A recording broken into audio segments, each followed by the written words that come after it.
me go types, don't want to fly off somewhere. 4-year-old kid eating food only when he has a phone in his hand. On the one hand, we are talking about blaming children for rote learning. On the other hand, now everybody's keeping everything in cache memory.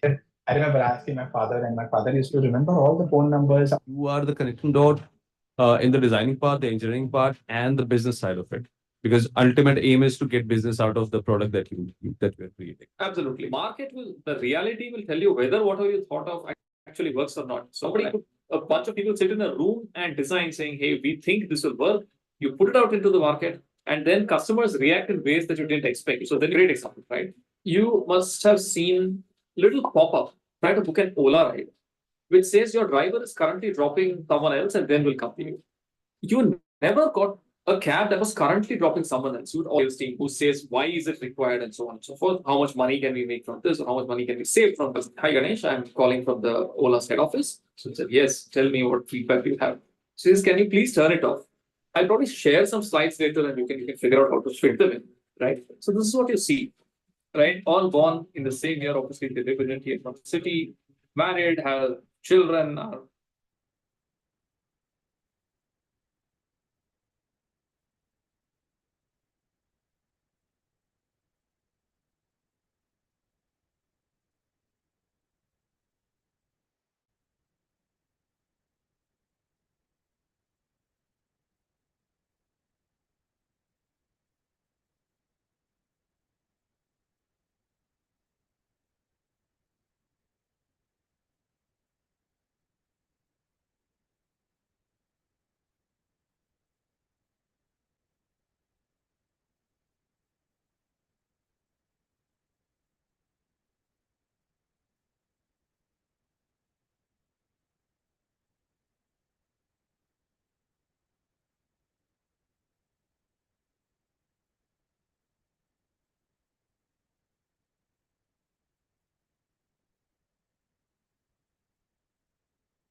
Check.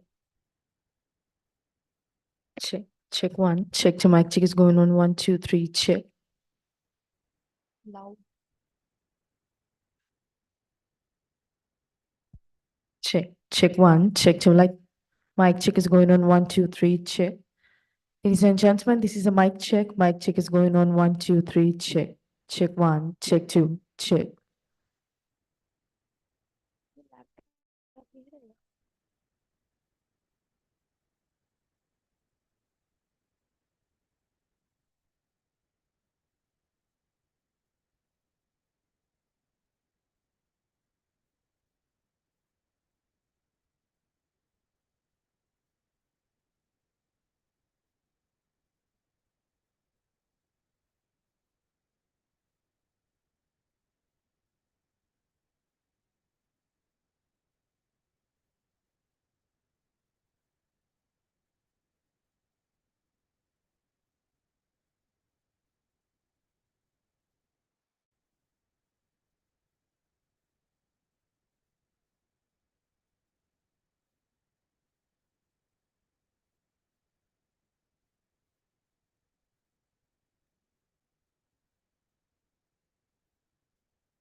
What were your first experience when you were kind of going on the first sale? Yeah, I was scared, I was scared because I remember that we nearly missed our flight. I was joining the ship in Calcutta. This was close to 10 plus 10 on my day one.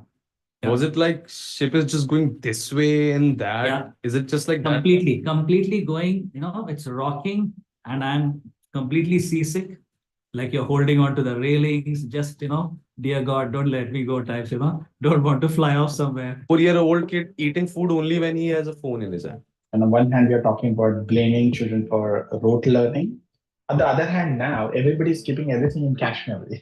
I remember asking my father, and my father used to remember all the phone numbers. You are the connecting dot in the designing part, the engineering part, and the business side of it. Because ultimate aim is to get business out of the product that you are creating. Absolutely. The reality will tell you whether whatever you thought of actually works or not. A bunch of people sit in a room and design saying, hey, we think this will work. You put it out into the market and then customers react in ways that you didn't expect. So the great example, right? You must have seen little pop-up, try to book an Ola ride, which says your driver is currently dropping someone else and then will come to you. You never got a cab that was currently dropping someone else. You would always see who says why is it required and so on and so forth. How much money can we make from this, or how much money can we save from this? Hi Ganesh, I'm calling from the Ola head office. So he said, yes, tell me what feedback you have. So he says, can you please turn it off? I'll probably share some slides later and you can figure out how to fit them in. Right. So this is what you see. Right. All born in the same year, obviously they live in India from city, married, have children, are all wealthy, like traveling and so on. Right. But you probably wouldn't sell the same thing to Mukesh Ambani and Johnny Deere. If you want to make a product or a service or something like that, they are very different people. They have very different needs.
What were your first experience when you were kind of going on the first sale? Yeah, I was scared, I was scared because I remember that we nearly missed our flight. I was joining the ship in Calcutta. This was close to 10 plus 10 on my day one. Was it like ship is just going this way and that? Yeah. Is it just like that? Completely going, it's rocking and I'm completely seasick. Like you're holding on to the railings, just, dear God, don't let me go types, don't want to fly off somewhere. 4-year-old kid eating food only when he has a phone in his hand. On the one hand, we are talking about blaming children for rote learning. On the other hand, now everybody's keeping everything in cache memory. I remember asking my father, and my father used to remember all the phone numbers. You are the connecting dot in the designing part, the engineering part, and the business side of it. Because ultimate aim is to get business out of the product that you are creating. Absolutely. The reality will tell you whether whatever you thought of actually works or not. A bunch of people sit in a room and design saying, hey, we think this will work. You put it out into the market and then customers react in ways that you didn't expect. So then great example, right? You must have seen little pop-up, try to book an Ola ride, which says your driver is currently dropping someone else and then will come to you. You never got a cab that was currently dropping someone else. You would always team who says why is it required and so on and so forth. How much money can we make from this, or how much money can we save from this? Hi Ganesh, I'm calling from the Ola's head office. So he said, yes, tell me what feedback you have. So he says, can you please turn it off?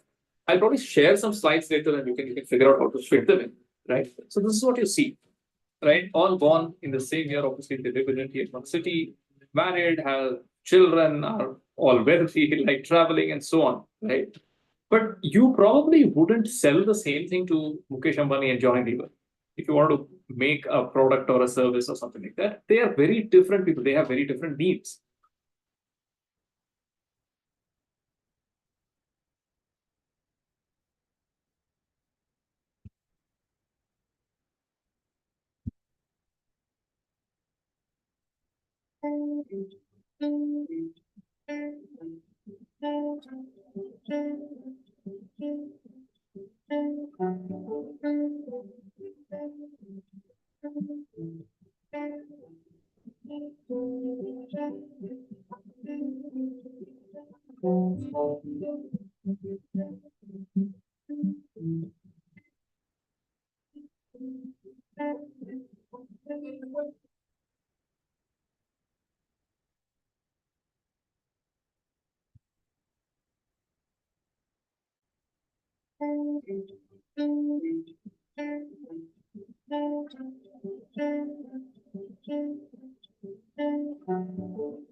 Check. Check one. Check the mic check is going on. 1, 2, 3. Check. Ladies and gentlemen, this is the mic check. Mic check is going on. Check. Check one. Check two. Check. Check one. Check the mic check is going on. 1, 2, 3. Check.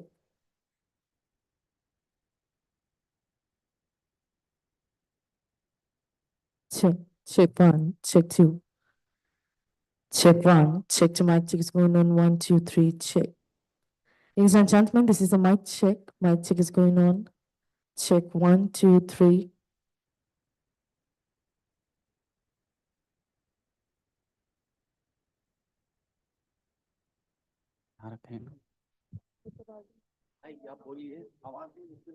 Check one, check two. Check one, check two. Mic check is going on. 1, 2, 3. Check one. Check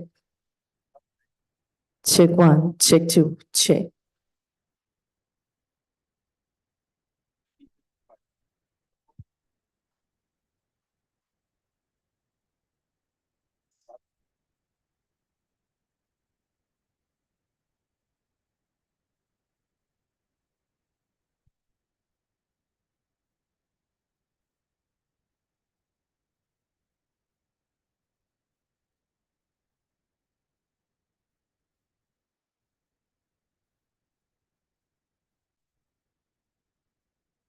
What were your first experience when you were kind of going on the first sale? Yeah, I was scared, I was scared because I remember that we nearly missed our flight. I was joining the ship in Calcutta. This was close to 10 plus 10 on my day one.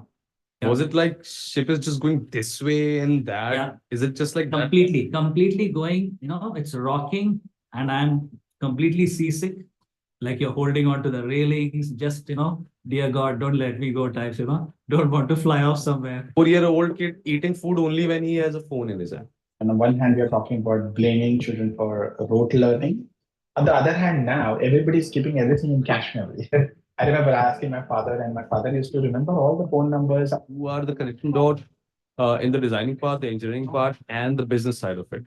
Because ultimate aim is to get business out of the product that you are creating. Absolutely. The reality will tell you whether whatever you thought of actually works or not. A bunch of people sit in a room and design saying, hey, we think this will work. You put it out into the market and then customers react in ways that you didn't expect. So then great example, right? You must have seen little pop-up, try to book an Ola ride, which says your driver is currently dropping someone else and then will come to you. You never got a cab that was currently dropping someone else. You'd always team who says, why is it required and so on and so forth. How much money can we make from this? Or how much money can we save from this? Hi, Ganesh. I'm calling from the Ola's head office. So Check one, check two. Says, can you please turn it off? I'll probably Good morning, ladies and gentlemen. So we are about to start this event. Let's have a quick introduction of yourself, all the guests present here. I will hand over the mic and you have to tell your name and your designation and give your introduction. So starting with the gentleman sitting over here, sir. Good morning, ladies and gentlemen. My name is Vic Gaffney. I'm from Australia. I've been living here in India for more than 25 years, so I do speak a little bit of Hindi. So namaskar. Today I will be delivering a keynote speech, so I'll save what I want to say for that time. But meanwhile, I welcome everybody here, and I hope some more people come over the next 24 hours. We'd like to see a nice big crowd here. So thank you so much for coming. Thank you so much, sir. It's an honor having you here with us. Thank you. May I know your name?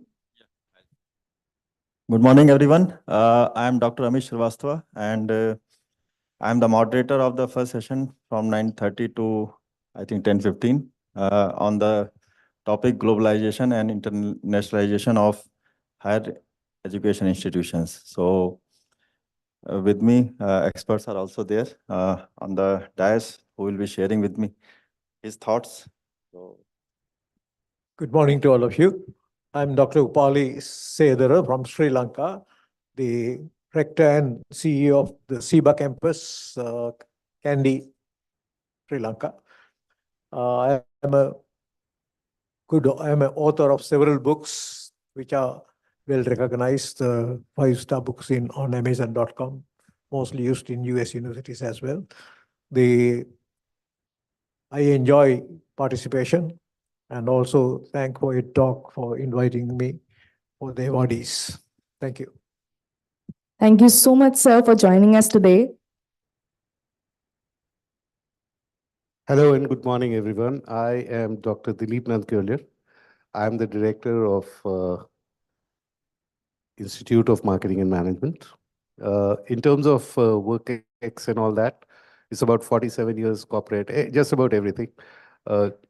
Jack of all trades, master of, I don't know, a few. I have also, in terms of research and writing books, etc., done a little bit of that. Uh, Two colleagues who just said first Vic and now Sir you. These are two beautiful countries I've had the occasion to visit. My daughter is in Australia, Sydney, and I have gone on some consulting assignments to Sri Lanka. So it's great to see people from countries that I know, and that's about all. I'm speaking tomorrow, and just like Vic said, I'll save everything for tomorrow. Good morning. I'm Professor Smita Lal. I'm from the Institute of Marketing and Management, IMM Business School, like Dr. Dilip Nand earlier. I'm the Dean at the Institute.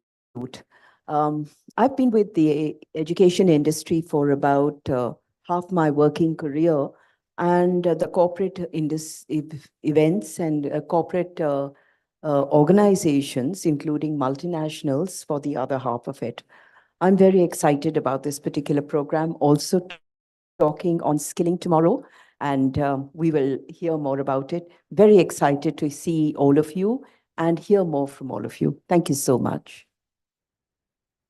Thank you so much, sir. Thank you so much, ma'am, for joining us today. Coming to you, sir. May I have your introduction, please? Hello, everyone. This is Gaurav Sawant, and I'm the founder of the Nestling Network. So basically, we deal with gamification and e-learning sector across India as well as the other countries such as Sri Lanka and UAE. Like I'm in talks with them. So I'm just here to have a great insights from more experienced people than me. Thank you. Thank you so much. Coming to you, ma'am. Good morning, everybody. I'm Dr. Sabina Nair. I'm Faculty of Marketing at ILM University, Gurugram, more into research and academics. So looking forward for a good event. Thank you so much. Hi everyone, my name is Mansi Srivastav and I stay in Indonesia. I'm working as a principal in a Finland International School. I believe the early childhood education is being taken not very seriously. So I'm here to bring a change in early childhood education, and also I'm a panelist later on who's going to talk about the role of play in early childhood education. Yeah, thank you. Thank you so much. Coming to you, sir. Hello, good morning, everyone. I'm Dr. Dayan Rajapaksa, founder and managing director of ESOP Metro Campus, Sri Lanka. And also I wear a few other hats. I'm also the president of SLANSHI, which is the Association of Non-State Universities in Sri Lanka, and also vice chairman of Federation of Information Technology Industries. We're looking forward for a good, fruitful conference. Thank you. Good morning, everyone. I'm Nishant Sembaguttiarachi from ESOP Metro Campus in Sri Lanka. I'm the CEO and I'm a senior academic as well. So looking forward to experiencing everything that you have on offer here. Thank you. Thank you so much for joining us. Your introduction, please. Thank you. Good morning, everyone. My name is Dinegran Reddy, and I represent honoris universities in Africa. I'm based in South Africa. So I started off as a software engineer. I got a little bit bored in the industry. I then started a real estate company, which I still run. And then I got into lecturing, which was a passion project, and it takes up a lot of my time. So I'm looking forward to an interesting conference here today. Thank you. Thank you so much. Hello, everyone. I'm Captain Preetham Madhuka, a former sea captain.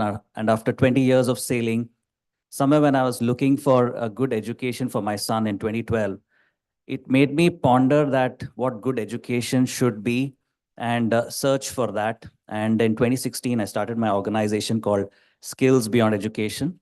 And for the last 7-8 years, one of our work has been will before skill. How can we build the quality of a will so that the children can be dedicated to their learning of their craft and mastering it? Later, I will be speaking as part of one of the panelists later today evening for early childhood. And I'm also an author of a book called Three Culprits, Laziness, Fear and Doubt, and a TEDx speaker. Thank you very much. Thank you so much. Good morning. I'm Captain Alukesh Sen. I mean, both the captains sitting together, incidentally, in the same table. And I'm from Indian Navy. That's the difference. He's from Merchant Navy. I'm from Indian Navy.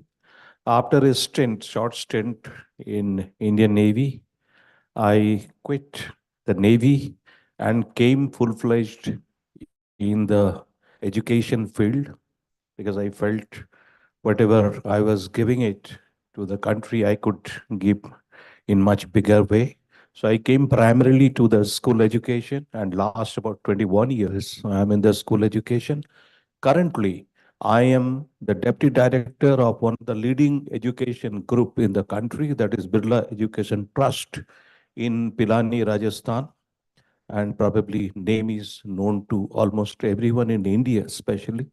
And I have come here with a lot of expectation to get inspired, and amongst the galaxy of all the educationists, edupreneurs, and also the entrepreneurs. Thank you very much. Thank you so much. Thank you so much. Coming to you, sir. I'm an attendee. We have a 21st century scale platform in Japan, and I came from Japan to actually connect with all the principals and K-12 schools because we serve primarily K-12 schools in Japan, and what we're doing is highly awarded and respected in Japan and outside. So I think it's going to be a good fit in a lot of K-12 schools in India. So I'm here to meet a lot of principals and teachers and understand how is the education system changing and what's the new requirement. Yeah, thank you. Thank you.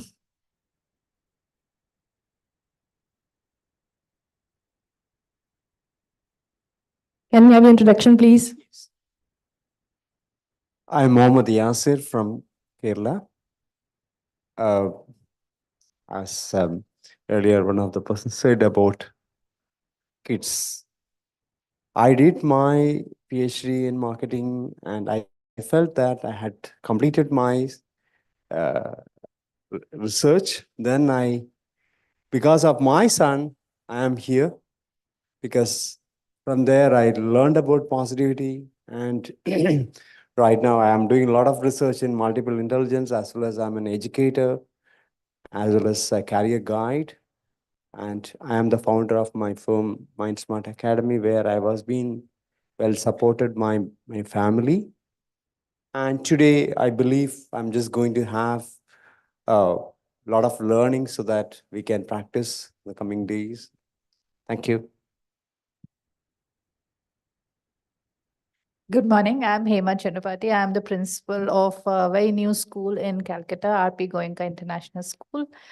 We just started last July, and looking forward to the sessions here and learning from all the experts. Thank you. Thank you so much, ma'am. Good morning, everybody. My name is Vikas Narula. I am from Sharda University. I'm the head of Sharda Skills and also Career Services. So I'm responsible for getting my students a job, and before that, making them industry ready. So looking forward to network with my fellow colleagues and seniors from the industry. So hoping to have a great day. Thank you very much. Thank you so much. Good morning, ladies and gentlemen. I'm Taranga Samarakodir from Sri Lanka, representing ESOL Business Solutions, which is a soft skills development company. And I'm also a faculty member of the Chartered Institute of Personnel Management in Sri Lanka, lecturing for the last 17 years, mainly into human resource management. Thank you, and looking forward for a fruitful session with all of you.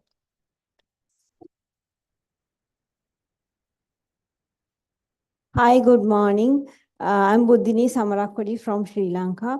I'm actually an IT professional, and I was a software engineer, but now I'm into EdTech, and I author courses, and I'm an instructor for LinkedIn Learning, and author courses for other platforms like Pluralsight.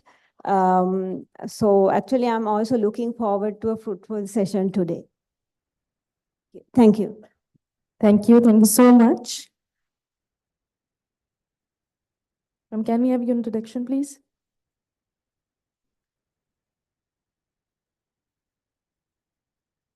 Thank you so much, ladies and gentlemen.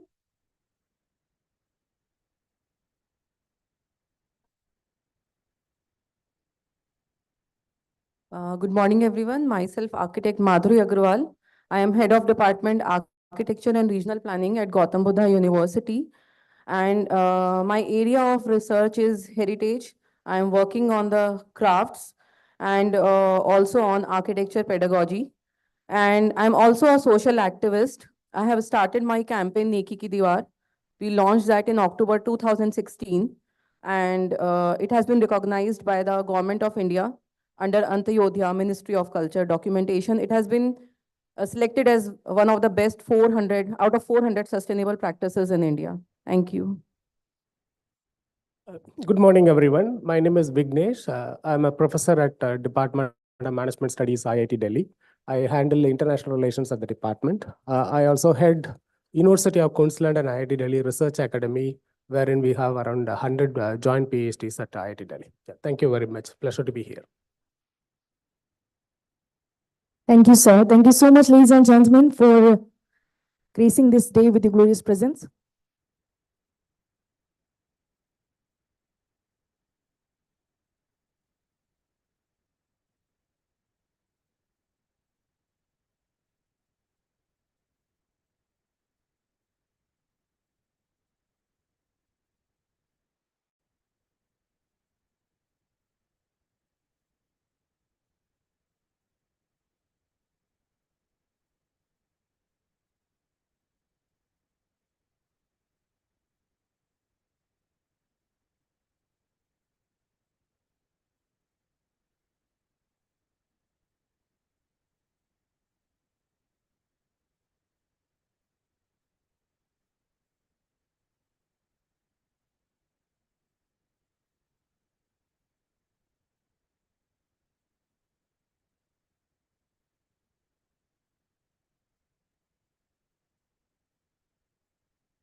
Check one. Check to mic check is going on. 1, 2, 3. Check.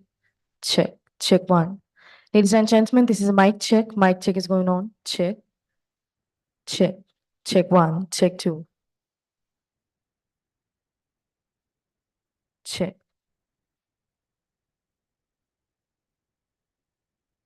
Check one. Check two.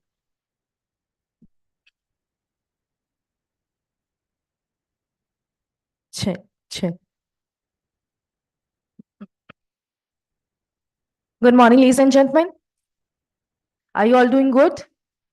Are we all doing good? All right, so let's do one thing. People who are doing good, raise your right hand. Can you all do that? People who are doing good, raise your right hand. And people who are doing great, raise your left hand. People who are doing great, raise your left hand. And people who are doing awesome, put your hands together. Come on, ladies and gentlemen. Thank you so much. Thank you so much. Welcome to the premiere of Edtalk World Conference powered by IMM. Can we all start this morning by bringing some energy and putting our hands together once again, ladies and gentlemen, please? Thank you so much. I'm Afsha Ahmed, and I'm delighted to be your host for this beautiful morning. And I would like to extend a warm and a hearty welcome to the global education industry experts who are here with us today, starting this beautiful morning, this beautiful event with lighting of the auspicious lamp.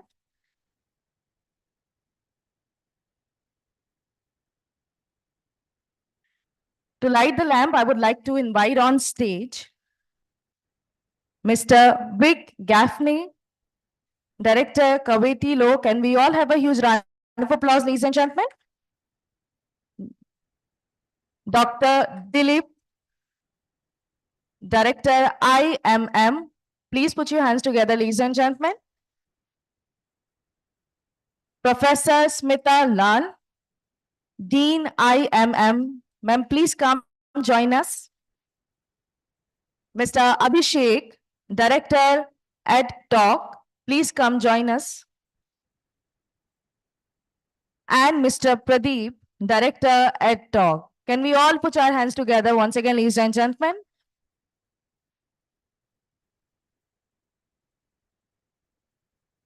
I request everyone to please settle down and get ready for the event. We are about to start this with lighting of the auspicious lamp, and I request all the guests present here to please come join us.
Can we once again have a huge round of applause?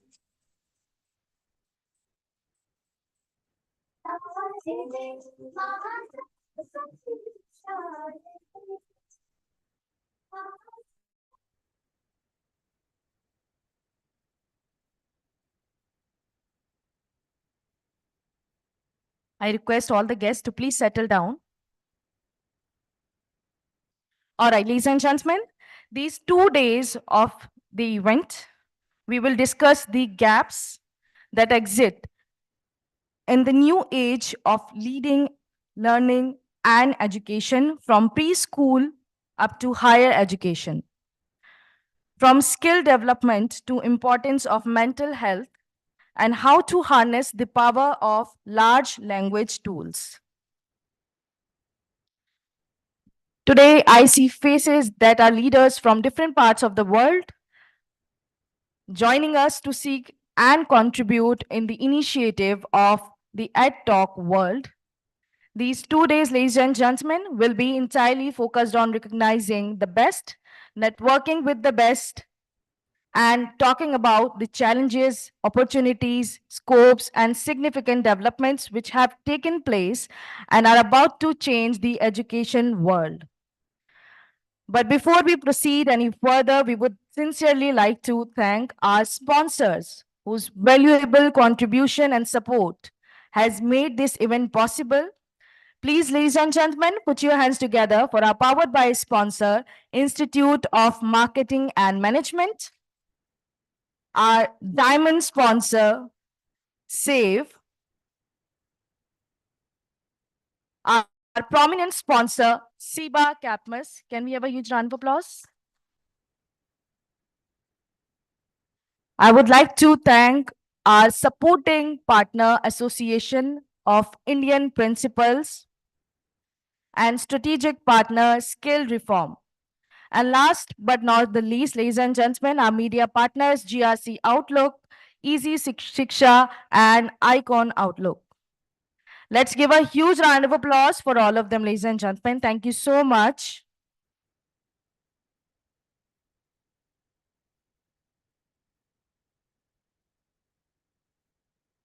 All right, ladies and gentlemen. With this, let us quickly start with our first keynote session. But before that, we have a director's speech here, and I would like to invite them on stage. Mr. Abhishek Gaurav, Director, Clickaway Creators. Sir, please come on stage. Can we have a huge round of applause, ladies and gentlemen?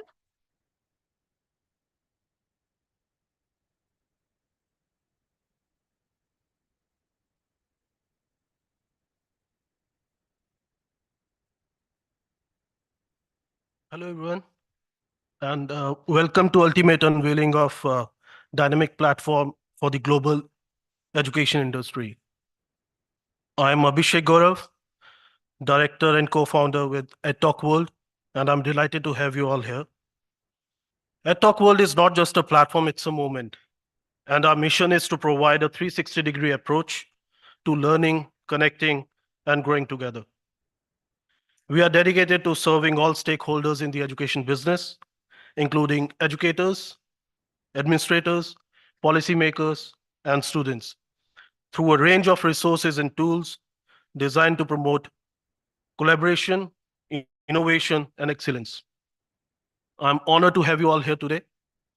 This gives us a validation that the journey that started from an idea, something to the leaders in the education business. This 2-day event is designed to hammer on the real problems that exist in the space of education and how leaders such as all of you would want and already are bridging the gaps. We believe that education is a lifelong journey, and we are committed to supporting you every step of the way. Together, we can create a brighter future for the next generation of learners. Thank you for being a part of this Edtalk World community, and I hope you enjoyed these sessions today. I look forward to meeting you all and hearing your ideas. And once again, welcome on the show. Have a great networking ahead. Thank you so much.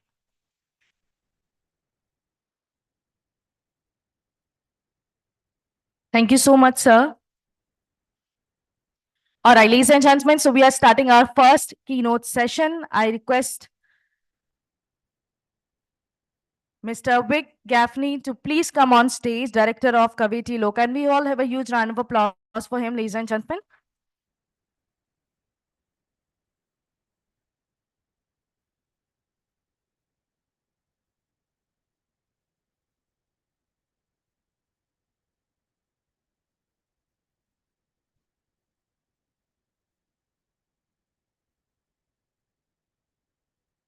A very good morning, ladies and gentlemen, and distinguished guests.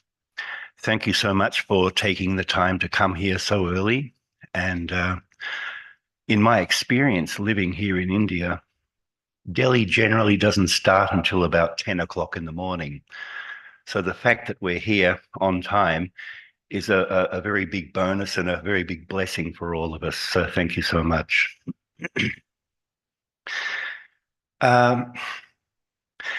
Before I start talking about the theme that I'm supposed to cover today, which basically is in the promotion of diversity, promotion of equity, and of course, inclusion in the educational framework.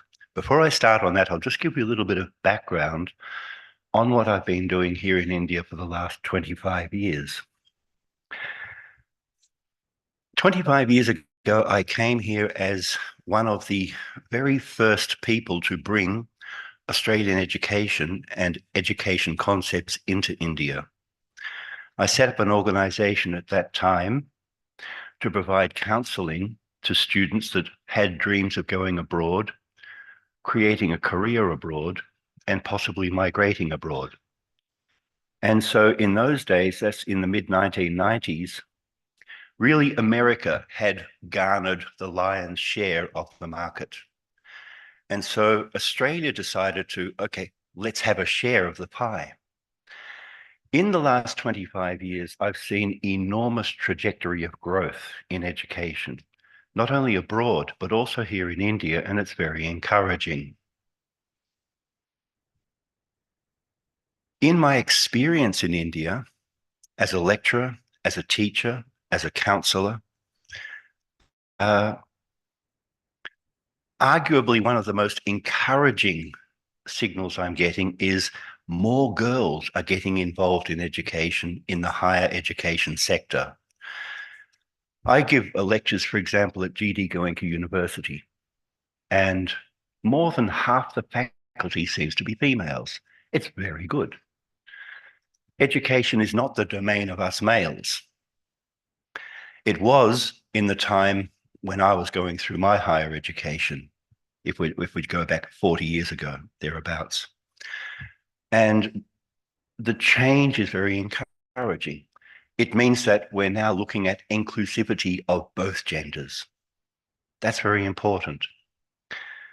One of the projects that's dear to my heart here in Delhi is a project that my wife, who's also Indian, and I launched about 20 years ago called the Ebenezer Community School Project. And we focus on providing international standards of education to children from economically challenged backgrounds, commonly known as the Juggy Jopari community. Now, these students, they're children of, if you like, Safai Karamchari, of Telawalas, simple folk, not high up in the economic strata. But these children are getting education of an international standard. We have foreign teachers coming into India and delivering education to them. We provide them computers. We give all their education in English. And it's so exciting to see that now, after 20 years delivering this work, so many students are now getting really good jobs and coming back and seeing Hotoni ma'am, who is my wife, touching her feet and saying, look, we could never have dreamt of doing this without your support and help. So when we talk about inclusivity, it's not just about gender. It's also about opportunities for the less fortunate. So that's a very exciting program that I've been involved in. But from the back end, the supporting end, my wife is the one that should take the credit for this. She has worked very hard to make that grow. When it comes to providing diversity, I come from a country where, and that's Australia, where diversity in culture is huge. I grew up in a multicultural environment. All my friends were either Germans or Dutch. There were some Italians as well. And so I grew up with different people from different cultures from my early childhood. Australia's education system is geared towards broadening the scope as much as possible to include everybody. It doesn't matter what your gender is. It doesn't matter what your background is. It doesn't matter whether you are Hindu, Muslim, Sikh, Jain, Christian, your religion, your color. It makes no difference. There is equality under the law in Australia, and it is strongly observed and strongly respected. So in terms of inclusivity, I grew up with that concept, and probably one of the most interesting things that happened in my early child development was having a child sitting next to me, a young boy who was blind. And I was in a private education institution, a Christian education institution. The boy sitting next to me was blind. And I was fascinated how this guy could literally, his fingers would fly over the keyboard of the old typewriter. This is back in the days when we used typewriters and not keyboards like on computers. And yet, what amazed me about this was this guy was able to visualize the mistake he'd made even 10, 15 characters back, and duck, duck, duck, duck, duck, duck, duck, he would go in reverse, correct that spot with a whiteout ink, and then keep going again. This fascinated me. So it means that even physically challenged people have the right to be there amongst us and with us, included in the education system, not marginalized, but part of the mainstream. And so that was an interesting learning experience for me when I was in my early teens, maybe 11 or 12. So I come from a background where inclusivity is part of the process of education in Australia. Bringing Australian education concepts into India has been a very exciting thing as well. The Indian government many years ago adopted more than 350 different, if you like, blue-collar programs, capacity building programs, diploma programs, and so on, to help people gear themselves up for a professional work life. That has been adopted into the Indian education system, DESI-ized somewhat, but it means that where the trajectory of the study programs and the trajectory of the intent is clear, and it's starting to show, it's starting to manifest. My experience in India shows that in the educated community, so many people have such beautiful English, for example. Some of the best spoken English speaking people I've ever met live here in India. One of whom who came to me, or maybe 20 years ago, looking for a position in my consulting firm. He had a straight 9-band IELTS. The first man I'd ever met that had a clean 9, which is 9 out of 9. You can't get better than that. Spoke beautiful English. He came from Noida. And so that really impressed me, that coming from an English-speaking country, meeting people who I tip my hat to here in India, I tip my hat to them, those who speak beautiful English. So inclusivity. Diversity. If we talk about diversity, Australia, for example, has more than 120 different nations represented as part of its culture. We have more than 45 registered languages in the country, officially gazetted languages. How does that work? In Australia, for example, for each 1 lakh or 100,000 people that belong to a particular specific community, that language then becomes gazetted as an official language. All the Australian documentation, the government documentation, gets converted into that language as well. Interpreters are hired to service that particular sector. So more than 45 languages are represented in Australia with, if you like, English as the umbrella. I think there's maybe 5 or 6 Indian languages that are also gazetted in Australia, including Hindi, Punjabi, Gujarati, Bengali, Tamil, just to name a few. And they're all officially registered in Australia as official languages of Australia. So when we talk about diversity, Australia has done a lot of work in embracing the diversity concept. We've touched on equity in terms of giving opportunities to those who are less fortunate. But equity can be a very broad spectrum approach.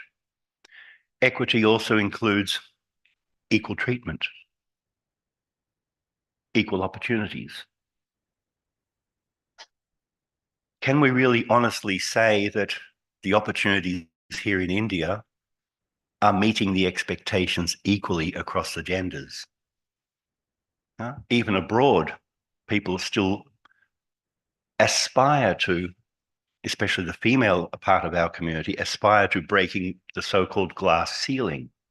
There's a lot of work to be done here in India on that. In the education sector, arguably the backbone of education is carried by the women folk in this country. And it's very nice. You look at the chota bacha, the small children in the kindergartens, nearly 100% of the teachers are female. So the very early nurturing that takes place, the credit goes to the females in this society.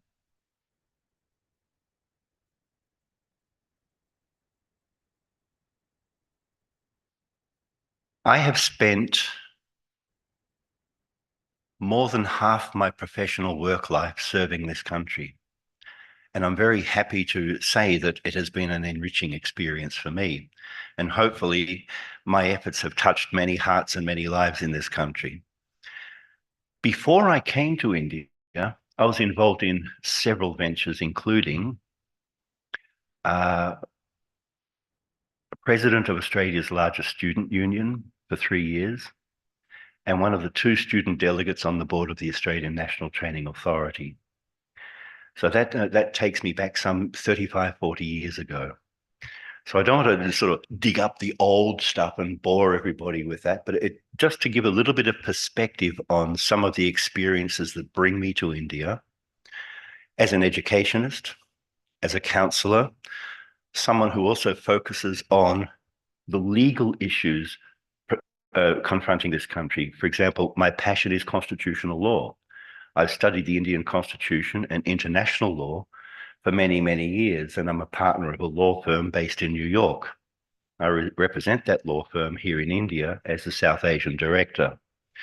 So that's one of the many hats that I wear in this country, either as a consultant or as a professional counsellor, as an educationist, as a husband, as a father.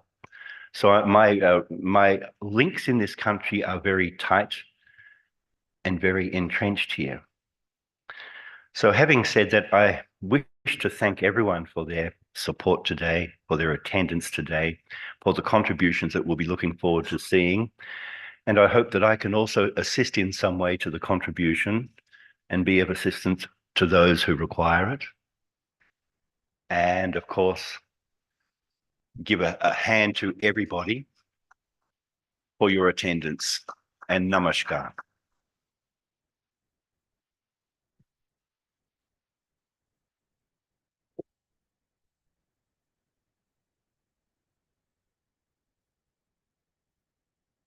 Thank you, Mr. Gaffney. Indeed, it was an insightful talk, and it's an honor having you here with us today. All right, ladies and gentlemen, so we are starting our first panel discussion, Beyond Borders, Globalization and Internationalization in Higher Education. To discuss this, I would like to call upon stage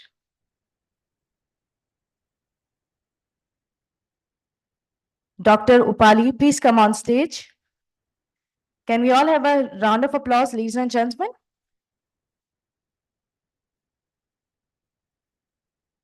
Ms. Madhuri Agarwal, please come on stage.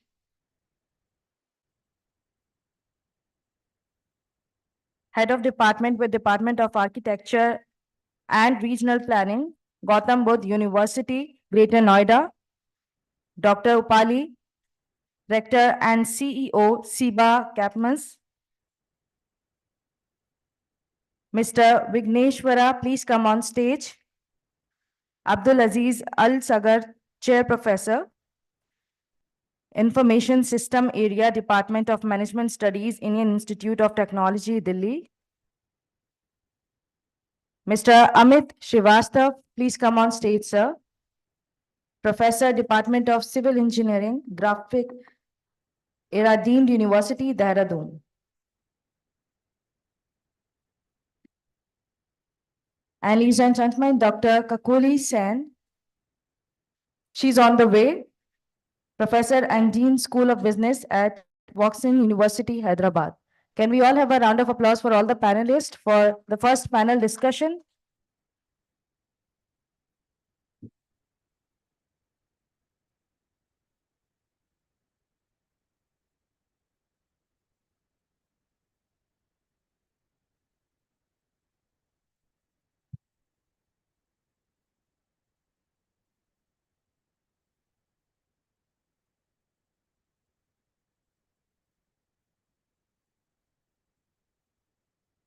Hello, check. Am I audible? Good morning, everyone. With the deep sense of gratitude, first of all, I would like to take this opportunity to thank the organizer of the event for inviting me for this panel discussion. And I'll start my introduction and then I'll ask my experts sitting over here to share their introduction. So I'm the moderator of the event for today's event. And regarding my background, I am currently working as a professor in the Department of Civil Engineering, Graphic Era University, Dehradun. My education started from University of Roorkee.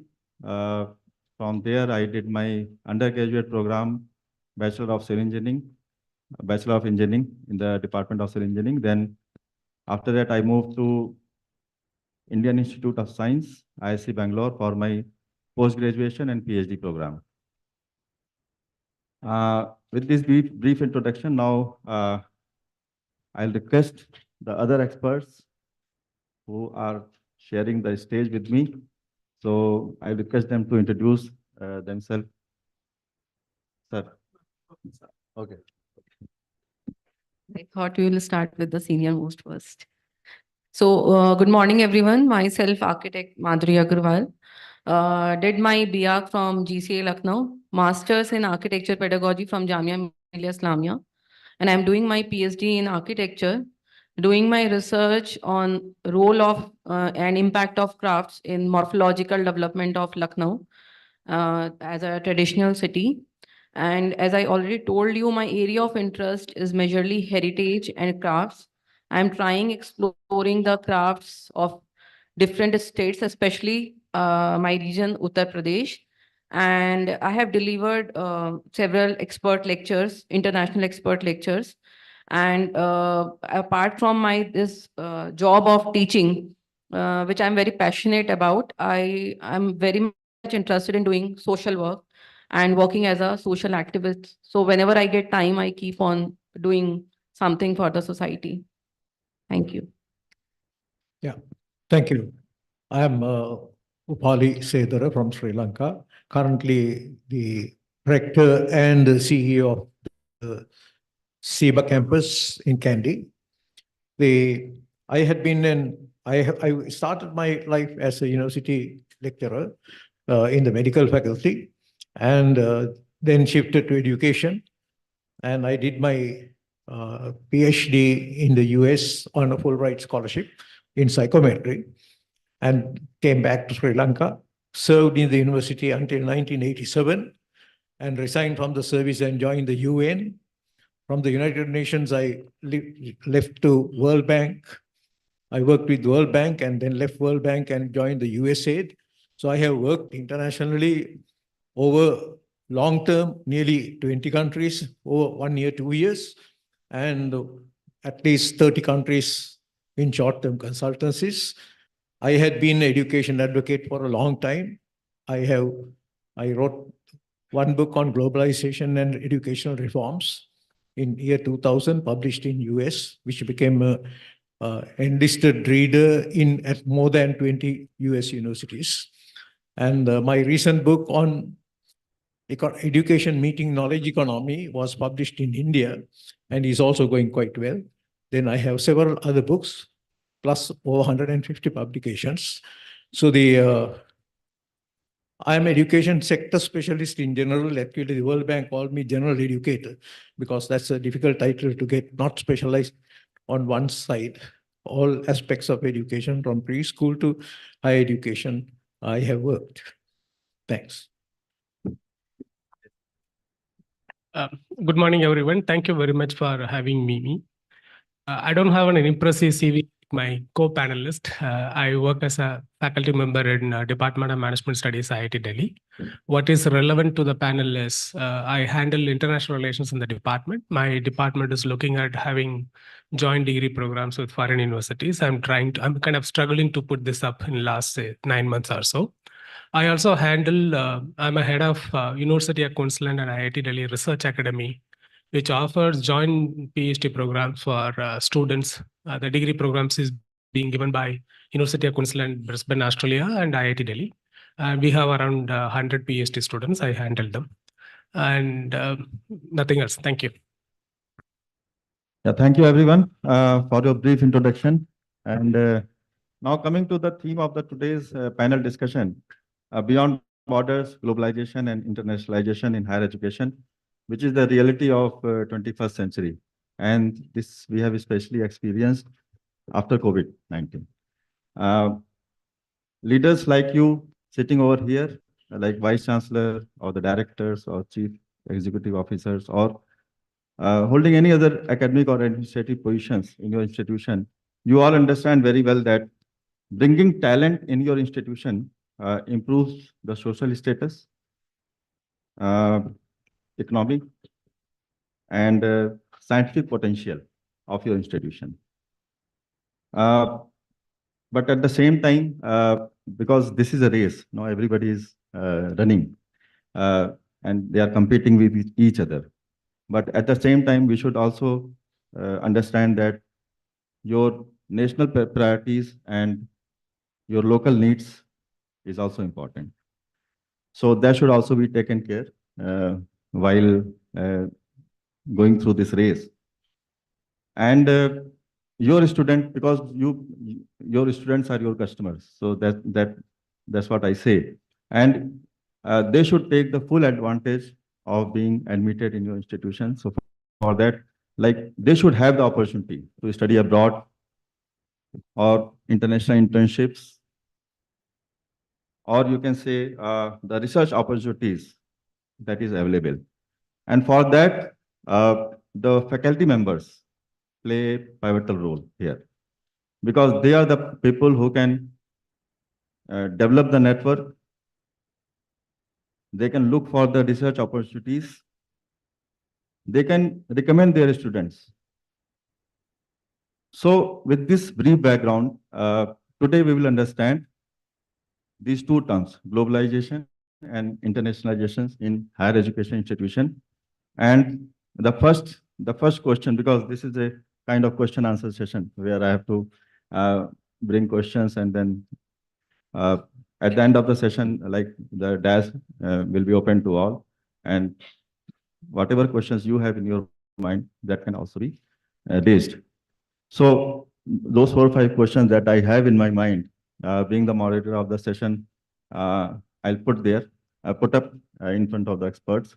So the first question itself that comes into my mind is, what is the difference between globalization and internationalization? So any one of you who would like to? Yeah, I would like to clarify a little bit on the historical note. Actually, globalization started in the world in 1970s and then 80s. Up to 90s, we used the word globalization. That actually, globalization came, in my book also, the first book I addressed, I called it, globalization had mostly commodity perspective. It was basically trade. Mostly commodity transactions were under globalization. If you remember, most of the time the governments were deregulating their rules and regulations because to facilitate the free flow of goods from one country to the other.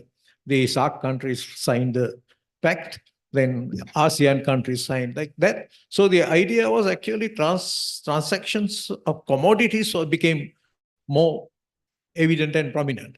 The reason is and in my book I have pointed out very well, saying that there was no HR dimension. Human development dimension was missing in globalization, because at that time we were never talking about people. We were always talking about deregulation of financial regulations and then other, imports, exports, that kind of things. In 1994, when the internet was first introduced, and by 2000, the WWW, World Wide Web, was in place, internet spread to all countries, and the human dimension became more important. Actually, today, that's why we talk of knowledge sharing and the knowledge economy. That is where actually that facilitated only because of the internet. That was possible to share ideas.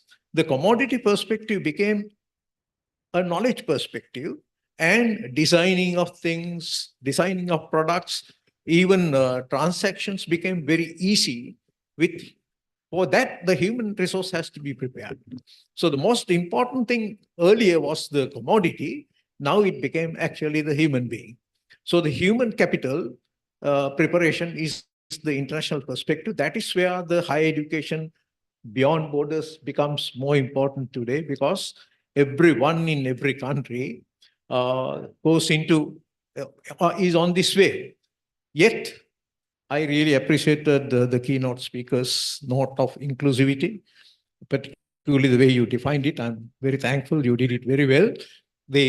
My fear is that the digital divide today is the biggest thing that, divides people, where inclusive education becomes difficult. Even a country like India, global leader, you still have 40% internet access to people. So is in Sri Lanka. And if you look at only 5 countries in the world, in the Middle East, 100% access is there. Most of the developed countries has only 90% of internet access. The 55 countries have less than 50, less than 40 countries, including India, Sri Lanka, Bangladesh, all our neighbors. And there are countries in Africa, still it is in 5%. So these are things that we all have to bear in mind.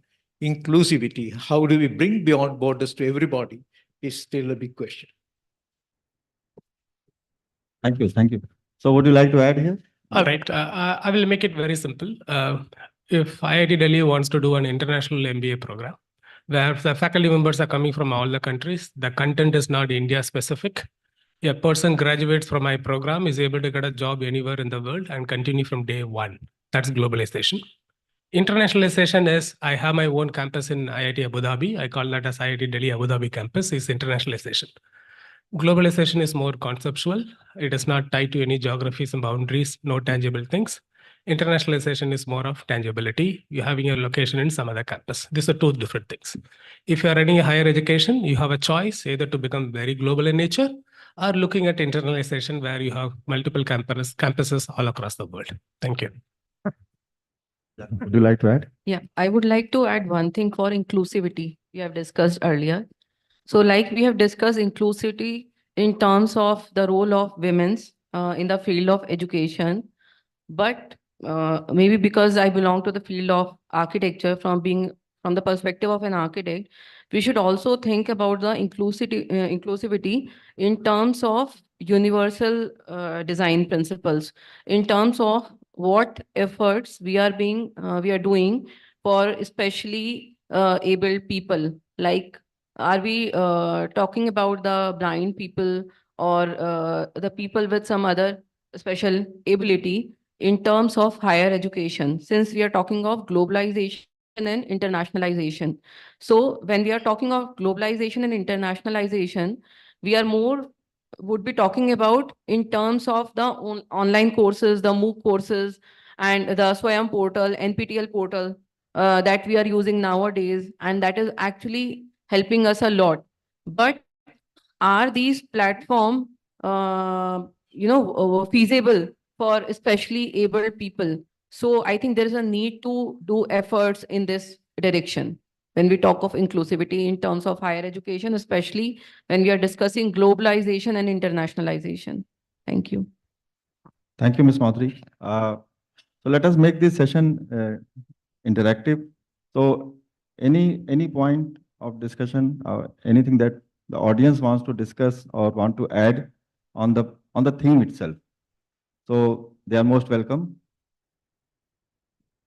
Anybody from audience? Yeah. Mic can be given. Yeah.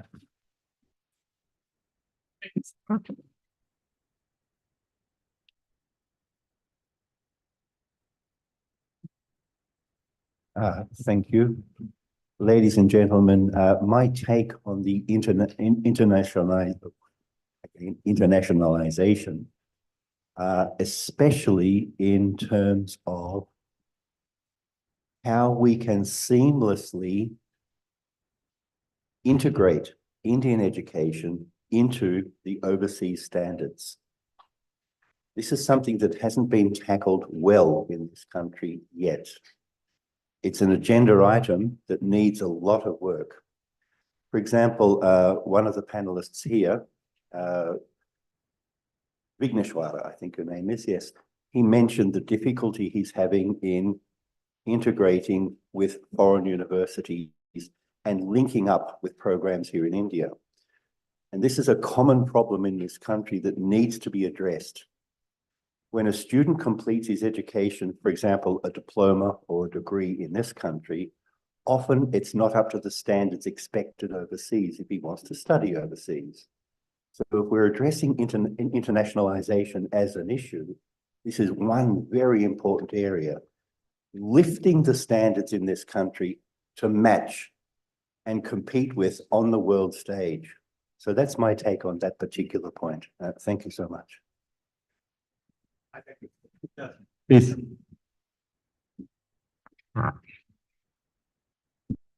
You know, we talked about DEI. That's all right, but you know, the major problem that is coming in globalization and internationalization, just like Mr. Vigneshwara or rather Dr. Vigneshwara stated it, the definition was fine. But I guess education as a whole, you know, there can be specialization, must be a commodity available to everyone. Now, if that be the truth, and whatever I'm reading, one of the major problems that people are facing world over, I mean, even in the United States, is the education loan and being able to settle the high costs. Now, that part always will hinder.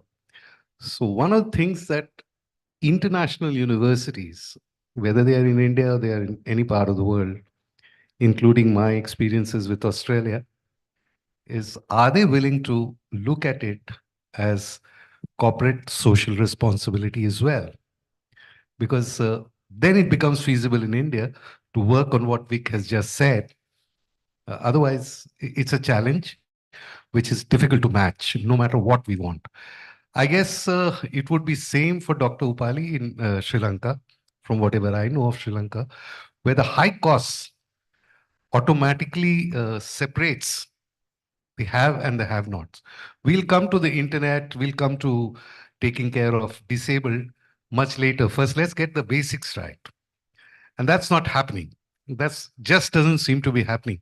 Just like you are struggling, I think Smita ma'am and I are also struggling to do this. How can we make it, you know, accessible to people here? And, you know, education is supposed to be noble profession all over, but doesn't seem like all the time.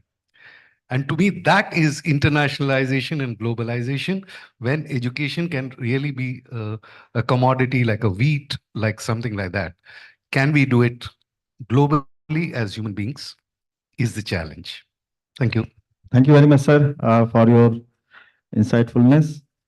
I think anybody from, yeah, from that side. So before speaking, can you please introduce yourself in a short 2 lines? To my mind, globalization is... Sir, excuse me, sir. Please, can you introduce yourself before you speak?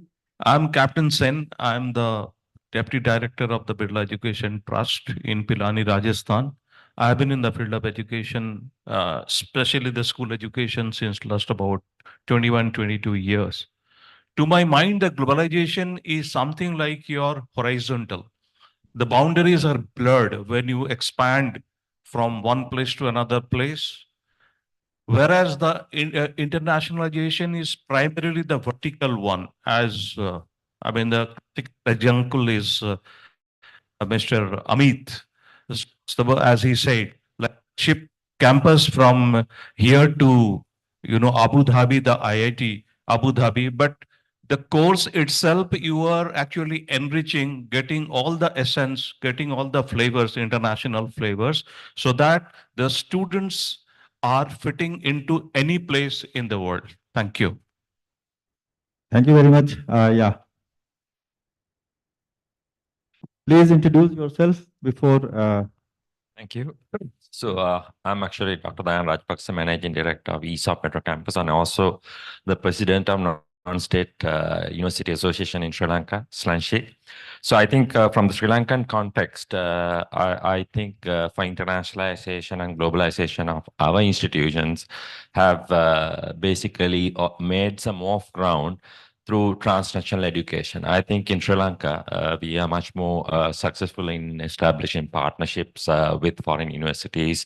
I think more than 50 British universities are having franchise programs delivered in Sri Lanka, including some transfer programs, including transfer to Australia. So I think most of our partner association institutions have been able to take their products out through these transfer programs. So I think the next step would be for us to, we actually currently, as some of our members are working on that, where to have some of the international brands to sort of set up their center, like in Dubai and like in Malaysia. So that is our next mission, because then basically the eyes will open for our own education system also, and help us in taking our products to the global market. Thank you. Thank you. So before I proceed, I just want to know whether two of the missing experts are here present in the hall. Not yet received. Okay, no problem. So, thank you very much for your brief introduction and then adding values to this session by sharing your thoughts and your understanding on the topic. Now, the next question that obviously comes in our mind, that how our students can learn from across the border, or otherwise our faculty members who should learn or who should be trained across the border. So anybody from the expert or, yeah. Okay, thank you very much for the question. I repeat the question: how do we benefit as an institution, as a student community? How do we benefit from this internationalization process? There are a few things we have been trying. One is trying to have a lot more international students in our own program. So say, for example, even though we are a highly reputed institution as an IIT Delhi, the Department of Management Studies, we have problems in attracting students from Europe and US to come to our campus and study. We have a good ranking, but it is not very appealing in terms of infrastructure for people. So that is a case. What is the kind of next target we can look at it? We look at other South Asian countries, looking at Bangladesh, Sri Lanka, and Bhutan, Nepal. So we are looking at those countries so that the students are able to come to a program, which is happening. But the true internationalization is not happening because we are good, but the existing infrastructure is not very good. For instance, if a student coming from Europe and staying in the campus, is it possible for them at night, 10 o'clock, 11 o'clock, just step out for a drink or something and coming back? That kind of safety environment, the ecosystem is not really available. The public infrastructure in terms of transport, everything is not really available for them. So they are kind of working as barriers for them. This is number one. Number two, in terms of looking at faculty members coming and teaching. So we are looking at having international faculty members in our role. We have opened up our recruitment to various countries. So if you are able to meet the criteria set by us, you will be welcomed in our campus to come and teach. That is going to benefit a lot to the student community that is located here. We are also looking at having our students visiting other campuses for 2 weeks, 3 weeks, some kind of immersion programs, or having a credit transfer that is happening. Having a campus in some other country and free mobility of student and faculty members between these two campuses is an ideal scenario, but doesn't really happen very quickly. So what we are really looking at small scale initiatives like having students here, and we are sending our students outside for shorter time and having faculty members visiting each other campuses, doing smaller modules. This is happening. This is likely to improve over a period of time, provided if you're able to provide that complementary assets or the ecosystem that is available to them. Yeah, thank you. Can I add to Yeah, this? please. As sir mentioned, about the mobility as a constraint when we talk about academic mobility of the students and the faculty members, especially when we are talking about the cross-country movement or across the world. So in that, I guess we can utilize that collaborative digital technology. We can talk about collaboration. We can talk about digital technologies like virtual studios or intelligent studios, digital classrooms. Like we are talking about the concept of university without walls. We are also coming up with the concept of internet university. The only thing that we need to analyze is that how much feasibility is when we are talking of the internet universities, because like if we talk about in terms of the field like education management or I should say when we talk about in terms of the courses which are more of theoretical based, and when we are talking about of the courses that are more of practical based, both will need a different approach. So when we are talking about online courses or digital technology, the only thing that we need to consider that how we are going to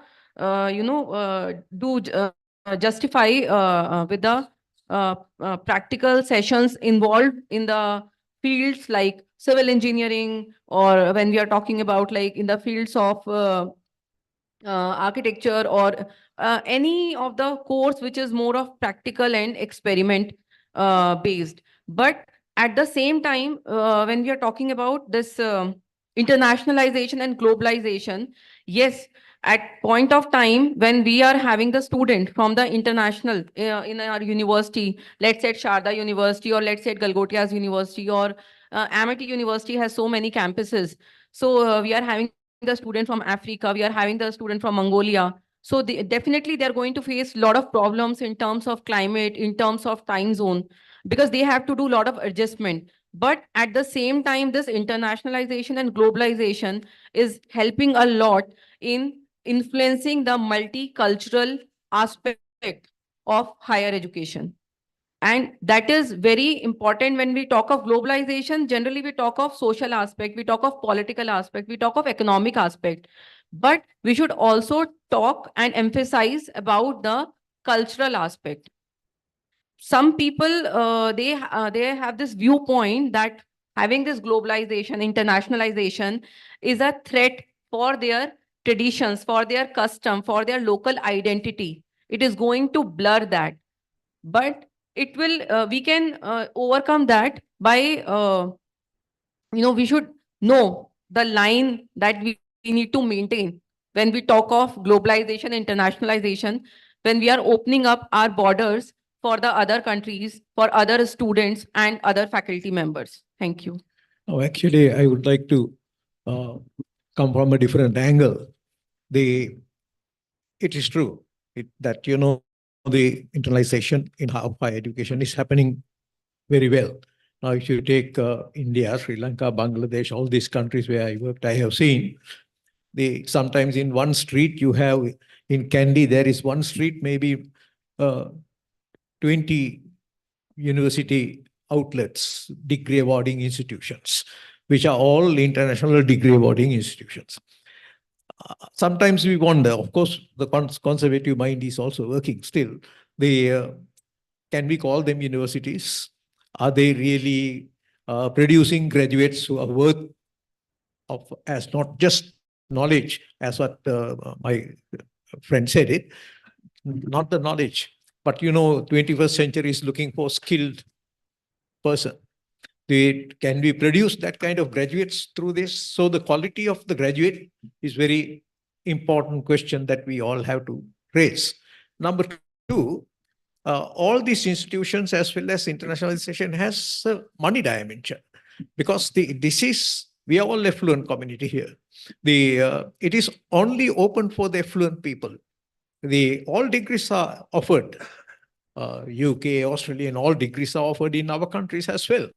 But at a price, and not everybody can manage it. So that is where the inclusivity issue is very important, because you see the digital divide is becoming even bigger and bigger. And also the idea is that, as you said, cultural dimension is also a very important thing, because you see now in Sri Lanka, I have seen the danger. People forget their mother tongue totally. And they are even at home. The English has become the transaction language at home. What will happen to our cultures? These are all questions that we all should ask, not for against it. What I say is we have to find the right way.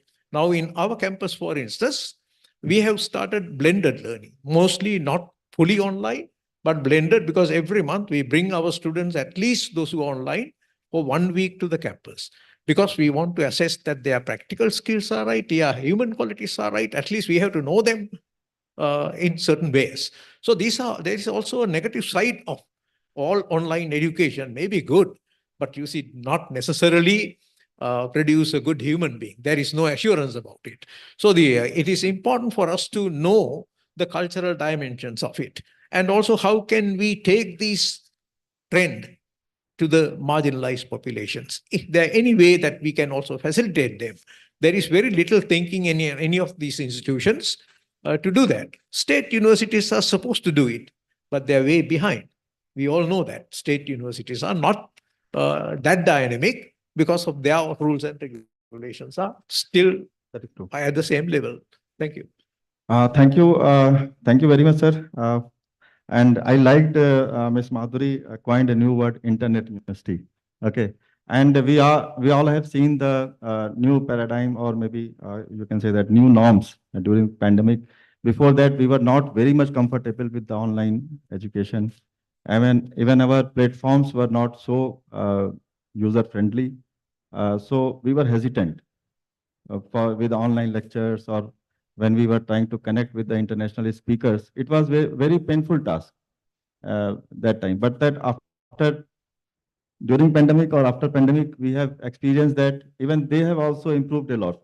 And now online lecture or connecting with the international speaker is just a click away.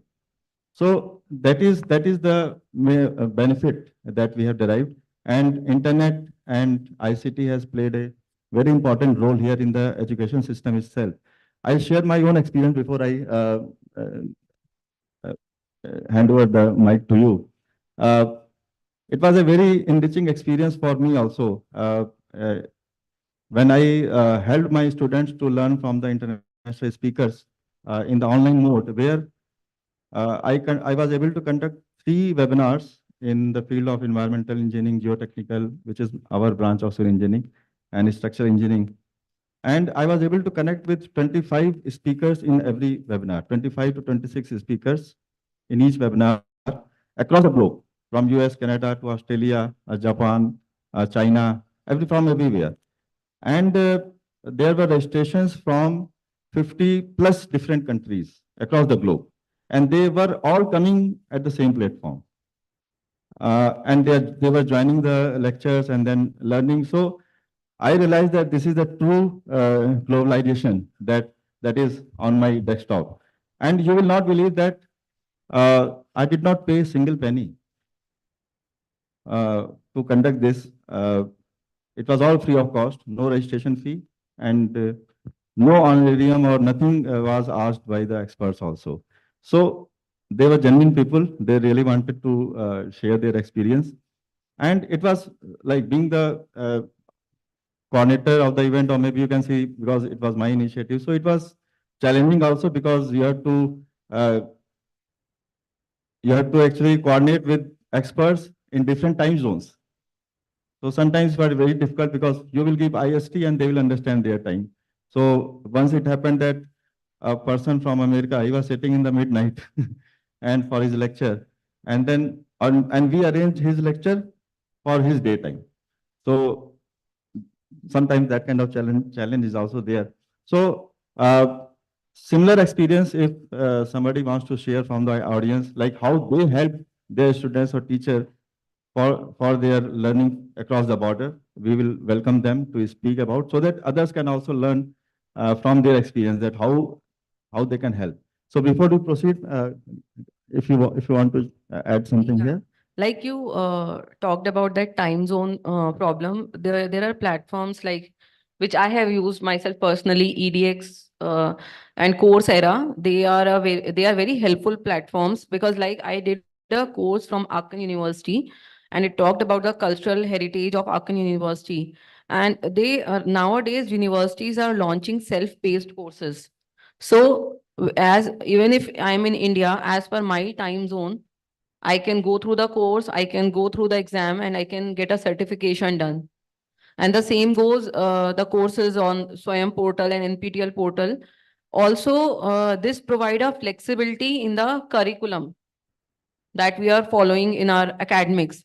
Like we have, there are electives in our curriculum. So we have asked the student if they want to attend the classes being organized physically, or even if they want, they can go for NPTEL courses that is providing the same course. So they are supposed to attend that course. And the best part is if we talk of today's generation, I'm not that old, but if we talk of today's generation, so they want everything as per their comfort, as per their ease. So that provide them a flexibility. Even if during the night, midnight, they want to attend the course, they can do that. They just need, yes, they need to be on time for their examination to get the certification. But that adds to the flexibility to the rigid curriculum that we follow. At the same time, the student get the opportunity to learn that same subject from expert, maybe of the different university or of different background or of different country. So that again would add to certain parameters of that particular course curriculum. Thank you. Yeah, thank you. Thank you very much. Anybody from the audience who would like to share their experience, that how they help their faculty and students to learn across the border? Yeah, I'm again trying to intervene. A lot of experiences, but I will go along with what Dr. Upali said. Okay, things are being lost. And in this earlier thing, he has talked about internet penetration. Yeah, and then picking up from what Vic has said, how do we organize inclusivity? Now, one of the things that comes to my mind, and the panel has not discussed, but maybe I'm trying to give it a new twist. If we believe, just like Vic stated, some of it that we do is not of global standard, instead of having a faculty exchange program, okay, why don't we have faculty where the level is higher, mentor faculty in our countries? Okay, now that can be done online. The rest cannot be reached online. Talking about taking course from edX and Coursera, the difficulty is only the language. Okay, and sometimes, in my experience, the certification is valueless because it really doesn't. It's too much of a pedagogy which doesn't work. So if courses were to be done from Coursera or edX or Udemy or anyone, this should be made or done only by the faculty there, who could then go across and teach face to face. What you just said, Dr. Madhuri, was right, that today's generation, but I will be blaming them only. This is a hormonal problem. When I was their age, I used to bunk classes, go out and have a cigarette somewhere. So it's one of those things that happens. And that's what it is. It's, once we have grown out of it, we'll say today's generation. And ma'am, you will always remain young. So, Thank you. Basically, what I'm trying to say is that online is a good idea whose time has not come. Yeah. Okay. Internationalization is the way out. Can I add, sir? Yeah, please. Sir, as you mentioned that many of the certification of EDX or Coursera is valueless. With due respect, I don't agree to that. It depends totally upon how and which course you have chosen for the certification as per your field or as per your need. Obviously, if I belong to field of architecture and I will choose a course belonging to the field of electrical engineering, it is going to be valueless definitely for me. No, I'm not talking from that point. As a faculty, when you are seeing the course, this is what I just said. As a faculty, you are seeing the course, you'll see great value. But as a student, and the way our pedagogy has been going, at least in India and some of the countries that I know, it doesn't work because ultimately that test, it's just a test type. That's my experience from what I did myself and what I made my students do and then question them and found out that they did not really gain the learning that they were supposed to. I'm talking, you see, if you and I are doing a course, we take it very seriously for the students. That's why I said it's an hormonal issue. At that age, you and I were also like that. I'm not blaming them. No, sir, I never bunked my classes. Anyway, difference of opinion can be there. That can be discussed. I would like to raise a question to the audience, actually. Yeah. Now Actually, you see yeah, just one question I like to raise to the audience is that, assessment is a real issue in international education because now, for instance, if you take South Asia, all countries students are tired of examination because this only exists in India, Sri Lanka, Bangladesh, Nepal. This we are trying to get out of it, and we all know that we have failed to do that. But does internationalization and partnerships with the other foreign universities that is going on, is it possible for us to change? Because unless we change our assessment system, nothing happens. This is not only our private universities we are talking about, we are also talking about the state universities. Yeah, no, I'm going to add beautifully to your point. Good morning, Can you, sir, everyone. please introduce yourself? Yeah, my name is Dr. Captain Karandim Singh. I'm the director of the Indus Trust, Indus schools, all the IB schools in India. Just wanted to add to his point that, see, what you have to understand is we're talking about online education, right? We're talking about CE, continuing education. Now, continuing education is possibly a new concept that we are romanticizing in India, but it's been going on in the world since 2007. When I was a kid, I used to do Harvard courses, continuing education since 2007. I think what we've forgotten in the game right now is in education, when we're talking about internationalization, all that is, you have entered a post-literate society. See, the number one problem when it comes is, if I even now give anyone here in the room a piece of paper and I take away your gadgets and ask you to write a letter, how many of you can make sure that your letter is grammatically correct, your uppercase, your lowercase, your commas, your semicolons? The problem is, ironically, that the more advancements in things that we're doing in AI and AGI, at the same time, we're declining in the fact of reading. What's the attention span of a kid who reads a book? How many of them actually pick up a physical book and read? How many of them can actually write a letter on a piece of paper? So I think you need to look at education from a very interestingly different perspective, that with all the advantages and arsenals that we have at our disposal, how do we retain critical thinking? More than ever now, critical thinking is surrogated to AI. And there would be a time where you would not be able to differentiate. It's already happening with GPT-4 and 5 coming, that is this research paper written by the student or is it written by AI? Kids can always oversmart you. And he's absolutely right in mentioning that, see, when we are in the game where we cannot blame the child in any form. On the contrary, we have to be 2 steps up to make sure that the student understands the value of whatever technology or tool we're giving them.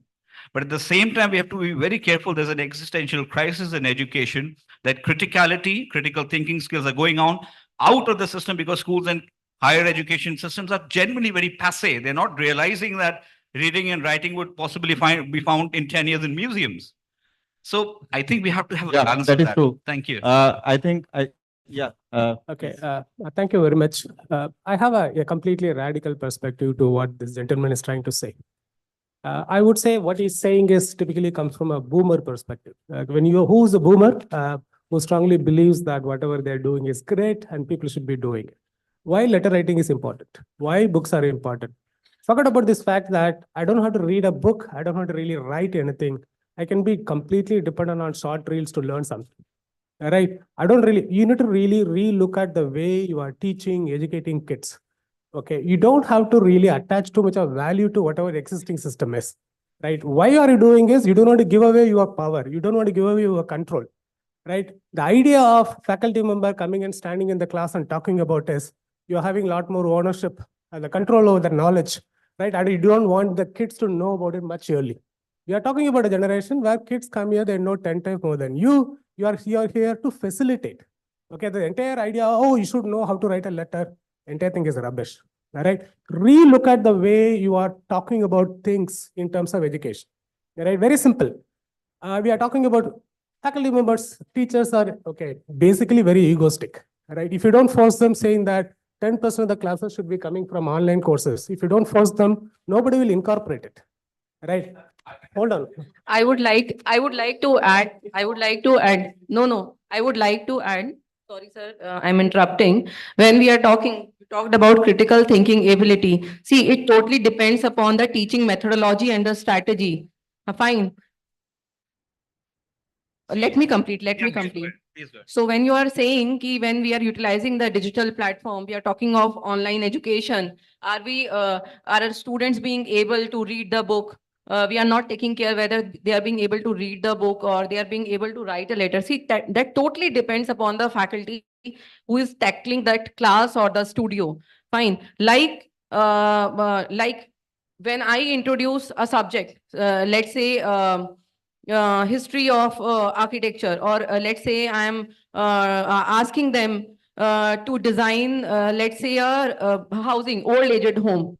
Fine. So first we ask them, we introduce a design brief, then we ask them, go and read. When we talk about design, we talk about what to design, where to design, how to design. So we are at the very first step, we are introducing the student to utilize their thinking ability to think logically. So students do that case study, they come up with the pros and cons, and then we introduce to them the site, and based upon their study, based upon their analysis, then they design the project. Absolutely. So I'm not agreeable to your point that we are lacking, where our students are not reading books, or they are unable to write a letter. I think if we do the correct usage of the online platform or the digital technology, then we can definitely do a brilliant job in terms of education, in terms of teaching, as well as in terms of learning. No, that's Yeah, a valid point. I think you have rightly said, just 2 minutes. Yeah, please. That we should be acting as a facilitator. Facilitator, absolutely. And I will Absolutely. share my experience that one of my students, she wrote a manuscript and the plagiarism was 95%. Okay, so she downloaded everything. The content was from the internet, or she was using ChatGPT, which is most widely used by the students of the day today. Right. So they are totally dependent on ChatGPT now. So I asked her to remove the plagiarism, rewrite the content, and next day she came with 0% plagiarism. Okay. It So I totally was depends upon us that we know that what a student we. yeah, I we- was totally surprised. I'm just sharing my case study Yeah. because this is my personal experience. So I just asked her, like, how did you remove the 95% plagiarism in overnight? And she was behaving like she has worked hard throughout the night and she is having a fever of 101 degree, something like that. So then I read one paragraph of that revised manuscript and I asked her just to explain what you have written now. Right. I think there comes a role of psychology See, in education. absolutely, I agree with you. And see, when we're talking about and she could essay, not explain that. The social emotional learning quotient right now is very different from what it was when we were students. Yeah. See, we have what I am not disagreeing with what you're saying. What I'm trying to, the point that I'm trying to make, see, apart from working with K-12 systems and higher education, it's been 6 years that I've been working as the United Nations ambassador to India for Sustainable Development Goals, which has given me inside knowledge of what's actually happening in all the developing countries across the world when it comes to education. Reason why I'm raising this point, and we'll be talking about this in detail today, is that We're not saying that reading and writing is something that schools are not focusing on. We're not saying that. Don't misunderstand the question.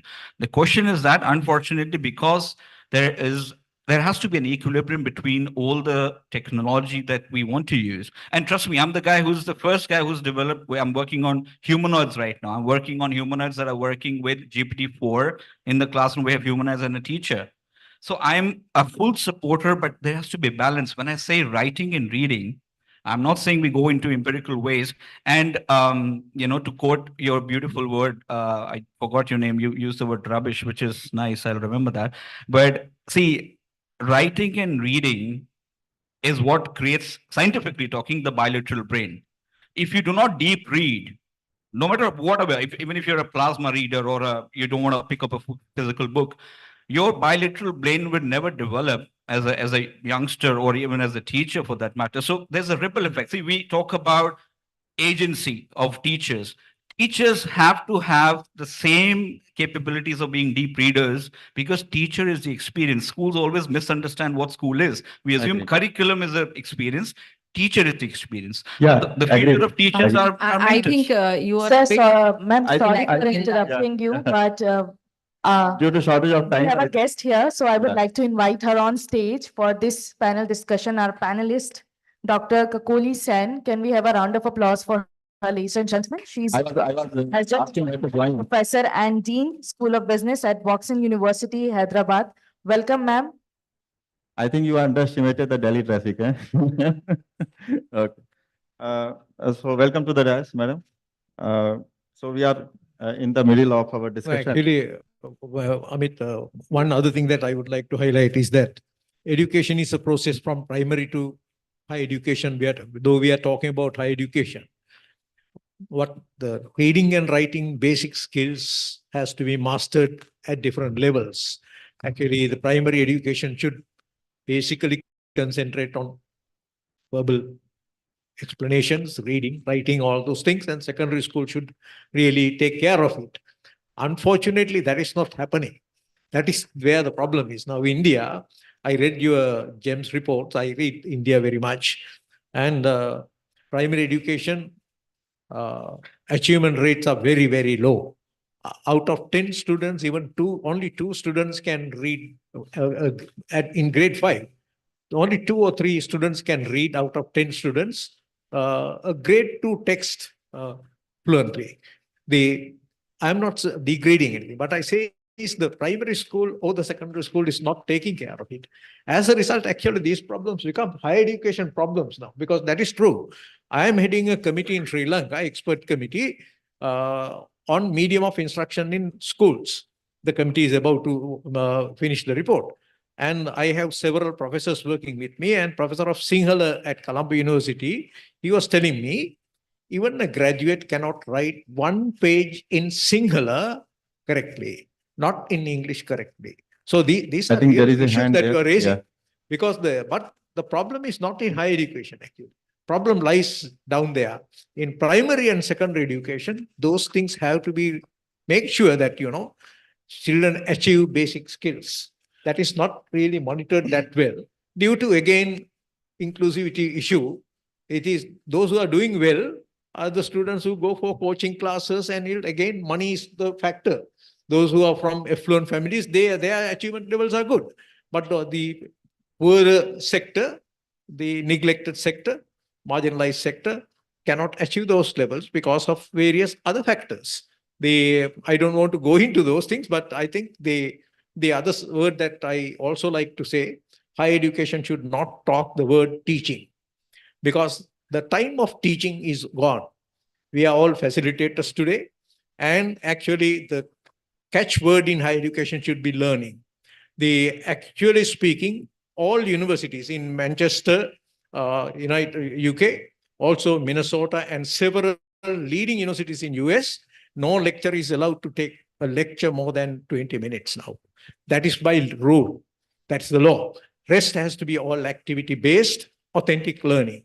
That is where we all should go. I think, unfortunately, we are talking less. There is a question. So we are talking for learning by Excuse me? doing and learning Yeah, from there is, experience. before we take up, Excuse me, one moment. there Hi, is- good morning. My name is Arun. I am a product manager worked at several corporate companies before this. One point to add to is the lively debate between the two gentlemen and Ms. Madhuri Agarwal just before this. So one of the earliest Sumerian texts from 3000 BC, that is the first kind of writing that has ever happened, that we've managed to translate, is that of an elder complaining about the youth, saying this youth is useless, they have no skills, they don't have any grit, right? So this has been this sentiment that the youth today are not up to the mark, they don't have the grit or the determination or the capabilities, is not something that's even boomer, it's thousands of years old, literally. And about the point that the gentleman made about using tools like ChatGPT to be able to generate texts and to finish work faster, I'd again like to quote another humorous cartoon strip where it shows an ancient Egyptian kid complaining that the feel of paper, the feel of writing on paper is just not the same as writing or carving into a clay tablet or a stone tablet, right? Which is what we are saying with, say, something like a Kindle, saying it doesn't feel like a physical copy or a book. Now, what we might be missing here as we grow into adulthood and later is that the new generation may not have the skills that you look for in them, but they have a different set of skills, which we may Agreed, not. agreed. Very good, very good, very good. So you have rightly said that I'll share one example here. I gave one equation and I asked my student to give the solution. He just typed the equation in the Google and got the answer. Okay. So then I was thinking that what should I teach him then? Because Google is there to help him. Then I should teach something else. Because Amit, can I make a point here? Yeah, Thank please. you. Good morning, everyone. I think I am the only person here who has had the privilege in this short time of being on both sides. So I was listening from there also, and I'm now here. I completely agree with a lot of points that are being talked about. I think my co-panelist said something, and we had questions and rebuttals from there. And young man, I really appreciate what you said, that this is something like when we were young, we were also told you are no good. And we are continuing the tradition of saying the younger generation is no good. I think it's our ignorance that we don't understand them and we don't know what drives them. And if we are saying today that they are not doing what they should be doing, I think somewhere we are failing to inspire them. If the young generation is very, you're very talented, very meritorious. If there are opportunities and if there are tools for them, if there is a ChatGPT which they are using, is it a crime? If we did not have ChatGPT at our time and we did not get to use it, is it a crime that they're using it? What is it that is being made for? So it's, if they are using ChatGPT for assignment or for anything, if they are using their brains to overnight, trick or hack 95% plagiarism to 0% plagiarism, we have to give credit for that also. How they are able to do it. What is our system doing and how foolproof is our system? How diligent are we while designing our own assessments of students that we've ensured that these things are taken care of? Absolutely. I'll be the first to admit that, for example, I don't know how to use a slide rule or how to use a log table, right? These were tools that may have been used by some of the panelists here, definitely people from the previous generation as well. So just like now, you don't feel the need for even including the use of that in your curriculum, whether to engineering or high school students. Just like that, tools change, the capability to use those tools change, and hence we adopt to that. Yeah, Agreed. to add to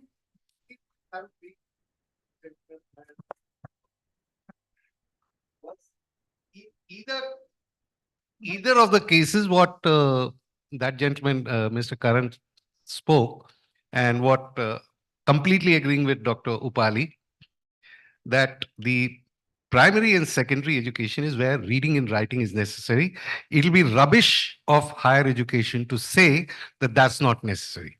It may be on a Kindle, it may be anywhere. Even ChatGPT requires reading. I mean, you just don't produce anything out of ChatGPT and just post it. Yeah, that'd be stupid. If they don't use that intelligence, then there is no critical thinking. Okay. The critical thinking comes after the ChatGPT, whatever it gives, is you review it and does it reflect what you're wanting to say? Now that requires reading and writing. Now I agree with Dr. Upali, and anyway, both the panelists and Dr. Karan were coming from two planets.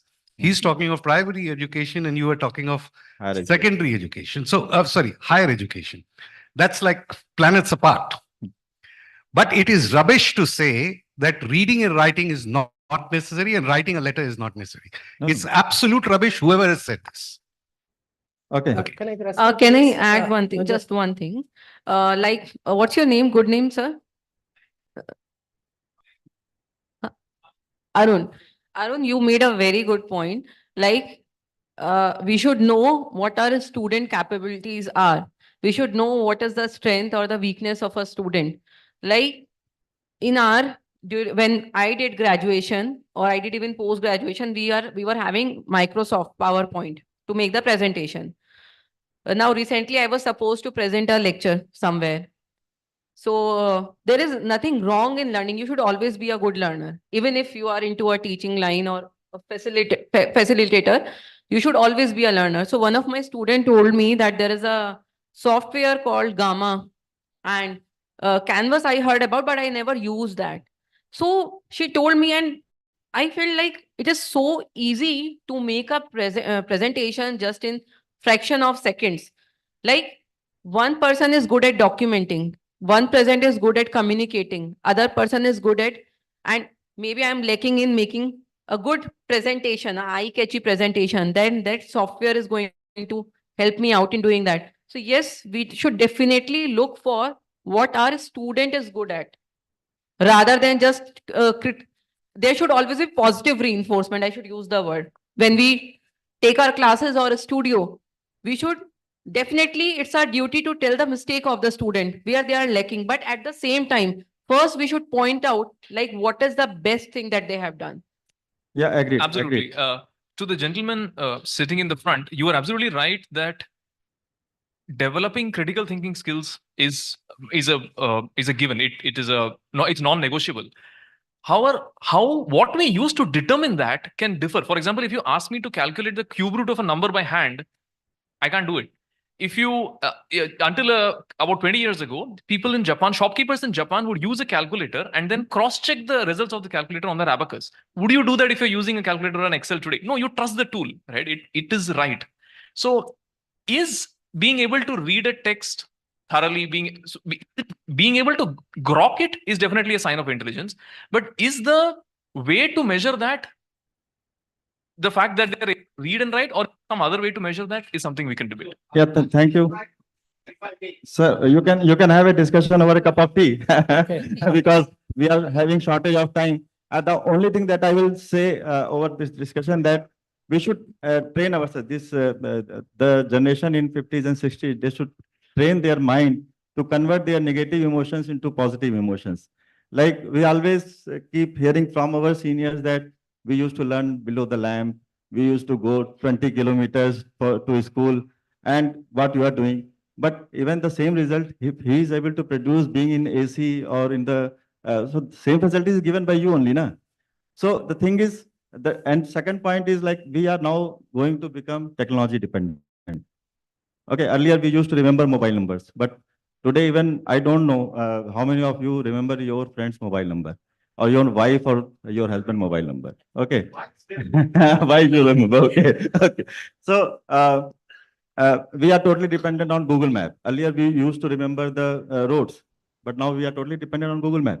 So technology is coming in a big way. Technology is, and we are going to use the technology day and night. And one quote that I would like to say here, that technology will not replace you, but if you don't use the technology, you will be replaced. Okay. So with that point. Sir, I would like to make a Yeah, point here. yeah. Dr. Swati this side from IMM Business School. I think the problem here is our evaluation and examination patterns are not ready yet to evaluate the new age tools. Yes, yes. So if a student is producing results from ChatGPT or some AI tools, my pattern should be ahead of that to identify what is his authentic work is. So for that, we have rubrics that are available on internet from various universities like Boston and Harvard. So why can't we adapt and, blend them with our curriculum and be ready ahead of them? Evaluation thing is very critical because I tell to my students also, like whatever we are teaching, it is not going to help you to getting a job. As far as rubric is concerned, at Galgotia's University, it was way back in 2016. We developed the curriculum based upon that rubric model. Okay. So, Dr. yes, Swati, I would it also is at a like very early stage, but we are using You it. see, my request to all of us, we are all educators in the field. I think unless we change our assessment system, That is very important. that That is very nothing will add to change. that, Dr. Assessment is very, Swati. because still we are on a piece of paper. Like students are giving written examination on piece of paper, and we are giving them knowledge. Okay, because I'm a civil engineer, I'll give you one example that we teach them how to draw shear force, bending moment diagram for simply supported beam, column, something like that. But they give the exam, they get the good marks. But then I ask them one question, that do you think that a company will ask you to draw this bending moment and shear force diagram and pay you 50,000 rupees per month? Not like that. You have to make yourself capable to design the multi-story building, like Burj Khalifa. You should be able to design. But they can design using software. But software is taught, but not evaluated in the examination. Like, again, they have to come back on a piece of paper and they have to give the examination like that. So definitely, Just one more thing, Dr. Amit, I would like to add to address Dr. Swati. Very right. I am also trying to bring up the same thing, that our assessments need to change. Instead of saying that, they are no good and they are doing this, we need to be one up and see that, okay, if this is what is available, this is doable, let's see how do we assess them. So, there are many ways of doing that. But coming to the point that you talked about, that why can't we introduce that, because Harvard and Wharton and all are doing it, there's a little bit of catch there. Their education, this pattern, assessment pattern has to start in the school level. If it doesn't start in the primary to middle to high school, it is very difficult at the higher education that you immediately take them through. A lot of students who come from the IB IB education process, they are still used to it because they are doing a lot of reflective thinking as they are moving along. Whereas in the CBSE model or other models, they've started doing it with the new types of, higher order thinking skills, questions, etc. NEP will bring in more, but their preparation needs to start much before they come to the higher education. Otherwise, you have a whole class failing because, they haven't got used to this. And then there are other problems related to that. So in true sense, if we want to achieve globalization and internationalization, so we should also understand their assessment process. Okay, then only we can, yeah, please, madam. Thank you so much for speaking about that. I'd like to bring the conversation back to the first question that you started about how globalization, internationalization, and all this technology could kind of come together. We experimented it at IMM, and this is my experience that I'm talking about, along with my co-faculty members. We have put up 3 international programs online last year. And this was an experiment for us. It was something in which we said that we need to get them culturally sensitized to other faculties from international areas where they speak. It was putting up a program is not that difficult. I mean, you can always do that. But then, when you actually put it in the class, then you're worried, will they understand the intonation of the faculty? Will they get it? So we actually had to put up sensitization classes. My faculties are nodding their heads. They remember that we had to say, okay, this is what an American accent sounds like. This is what a British accent sounds like. We haven't yet come to the Australian one. We will come there too. It was very, it was interesting. It gave them different perspectives, subjects that we have taught them, a different perspective, a different outlook. So the students sometimes, because they'd also learned it from us, because one thing you have to admit that in the Indian system, we really give them everything. We give them a whole wide, learn this, learn this, learn this, learn this. Whereas internationally, you pick up one subject and you go in depth. And as much in depth with this is there. So that was an interesting way to be able to show to the students that don't think that you know it all. You have a lot more to learn, different perspective, different ideas, different thinking, because you are now not in a job or they're all looking for jobs. They want to work with multinationals. You have to be culturally sensitive. This cross-culture sensitization doesn't come from a textbook. It comes from small little things. When I understand why a South Indian says, no, no, no, and is actually saying yes, small little nods like that. These are experiences we've done, and it is very, very imperative. I also want to thank all the speakers for their wonderful conversation about the different kind of habits and the different skills. This is food for thought for me, because I'm going to be talking about it tomorrow, and I was saying, what am I going to say? So thank you, each one of you, for adding that. The fact is, so far as we know, technology is here to stay. If we have to deal with it, if we don't deal with it, I agree with you, we are the ones who are out. So we have to learn how to adapt it, embrace it. But what technology does not do is that critical thinking. Is it right? I just saw a picture we were talking about, because I'm in the media thing, so I like looking at it. So one of these pictures, Mother Teresa fighting poverty. And you know what kind of picture came? There is Mother Teresa with a sword, and she's fighting the natives of Africa. I mean, that was not really. The cultural overtones and the subtext in texts also need to be understood. That is the critical thinking that needs to come. And that, I believe, I agree with you, you do need to bring it in at the school stages, starting from there and not later on. Thank So you, madam. thank you so much. Thank you, madam. I think I have got the signal from the organizers that we have to wind up. So just before I hand over the session to the organizers, I'll just conclude the session. I thank everyone present over here to make this session interactive. I always understand that there will be a difference of opinion that can be discussed over the cup of tea, which is waiting over there. And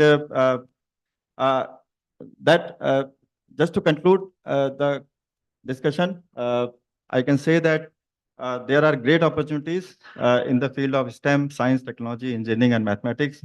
And we all understand that the internet has improved our connectivity. Social media has made us capable of connecting with people. Earlier, the learning was teacher-centric. Like teacher was only knowing that from where to get the information. But now my students say that if you don't tell me, I'll get from faculty from MIT or from Cambridge or some other institute. And they are easily connecting with them, and then they are getting the answer. So you cannot be the owner of the everything. Okay, so that is very positive development in terms of technology. Safe travel has made this world very small. Now we can easily travel. You all must have experienced that morning you are having tea in Delhi, and then evening you are having dinner in Calcutta or in Bangalore somewhere. So that much safe travel has. So those who are sitting over here, that administrators and other institutional head and policymakers, some of the points that I would like to mention here that needs immediate attention in terms of achieving true globalization and internationalization. First thing that we have to ensure that free movements of students and scientists, which is still it's not very free. Like you cannot easily move from one place to another place. And training of professionals, improving academic quality. One expert say that understanding the culture and tradition, because when you are bringing international students to your institution or sending your student to international universities, so they should understand their culture, and you should also understand their culture, that how they can be safe over there. Then there should be improved policies and practices, improving the partnership with the industry so that you can ensure the local needs. Then best use of technology and social networks. This I have just listed down. And you have to make your institutions interdisciplinary, multidisciplinary. You have to make that environment. And networking at the national and global level. So these are the basic needs of higher education institutions, and they should look upon. And the expenses they should also see. I have seen many institutions in this race. They are spending a lot of money on APC, that is called academic processing charges. Okay, lakhs of monies are spent to publish manuscripts by paying. So that fund can be utilized to develop their research capabilities so that they can they can actually attract the talented people. Okay, and there should be a vision of long term, like long term vision should be there rather than gaining short term advantages. So with this, I thank you all once again for making this session very interactive, and I'm sure that our organizers are losing their patience now. so, so thank you very much. I hand over the session to the organizers. Thank you. Ladies and gentlemen, can we all join our hands? Come on. For this informative session, please be seated. Please be seated. All right. So I would like to invite on stage Mr. Vic Gaffney once again. Please, sir, Director of Kaveti Law, to felicitate the panelists. Please have a round of applause, ladies and gentlemen. And Mr. Abhishek Gaurav, Director, Clickaway Creators. Please give a huge round of applause, ladies and gentlemen.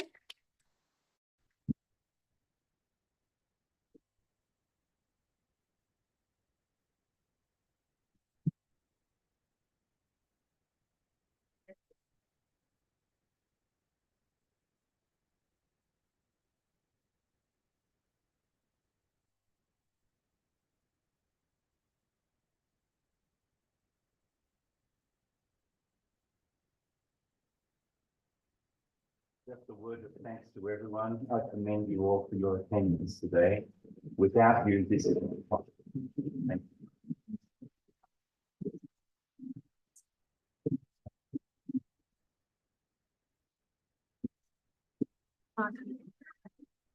A huge round of applause, ladies and gentlemen, for Ms. Madhuri Agarwal, Head of Department with Department of Architecture and Regional Planning, Gautam Budh University, Greater Noida.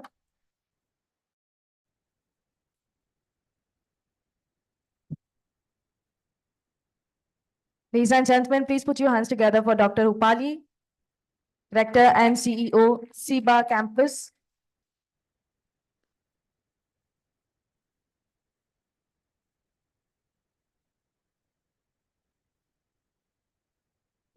Ladies and gentlemen, please put your hands together for Dr. Amit Srivastav, Professor, Department of Civil Engineering, Graphic Era Deemed University, Dehradun.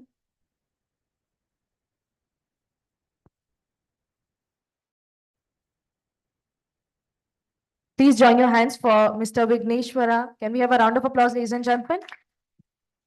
Abdullah Aziz Al Sagar, Chairman, Professor, Information System, Area Department of Management Studies, Indian Institute of Technology, Delhi.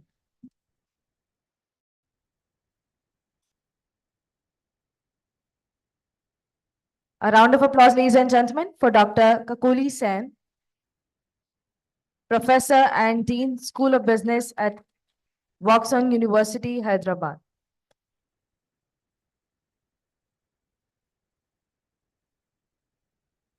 I request our panelists to please stand up for a group photo.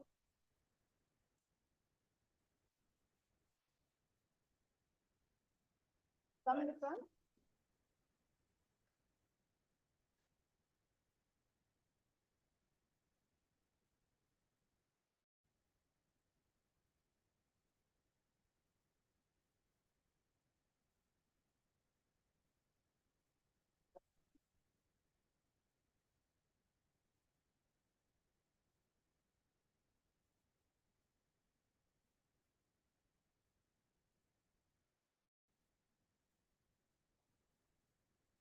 Thank you so much, ladies and gentlemen. Once again, a huge round of applause for everyone, ladies and gentlemen. And ladies and gentlemen, now let us take the conference forward with our next session, the panel discussion. And the topic is creating an optimal learning environment, balancing. All right, so before we start the next session, we have a 10 minutes break. So I request all of you to please have tea and coffee.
Hello, hello, hello, hello, hello, hello, hello, hello, hello, hello, hello, hello, दोनों में hello, hello, hello.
blaming children for rote learning.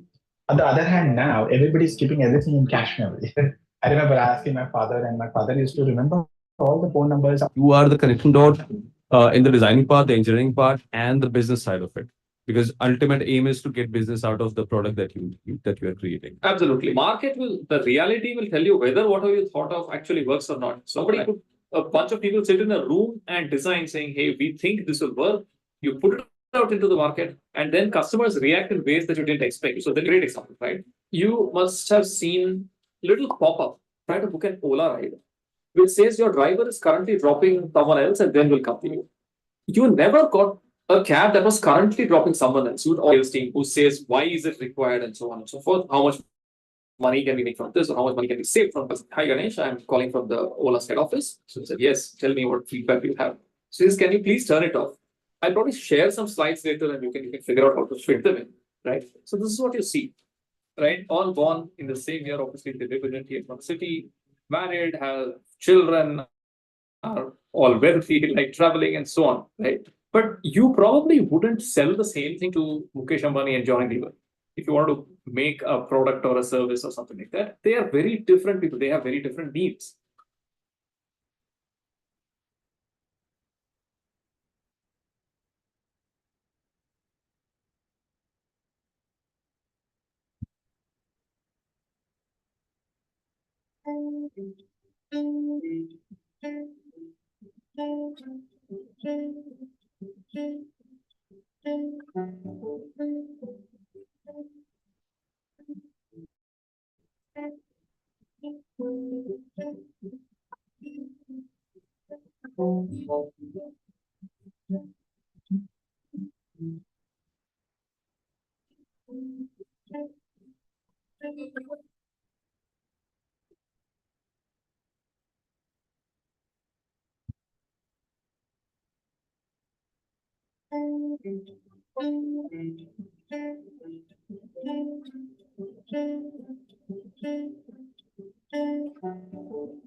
What were your first experience when you were kind of going on the first sale? Yeah, I was scared, I was scared because I remember that we nearly missed our flight. I was joining the ship in Calcutta. This was close to 10 plus 10 on my day one.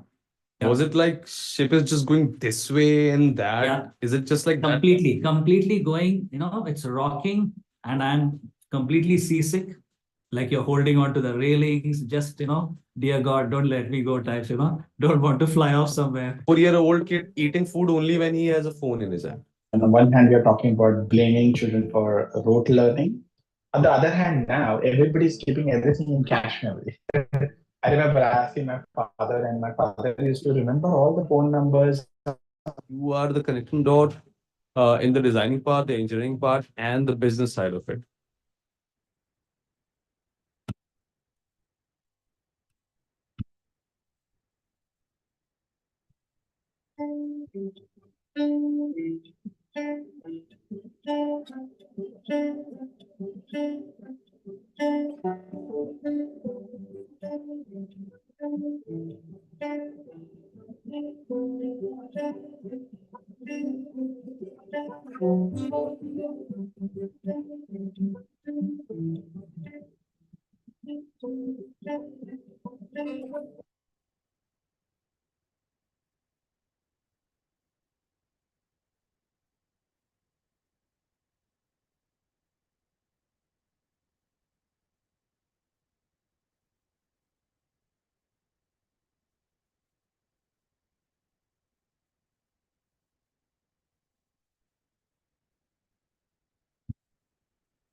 All right, Lisa and Chansman, I request all of you to please come back and settle down. We are starting the next session.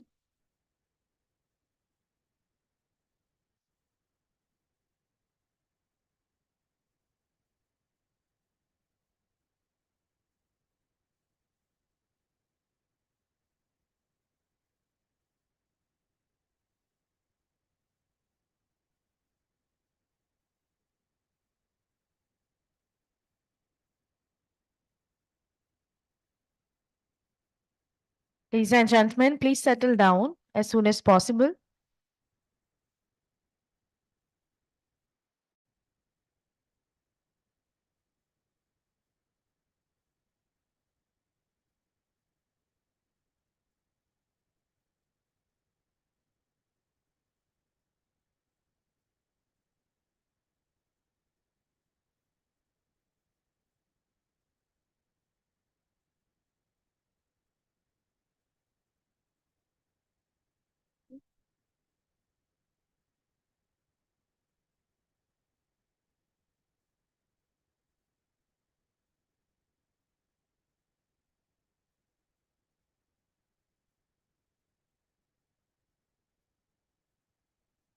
I once again request all the guests present here to please settle down. Please come back to your seats.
All right, ladies and gentlemen, so we are about to start our next panel discussion.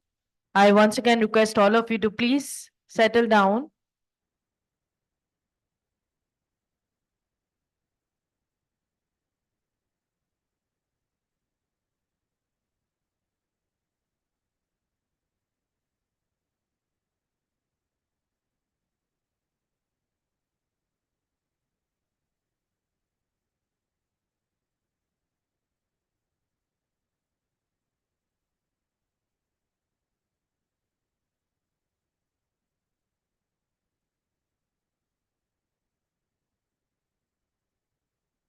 People at the back, I request all of you to please come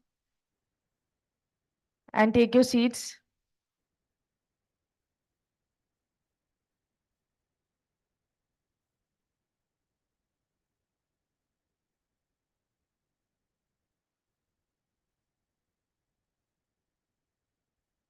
All right, so ladies and gentlemen, before we start the next panel discussion, I request all of you to please, let's do some warm-up activity here. So the energy level in this room is here, but I want it here. Are you all ready for the warm-up? Yes? I can't hear you. Are you ready for the warm-up? Yes? All right. So you all have to stand up. Come on. Very good. All right. So when I say one, you have to clap by joining your both hands. Come on. Let's do this. When I say two, you have to call your name as loud as you can. Two. Very good. Sir के लिए can we have a clap? पीछे से आवाज नहीं आ रही है. So I request people at the back to make ज़्यादा आवाज. When I say three, you all have to jump. जहां पे भी आप खड़े हो वहां पे एक बार jump करना है. All right? A small jump. Okay? 1, 2, 3. Very good. All right. So let's start this warm-up activity. 1, 2, 3, 3, 3, 3, 2, 2, 1, 1, 2, 3, 3, 2, 2, 1, 1, 1. You have to clap. When I say 1, you have to clap.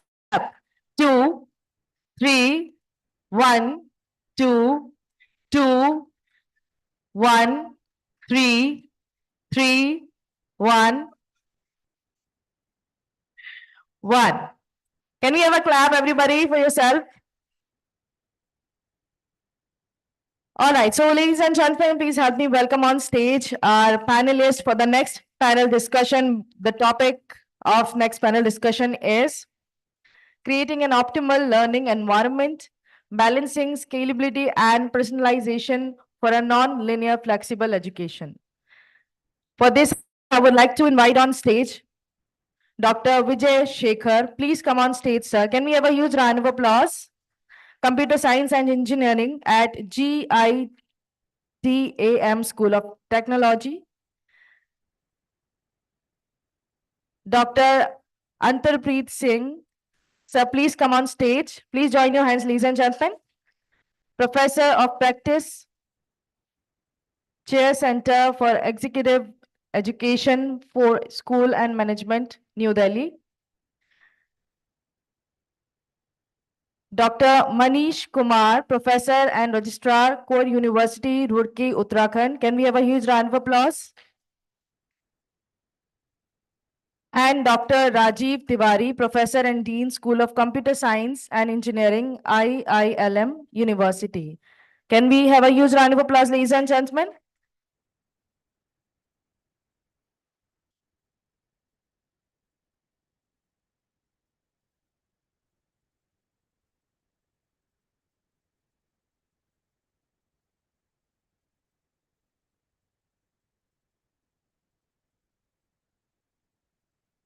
Please welcome on stage, ladies and gentlemen, Professor and Dr. Y.S.R. Murthy. Can we have a huge round of applause? The founding Vice Chancellor of RV University.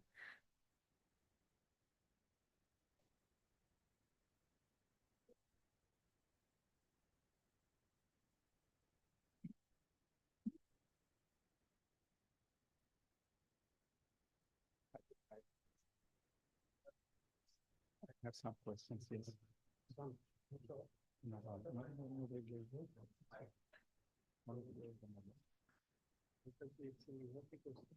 Yes, those questions.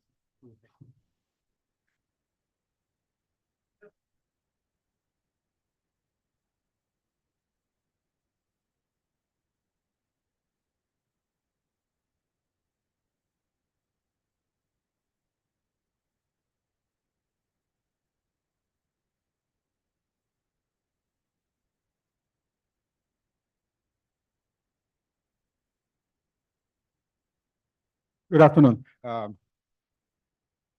name is Vijay, and I'm designated as the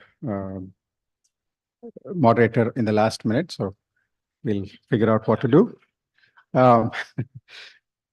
So this is about creating optimal learning environment, balancing scalability and personalization for a nonlinear flexible education. Whenever I see the word nonlinear, I get scared because I've spent my whole time in the analysis and control of nonlinear systems.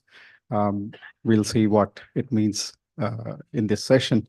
I think we'll start off with a very generic question in terms of each of the panelists can actually provide their opinion in terms of what they think of what is optimal learning environment. Perhaps Dr. Antarpreet Singh.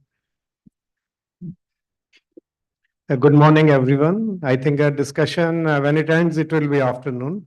So, I mean, I am from industry and I started my academic career with Indian School of Business, Hyderabad. And I'm currently at 4 School of Management. So I'll talk more in context of industry. So I would say there are certain changes which have been induced by COVID, the digital transformation. But even before COVID, several organizations had started huge digital initiatives. And with the result that where we are today, we have digital work styles. And the form and shape of learning has also changed. Now, one thing which is very important, and I'll keep my arguments short, is the presence of multi-generational workforce. So if you see, there'll be three generations. You pick up a large organization, you will see three generations working. Someone who is as old as me, 58, 60 years, somebody who is at 40 years of age, somebody who is at 22, 23 years of age. So you have three generations working. How do you make them learn together? Peter Senge, who is called father of modern organizational learning, he said learning is important, but learning together is more important. How do you make all three of them learn together, and how do you integrate your learning strategy with your business strategy and ensure that the learning outcomes contribute to business outcomes? So the learning outcomes are boosting the business performance. And here I would like to give you a small example. In year 2012, I was Asia Pacific head for Alcatel-Lucent University, which was a learning and development arm, and globally we would earn 80 million euros from customers. Alcatel-Lucent was divesting some of its division, and some board member thought that this is a learning and development arm, why don't we divest it? And we can give it to some other large company in US, and they can, as an outsourced service, they can provide us this thing. So we started with this M&A, this thing. I being an Asia Pacific head and part of the global leadership team, I was also called in Paris, and we had discussions. And it looked that we had around 750 employees, 80 million euro top line, presence in 130 countries. I'm talking about the learning and development arm of Alcatel-Lucent. Alcatel-Lucent was, of course, 25 billion euro company, one of the largest telecommunication company in the world at that time. And suddenly the leadership realized, oh, learning is so integral to our business. It is part of our DNA. How can we give it to that large company which will run it as an outsourced service for us? So that crazy idea was scrapped. And that was a great lesson. I also learned that learning is so integral to business. You cannot, it's a part of the DNA. So to create an optimal learning environment in context of corporate education, in context of industry, so I would say that learning needs to be integrated with the business strategy. Whatever you are doing, whatever you're investing in learning must improve, must create superior business value and must create superior employee, I say employee first, employee experiences and customer experiences. So that is my take on learning coming from industry, having spent 35 years in industry. And I'm sure my fellow panelists will talk about learning in context of higher education. Thank you. Good morning, everyone. When we talk about learning, we need to understand the target population well in order to have effective learning, lifelong learning, optimal learning. When many of us who are in this hall, when we were students, there was a teacher who was a repository of all information, and there was a one-way transmission of information. But today the paradigm has shifted a lot.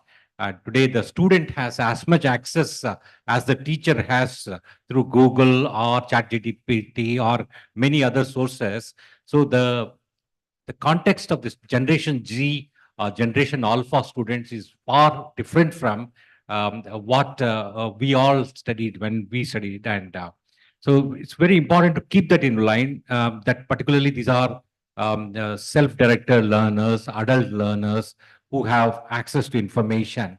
So the role of the teacher becomes different. Here, the teacher becomes a facilitator, and he creates an experience in the classroom, and then drives home the point, and then that's the change which has come around.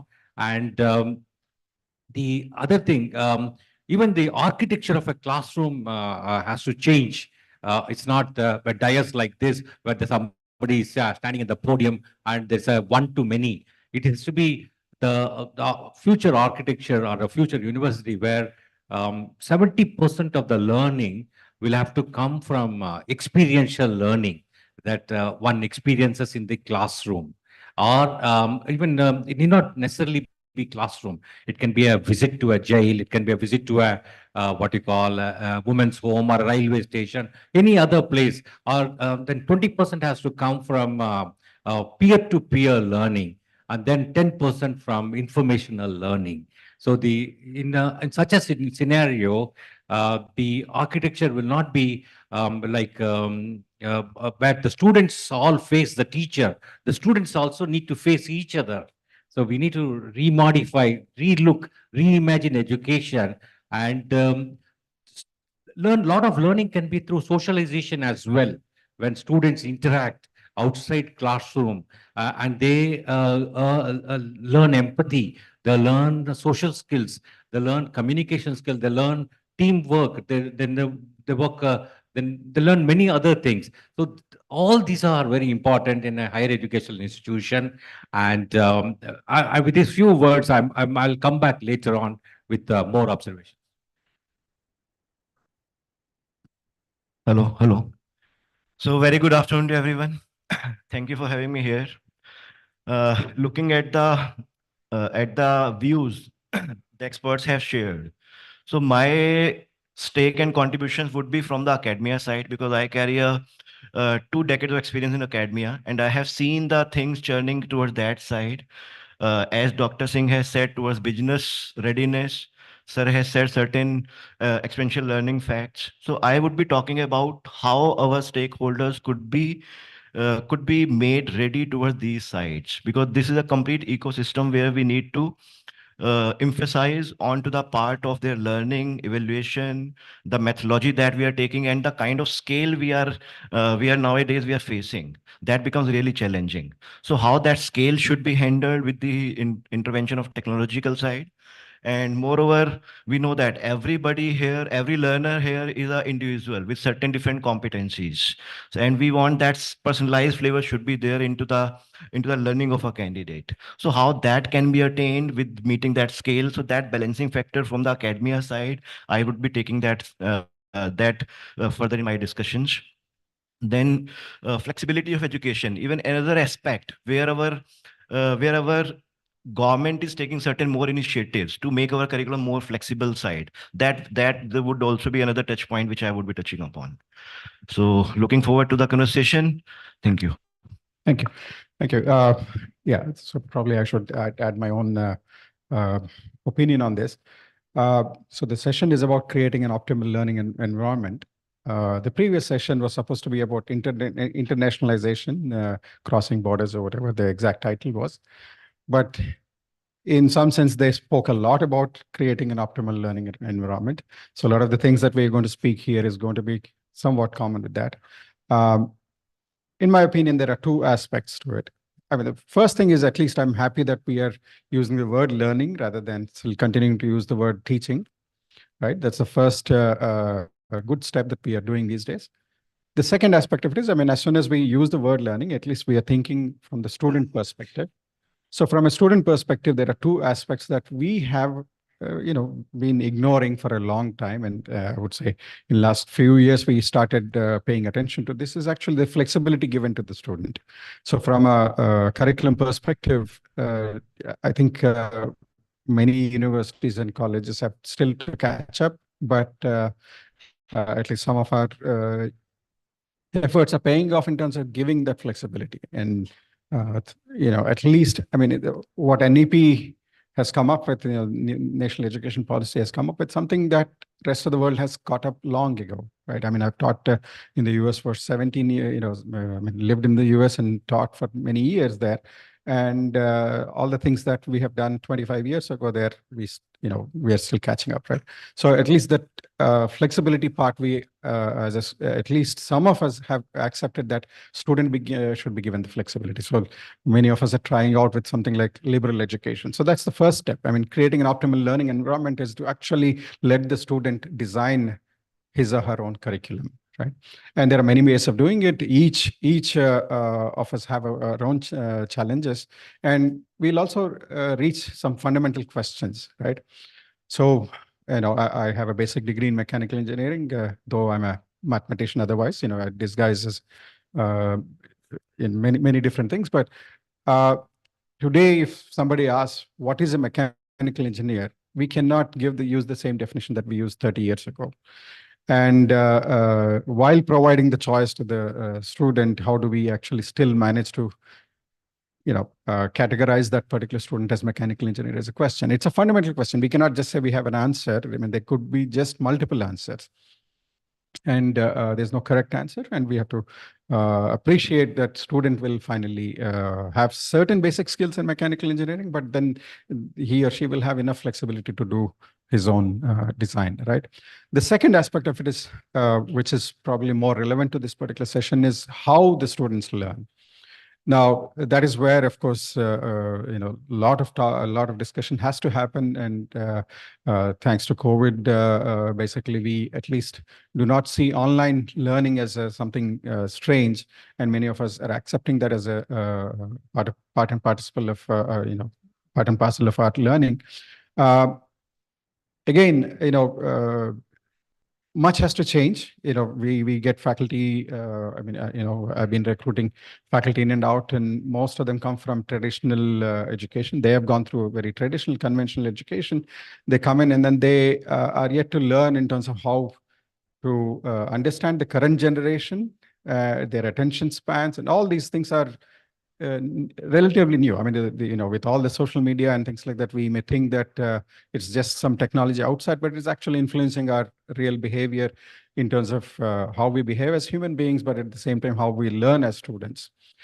So considering all these things, we cannot ignore the part of in terms of how students are learning. So teachers have to learn how to create that optimal learning in the classroom. And then the second aspect of it is, how do we use the technology? And hopefully we'll continue to talk a little bit more about how one can use the various forms of technology and other forms of teaching methods to ensure optimal learning environment.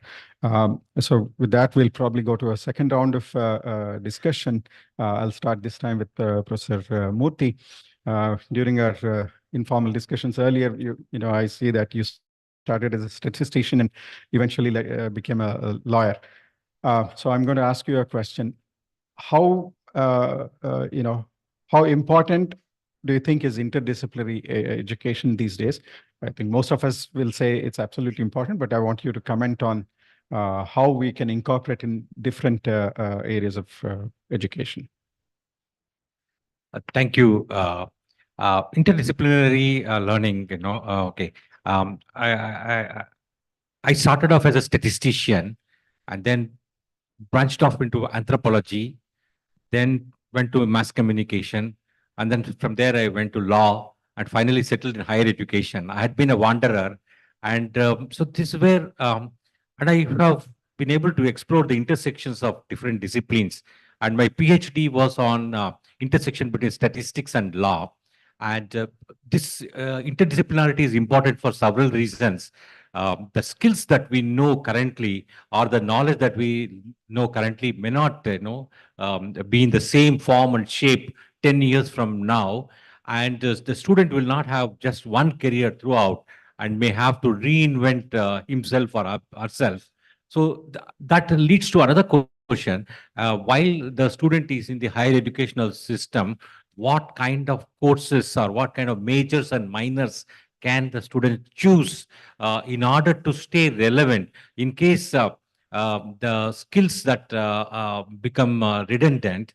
Is there a possibility of using a minor subject and then branching off into a alternate career option. And these are extremely critical questions as the current technological developments. We do not know what the future holds. We cannot predict with certainty what kind of skills will be required. I ran into a top technologist who was a chief technology officer with Yahoo, Google, and then I recently had an opportunity to listen to him. He said he went to IIT Chennai about some 3 decades back, and the only things that he remembered now from the college days or from the IIT Madras days are the English language skills and the little bit of sociology and psychology that he learned. And rest of all has become obsolete. So that is why it's when we are talking about optimal learning environment, now keeping the obsolescence in view, it's we need to inculcate in the students the ability to learn. It's not just what to learn, but how to learn. And that's how to learn is the ability to learn has become very critical. So that that requires what you call nurturing the creativity, curiosity of students. In fact, for long, the schooling system has killed the curiosity of our students. In case a student writes an answer in his own words or her own words and not conforms to the textbook, the person doesn't get full marks. And in the attempt to get full marks, and the students are not allowed to question as to why the fan moves in a clockwise direction and not the anti-clockwise. And it's very important to to retain the curiosity, the childlike curiosity, the ability to learn. And it's very important that the institutions, particularly from the school level upwards, must nurture this curiosity and creativity, problem solving, and that these are some of the fundamental things. Even if the knowledge becomes obsolescence, even if the skills become obsolescent, but these what you call creativity, problem solving, are the major minors one chooses during the course of higher education, or even the certification program will keep one in a good stead for reinventing oneself if need be. Thank you so much. You mentioned about IIT Madras, and 30 years ago, I got my degree from there. And I wouldn't agree that all things we learned have become obsolete. But they are the foundation in terms of what we are learning today. So, but Dr. Rajiv, so the question to you is, you're leading a computer science program, I believe, is, the unfortunate fact is many of the students choose computer science simply because of the availability of jobs. And many of them are not necessarily interested in the hardcore side of computer science. I mean, in the past, computer science used to be completely mathematical, and these days it has become more software oriented. But that mathematical foundation is still important. But then most students cannot really, appreciate the value of mathematics and things like that. So this is reality. So how do you think we can create an optimal learning environment for such students in ensuring they still don't lack basics at the end of their degree program? Thank you. Undoubtedly, the time has changed, the portfolios has changed, and the total crowd of learners is coming into the computer science. That is a challenge which we are talking about the scalability to handle here. And another aspect that you touched upon was earlier core concepts were there. Now they have been shifted to the programming side. So that evolution already we have seen into the market, into the jobs, which is driving our learners also towards that side. So handling that part, anything which we are building right now, and undoubtedly as a computer science guy, we are the change makers. You have seen that how countries have survived with the help of computer science during COVID time also. Every industry has done their job very perfectly without, or we can say with the least movements itself. So that portfolio has been changed totally. And that change is driving our learners toward these side. And all these new technologies that has been built upon now, they are being built on the core concepts directly. But we know that With the change, what is monotonous, that is going to be replaced. That threat we have seen already from AIML, from our AIML side, exploration of AIML side, and moreover, all that generative tools like ChatGPT. So which is already structured way that can be replaced quite easily with the help of ChatGPT. But anything moreover, like building upon to that part, that will still require all the basic syntax onto that part. So any new innovation, if any learner want to do for that learning environment, they need to go from the basics part first. And it is not that they should go with the every basic. They can question that part from the chat GPT directly. They can learn that part which is required for the core sites, and then they can build upon multiple things about it. So same thing, like when more scale is there, more learners will come into the account to handle that part. Technology will be helpful into that ways. From technological side, they people can have more and more interventions into the solutions. And I agree on to that part. Not even a single solution can come from a single domain, because we are living into the real world where every different domains are interacting with each other. If we look about this seminar hall itself, it is carrying so many engineering inside it. So one domain can't give a solution. So interdisciplinary approach is anyways required. So providing that optimal learning toward that side, our curriculum and flexibility offers that kind of opportunities open for our learners, so that they can follow their passions to build certain societal solutions. So with the help of technology, now spectrum is quite wide open. They can decide their vision for the upcoming time, and they can opt for certain different kind of courses from the different portfolios, which can design certain solutions for the upcoming time. So these kind of optimal learning environments nowadays we are offering, along with the core competencies intact into the curriculum side. Thank you so much. Yeah, I mean, we are certainly in interesting times where computer science, for example, has become fundamental to every area of knowledge. And,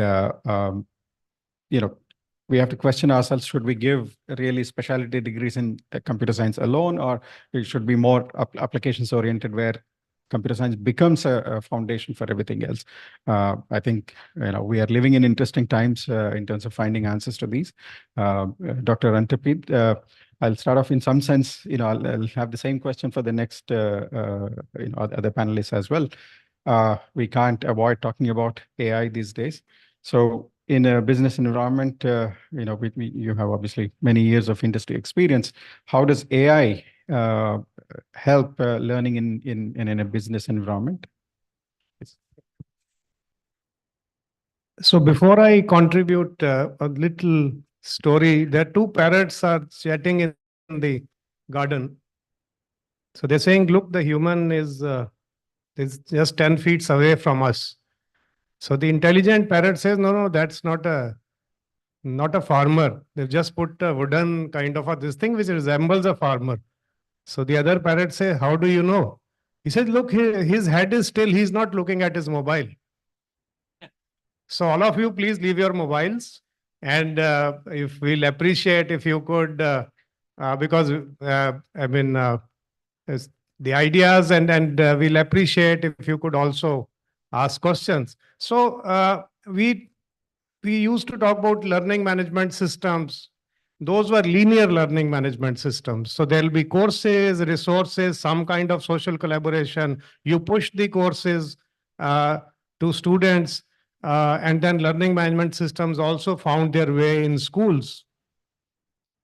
Today, the artificial intelligence-led learning management system, though they had a dumb intelligence, there was a software which will continue to perform same function over and over and over and over again and again and again, 10,000 times, 50,000 times. Unless you put another patch in the software, then the functionality would change.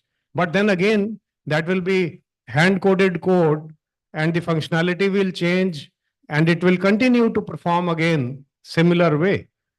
What if we say we create a non-linear learning management system for executives, for engineering, for law, for MBAs, for humanities, for senior students, for junior students, for even nursery class or whatever? I mean, of course, they should not be burdened with these the heavy education or anything like that. Now, there are two types of, these are called adaptive learning systems, adaptive learning non-linear systems. So there's a two type of adaptivity which they bring. One is a designed adaptivity. As you design, let's say, there's a university or there's a B school with 500 students. So you design the curriculum, you design, as my fellow panelist, Dr. Murthy was saying, 70, 20, 10. So all kind of this thing you've designed, that is a designed adaptivity. So you start. The algorithm, the second adaptivity will be the algorithm adaptivity. The algorithm is intelligent. There are artificial neurons which resemble the neurons we have in our brain. We have 86 billion neurons in our brain. And we have taken, and we say that the artificial intelligence, the new age. No, it started in 1955, the work started. And we've created an artificial neuron which exactly thinks, functions like a human biological neuron.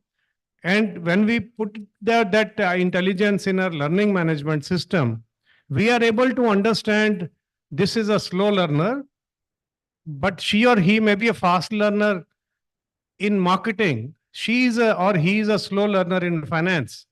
So the learning management system accordingly will craft the courses, which means you are going down to an individual level. That's a personalization of learning. That is what non-linearity is. And you create a learning ecosystem where you are giving one that this was Dr. Murthy earlier said self-directed learning. Self-directed learning aided by, of course, there'll be group learning also, there'll be classroom learning also, there'll be digital classroom, hybrid, face-to-face, physical classrooms with digital and digital, all types of this thing put together, and the institution creates its own recipe. I mean, you have all the herbs available, everything available. Then what kind of a dish you want to create? So AI is also like a herb, and it helps you create a non-linear, student-centric, which results in a very superior learning experience. And also the learning outcomes are superior because you've not pushed like one shoe fits all kind of approach is not there. You are understanding the learning needs of every individual, and accordingly you are satisfying. And that is where algorithmic adaptivity come into play, because algorithm is intelligent. I mean, the machine learning algorithms or deep learning algorithms, as we one that they learn by their own experience, the way we learn. If I touch a cup which is very hot, next day I will not touch it. Even if there's a Coca-Cola there, I would be very cautious because I have learned by my experience. In a similar way, these learning management systems also learn. And that is where the designed adaptivity and the algorithmic adaptivity make the whole this thing non-linear. And I will stop here because I'm a professor. Now I am a professor and I love talking. I listen less and talk more, and I can keep talking on adaptive learning till evening. But I think in the interest of time and also not to overburden you, I'll stop here. Thank you so much, Dr. Anpit. The way I think about non-linearity is teaching is always linear, at least the way we do conventional teaching, whereas learning has never been linear, right? I mean, just think of a kid while they're trying to learn walking, one sudden day they will learn, but then the practice has been there in terms of getting prepared for that final step of walking, right? So in every concept learning, same thing happens. So nonlinearity is inherent to learning. Adaptation is obviously there. I mean, without adaptivity, learning doesn't happen. But realization that this is how it happens is what I think most of the educationists miss it. But I think it's time to understand some of these things, how we learn. Dr. Murthy, I want to keep this same track. How do you think AI is changing, let's say, in your university or in your field of education? I'll just give a small preface to what I'm going to say. During COVID pandemic, all of us moved to online classes. And so there were questions raised whether post-COVID, will it be all 100% online? And but the last couple of years' experience is that people are still preferring face-to-face learning. If a learner is given two options, whether to learn online or face-to-face, there is a marked preference for face-to-face. And of course, some kind of a blended thing will come in, and some kind of hybrid thing will come in. Some flip classes will be there, but by and large, the teacher will remain. That like some places, there are experiments where newscasters are what you call a AI chatbot, and then we have serious teacher shortages. Actually, a lot of people are not coming forward to become teachers. It's not because of the recognition or the status accorded to a teacher. So there are some sections, there is a view, can the teacher be replaced by AI? But again, the things like empathy, things like mentoring, things like these are some things which cannot be substituted. So while the tools, be it in research, be it in this thing, will certainly be helpful, but ultimately, just as during COVID pandemic, we have, after the pandemic was over, we went back to the traditional classes. So the traditional traditional systems will continue to remain, but they will use AI tools, but but AI will not substitute the teaching. Yeah, that's Absolutely. AI cannot substitute, but the role of a teacher is, I think, changing to be a facilitator that was used earlier in the session, more of a guide with the. So if you allow me, I would like to add on to this. Sure. So scalability handling issue, AI into the education has been taught, adaptive learning has come into the presence now. So here, as Dr. Singh also said, adaptive learning or into the algorithm side has come into the systems. So that is one part, but it also enables another part where our learners are interfacing with the softwares which are AI enabled, and their efforts are being captured by these softwares. Their profiling is being done. So this will create a data set for every learner, how they behave, what kind of learning environment they are carrying, how they are, what competencies they are carrying onto that technology that they are learning. So that kind of profiling could be quite easily created now, which can provide very, you can say, crafted way of learning environment for any individual, along with the handling with the scale. So if somebody, like nowadays, we know that Python is very hot nowadays. So there are certain libraries which are really difficult for the students. So same set of questions can't be relevant for every individual now because they carry different competencies. So how to gauge that part? That enablement also AI does nowadays. What you are interacting, what you are at what you are hitting right, what is not going well for you, that all entire profiling could be done quite easily with the LMS systems. So LMS next dimension has come in along with the AI part, profiling, along with the crafted kind of questionnaires for the students one-to-one basis. So outcomes could be met quite easily, but question papers could be quite different for everyone, so that you can gauge the candidate about their right set of learning they have learned till now, and everybody would be taken from their level to the one level up. But I feel that is education, not measuring everyone onto the right frame of the standards. So that is another part, personalizing with the non-linear kind of learning. And undoubtedly, as we all know, that cactus Chinese tree, it shoots up in the 6 years, but in the 6 weeks, that change happens entirely. Same way here also in the education sector with AI, AI/ML part, curves are of same kind. Initially, this may take certain time for the data gathering and all that insights to be generated from the softwares. But after some time, you will see that the success and the educational level upgradation of the candidates would be quite non-linear in shorter span of time. So that part again is being enabled by AI/ML part in the education. That is my submission at this phase. Thank you very much. I mean, it's really an excellent viewpoint in terms of how AI is actually providing a personalization aspect of the education. I think we are only beginning to realize the potential. I don't think we are yet in terms of implementation in the full force.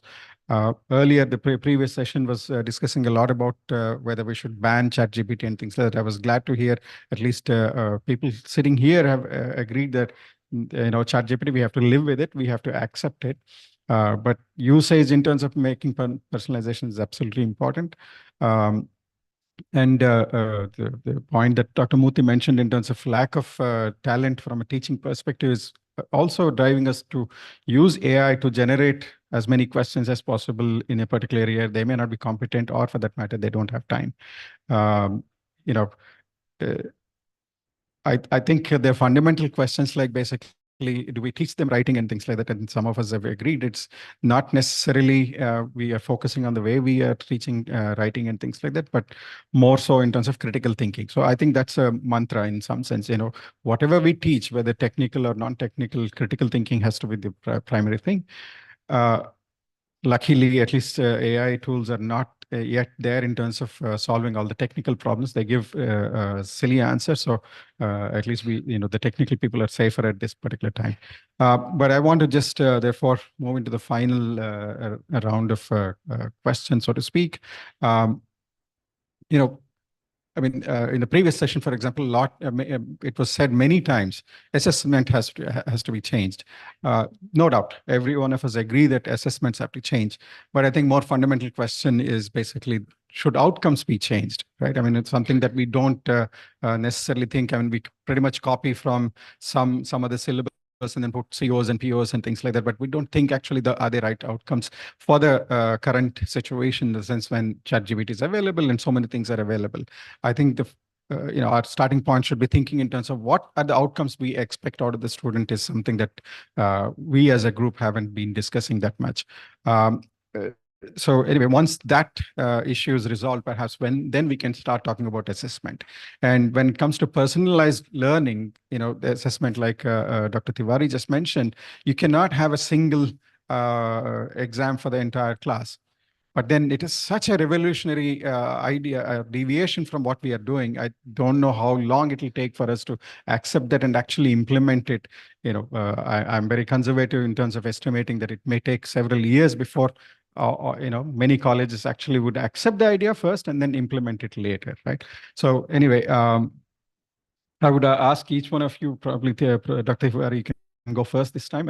How do you see yourself as in terms of how does a future classroom look like in the near future, in the next 5 years, perhaps? How do you think future classroom look like? So from the technological front side, digital emergence has come up. And if you will ask me for the next 5 years, I see physical plus virtual rooms all together sitting there with the enablement of the metaverse into the classroom, their virtual avatars into the classroom. So your physical presence is not a limitation, would not be a limitation in coming time. While you can have that complete compassionate embrace to the same kind of guidance you are getting from your faculty members. Not being at that place, so it would not be a restriction to people to listen to the Harvard professor sitting in India. So that is going to be enabled in coming time. So that kind of scalability we are talking about and enabling that into the education sector with the AIML part. Then what you said, the traditional ways of working, getting that acceptance and getting that into the roles is going to be taken certain more years. But I know that any change will require that kind of questions to be raised, on which behalf our AI and ChatGPT, AML and ChatGPT works. They give you a text box to question something, then they will answer you. And that again, well taken point, whatever is being done, that is being given as an insightfulness to you from the ChatGPT side. But once that innovation come from the human side, that will go inside the generative software, and then it can generate some new innovations for the result sakes. So I disagree on to that part, like that AI going to disrupt our upcoming market. And I agree on to that part. It is going to replace a monotonous job, but that creativity into the mind always remains there, which we also embrace nowadays from the government side itself. Earlier, it was combination of the curriculum with the help of STEM, science, technology, engineering, and management. But from K-12 educational side, you can see that that term itself has been changed to STEAM side, having empathy into it, having your behavioral aspect into it, having that artistic mind into it, into the creativity, that is also required. So this kind of era is coming nowadays, and in the coming future, we'll see all these happening in tandem with each other. Thank you. Dr. Antippreet, you can go second. What are the future skills? Yeah. One of the tech giants, I won't name, you can guess, had never laid off people. But in the last 1 year, they laid off people. And there were horror stories like somebody who has been an outstanding performer was laid off. Why? And the same, I'm going to talk about future skills. And we had a similar philosophy in Alcatel-Lucent, and a similar philosophy we should have in universities and B schools. The company said that you've done great work. We have rewarded you. We've done everything. You are relevant for our present. You are not relevant for our future. We need those who are relevant for our future. Now there is a narrative, AI will steal my job. AI is not going to steal your job. Your job is going to be stolen by someone who is future ready, who has future skills.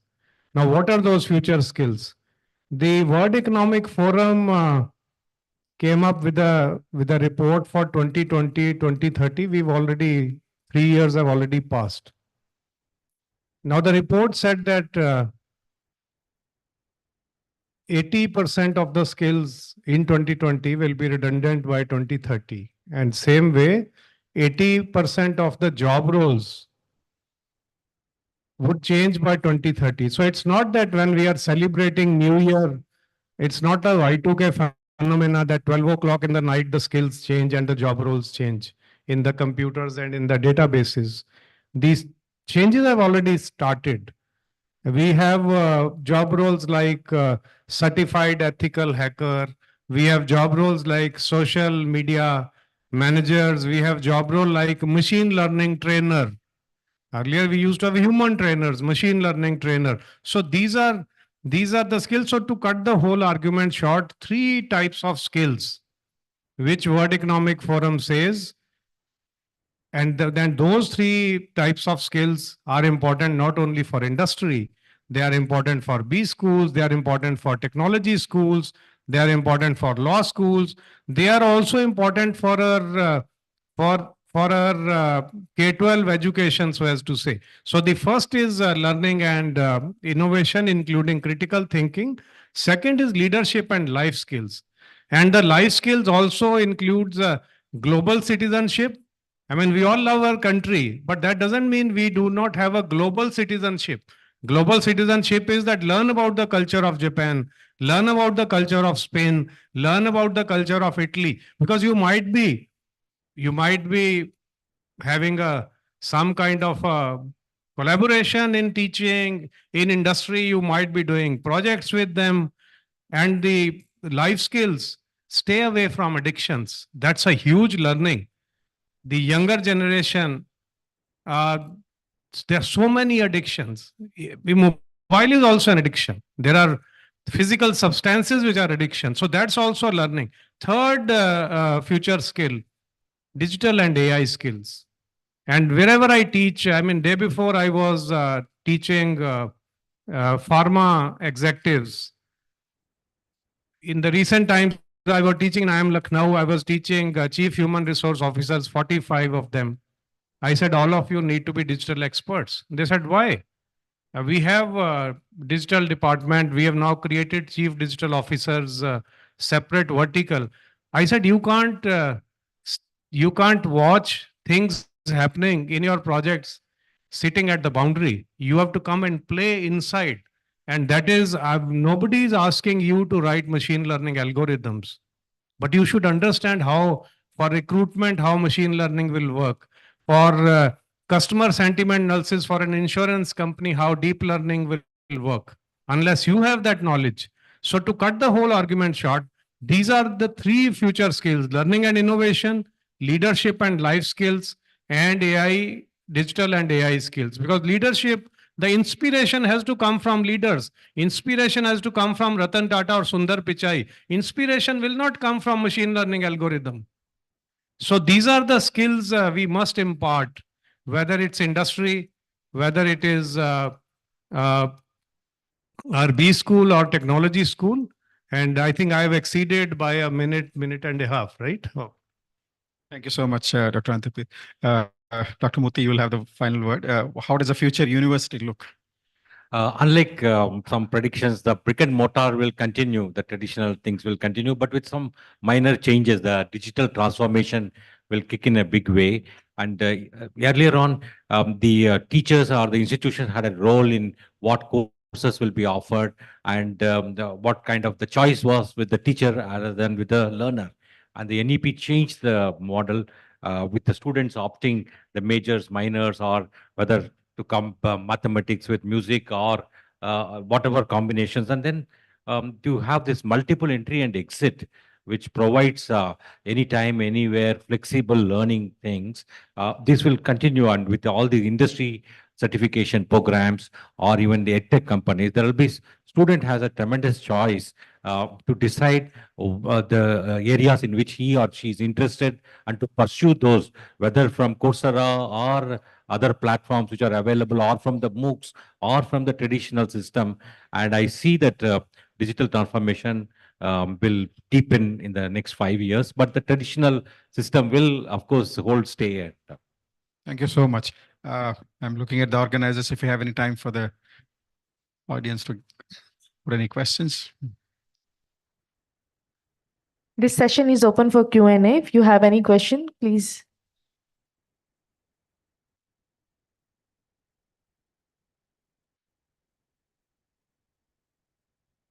Thank you so much. Very enlightening discussion. And we look forward to inputs from you over lunch also probably. Dr. Murthy, my question is to you. You rightly said that in a way, every child is very, very curious. You know, when they are like 1 year, 2 years old, they're constantly asking why this and why not this and this and that. And it reminded me of the movie when you were talking about when the child asked why the sky is pink, why can't it be pink? So, and you're right that we systematically kill the curiosity of the child in the middle, in the primary, middle, and then high school. And somewhere magically we expect them to become critical, analytical thinkers when they reach their higher education. And we talk about that there has to be more reflection, more analysis, more creativity in what you do, which has its own thing. We've discussed it in the morning that, you know, we need to bring it in, but how we will have to all figure it out.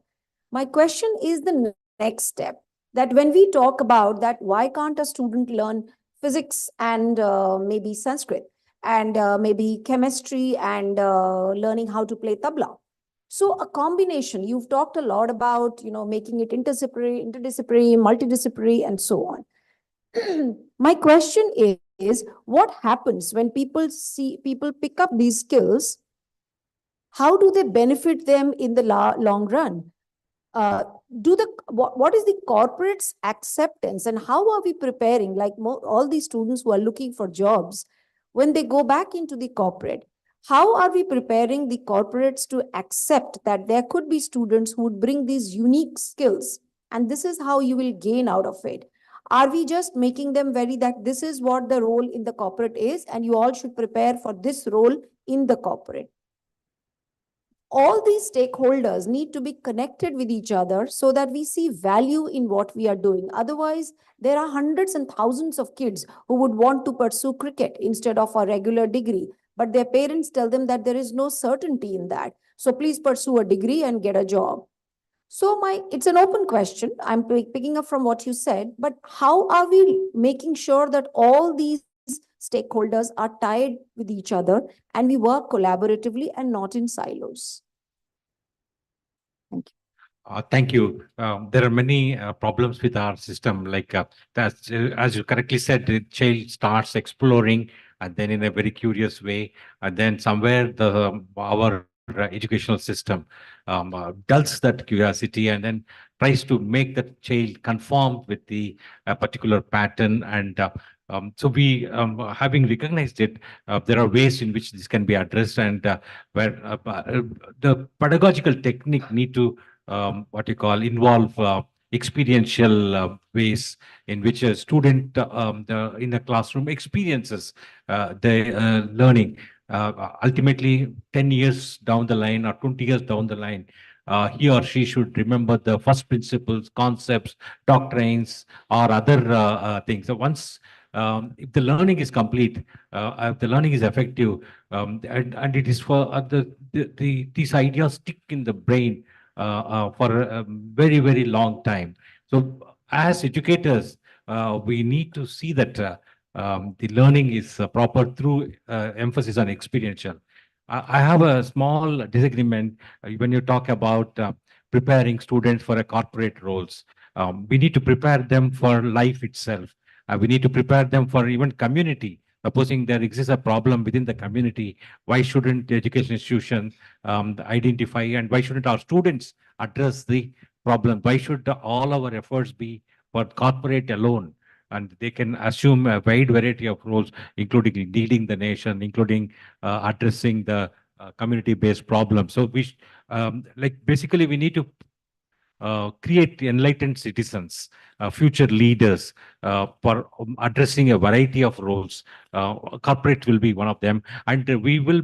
In fact, some of them have to be entrepreneurs themselves and give jobs to 10 others, and not prepare. I mean, the educational institutions are not there only for servicing corporates, and they just inculcate the knowledge and skills, and then plant the sword of ability to learn, so that the person, and it's like education for life itself, including empathy, including becoming a better human being, including better social skills, etc., etc.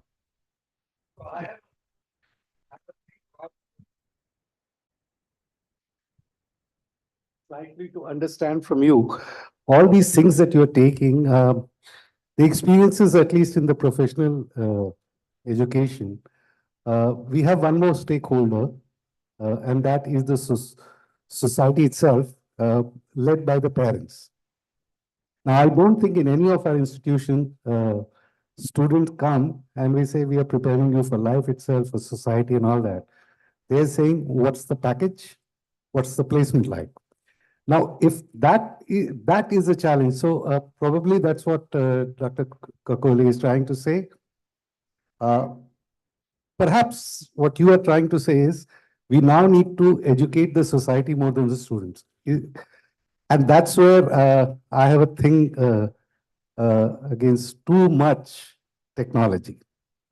Right. You know, the too much technology always guardrails you, because technology is more exacting. In my understanding, I may be completely wrong. It may be reinventing itself, it may be two, but it's like 2 + 2 makes 4. Life has never been about that. And I'm sure Dr. Singh will also agree, because that's exactly what he said, that you need to get onto the ground, because understanding a technology is one thing, but always making it 2 + 2 is 4 will not happen. Here the question what Dr. Kokoli is saying, and that's a challenge that we, not only in India, I guess across the world, wherever I have taught, I've seen, what's the package, how's the placement? Yeah, And if I may add a comment to that. I mean, it's a very good question in terms of basically how do we justify physics and music as I mean, we can go discuss a lot in terms of the commonality between the specific topics, but beyond that, I think parents is an important aspect in the entire discussion. We need to educate them, but beyond that, I think I as well. And one is for daytime job, the other one is for keeping their life interesting. I think both are equally. No, absolutely. If I could just add one point to what he was talking, and then it's an open question to all of you. See, I mean, when we talk about, as you rightly said, curating students' interest and also keeping a balance, it's wonderful. And also the question that came from, the lady is valid. But are we addressing the elephant in the room that your planet, on which we're doing such wonderful things, is not at a state of health? Number one, my problem is with the education system is people who have the power to take decisions.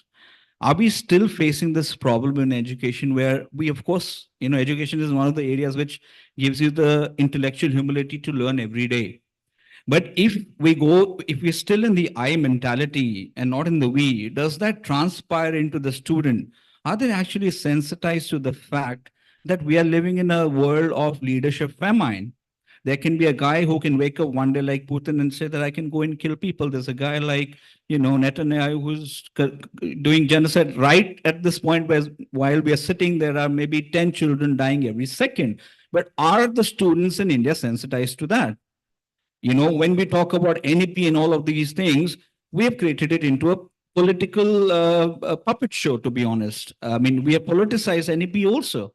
So as a country, do you think it's possible that we can get out of our own skin and actually the burden of the last 40 years of the problems that the world has created when it comes to climate change, and the burden is going to come on these kids. We are not going to be on this planet by that time, but they have to face it. So are we educating them on how will they not only survive, but sustain as the future leaders, where we talk about compassion, empathy, design thinking? How do you make sure as leaders who have the power to possibly change, to bring that sensitivity, not just to the parent, but to the child, because this planet is theirs for the taking. They are future leaders. Are we doing that enough? That's what I want to ask. The short answer is I would no. like to raise the question. Actually, Professor Tiwari, you explained very well, actually, what will be the classroom what will be the learning situations in 5 years down the line. I fully agree with you. It could be totally virtual situations, augmented realities, not only AI, actually, maybe augmented realities will overtake AI, and because your teaching purposes, that is more relevant. And my fear is, as very rightly that the gentleman said it, there is a huge social dimension. Education does not work in isolation. They said that if you take India, the disparity in India is one of the worst in the world. The 9 billionaires in India holds 50% people's GDP alone, 9 people. The 70% GDP is compared to 1% on the top. The disparity is so vast in India, not only in India, it is so everywhere. So you have a heavy marginalized population down the line. Now, when you and I think of AI using in the classrooms, augmented realities, I also earlier pointed out the digital divide already exists. And that gets widened and wide because after COVID, SDG goals, goal number 4 is the education, but goal number 1 is poverty. No, goal number 1 is poverty, mitigation of poverty. That has increased. Now, if you take our country, Sri Lanka was at 4% level. Now it has gone to 12% level after COVID, because the same in India or in anywhere, and the UN is really worried about it because the disparity has increased. Yeah, The recent 2023 in the interest of time, can we? No, I'm going to say that 23 report is totally talking about these disparities and deglobalization. Deglobalization, according to what we were talking earlier, was globalization and internationalization. What is your thinking? How these things would interact with the rest of the common man? That's my question.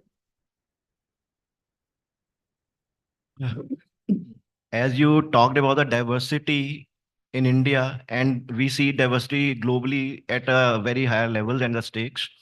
But what my belief is over here is the changes that we are conducting to our touch points, which are again a foreign collaboration with, I should not say foreign, which is another collaboration with another stakeholder. So which will be reflected there also. I should say this anecdote here itself, like In a big room, we have a big elephant. Everybody saw the different parts of it. But to get the entire picture, everybody need to come up with their own perception of that image itself. So we are talking about, right, that one perception that we are looking at, which I am touching upon. Similarly, perception has come from the other people, from the other angles also. When this whole will come together, and then we can have an entire picture of a big elephant from the room. So in that direction, from the academia side, government has taken initiative for the NEPs, as mentioned from this side also. So that NEP has gone to the multiple stakeholders, primary education also, secondary education also, to our HEIs also. So two, three diversities has been mapped together so that the query that Dr.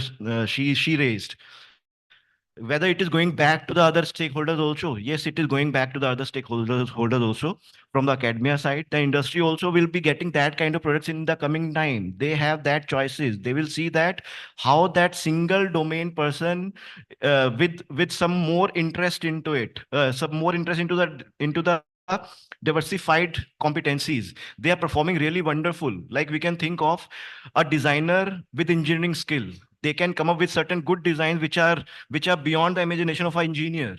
So for that per se, we can say that diversity really would be helpful in the coming time to the levels of globe also, to the level of scalability or the employability of the candidate also. And with the time, society will also get that acceptance of the candidate, that not, as I said, it will not going to happen in the linear time, will not be visible in the smaller spans. That change will take some time. Then society will also accept that the people, those who are really technically educated and with their interest aligned in their professional career, they are doing wonderful as compared to the silo person, those who have one focused domain of the knowledge. Thank you. So sorry for interruption. We are running late for the next session. So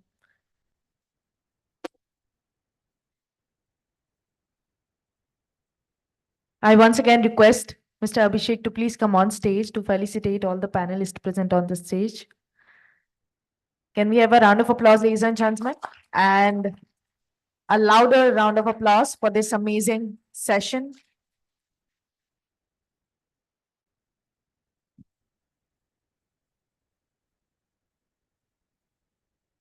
I request all of you to please stand up and please come forward.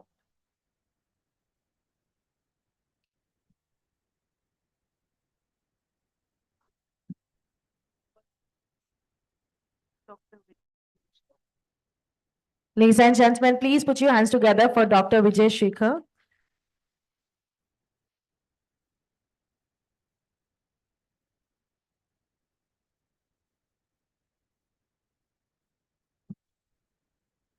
A round of applause, ladies and gentlemen, for Dr. Antarpreet Singh.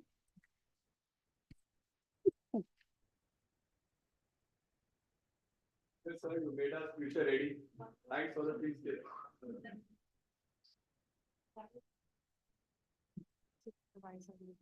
Can we have a huge round of applause, ladies and gentlemen, for Dr. Y.S.R. Murthy?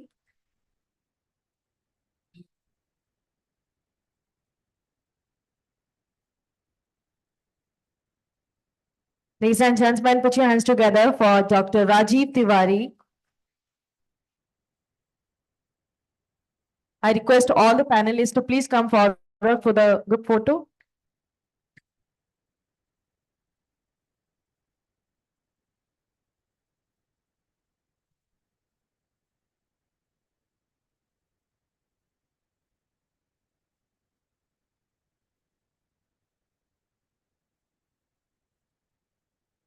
Thank you so much. Thank you so much, gentlemen, for joining us. All right, so ladies and gentlemen, moving on to the next session, which is a speech by an industry leader on how will education contribute to the future creator economy. I would like to call upon stage Dr. Chetna Sabharwal. Can we have a round of applause, ladies and gentlemen? Director, Association of Indian Principals. Ma'am, please come on stage.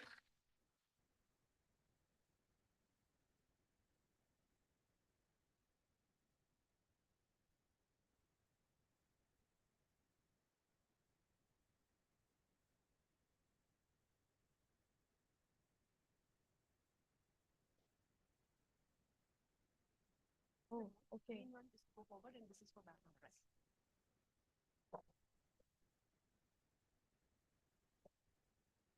So good afternoon, ladies and gentlemen. How are you feeling today? I don't see the energy in the room. Hello, Delhi Heights. Yes. Okay, let's do an exercise by the time if they are removing this. So what we can do is, when I say 1, you have to clap 1 time. When I say 3, you have to clap 3 times. Can we do that? Are we all educators? Do we have kids? So we can do that. So let's go ahead with that. 1, 3, 3, 1. Thank you. That was applause for myself. Okay. No, jokes apart. Do I have a mic? Like, can I have? Because I would love to be there. Yeah, can you hear me? Yeah. So, how does this picture look? Beautiful? Grand? What else? What else comes to your mind when you are looking at this picture?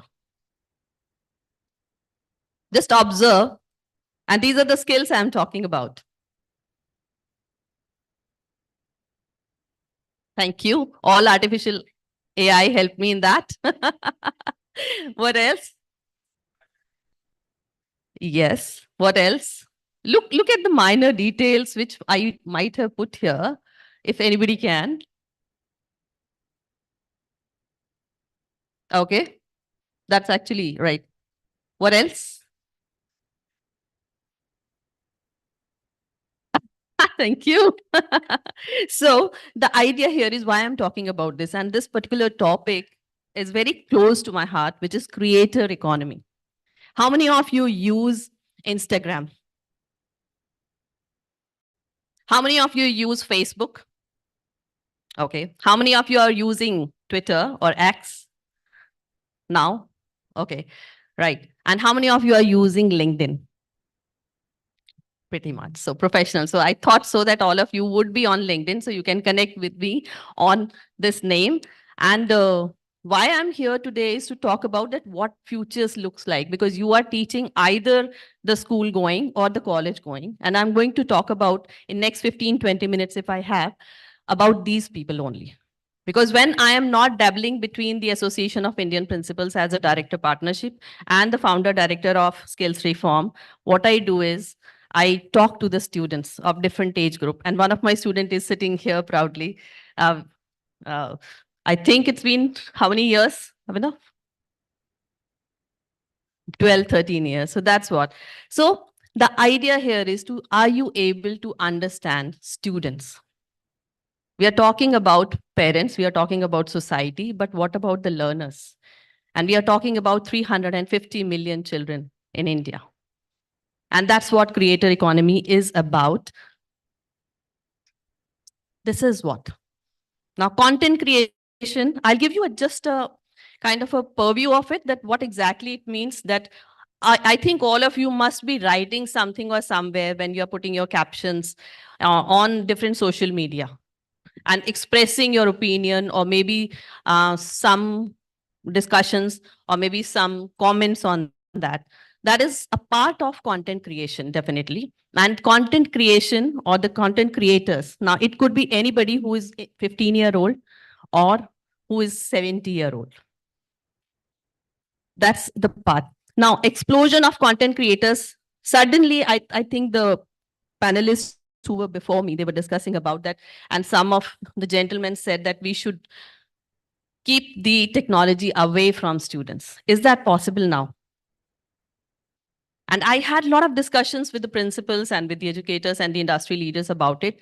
As parents also, you cannot do that. For 3 years, you have given them mobiles, you have given them tablets, you have given them computers, you have given them laptops to study.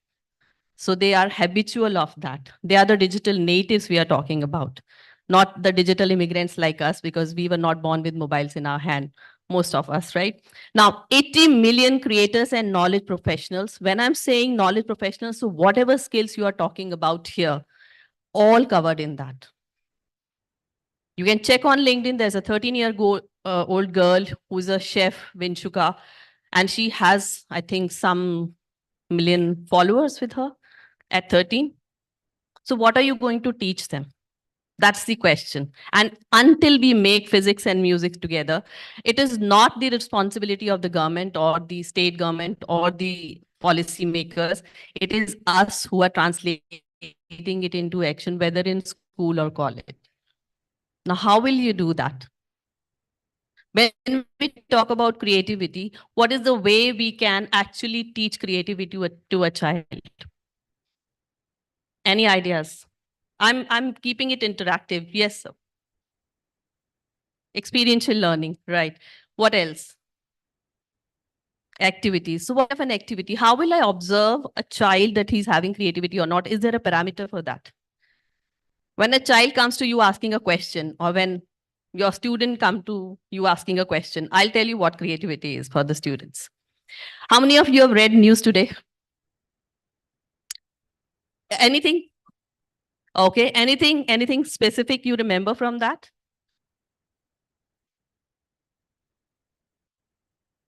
Okay, okay.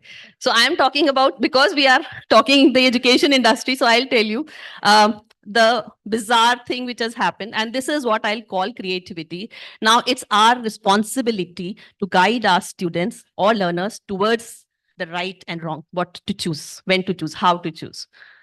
Now, this news is shared by one of my friends right in the morning, that one of the students who was boarding a flight from Bangalore to Lucknow, he cried a bomb hawks in the flight. And do you know the reason why? He failed in his BTech exam. He's a first-year student. And it happened on 17th of February. The news came out now. So there was, now understand the consequences of it, that what this child has thought of, that he doesn't want to go home because the parents will be scolding him. So he just did that right at the spur of the moment in the airplane. And he said, the tagline or the headline was, I would rather sit as a terrorist in jail rather than going to my parents. What are we teaching? It's a BTech Bangalore University student. You can read the news, see, and that's where my question comes. That are we giving them the right outlet to express themselves and look at the consequences? When you say creativity, I think the most important part here to teach them is the decision making and the consequences. So are we taking those 5-10 steps ahead, giving them that kind of a creativity or critical thinking that they are able to think about it? Somebody raised the hand. So yes, ma'am.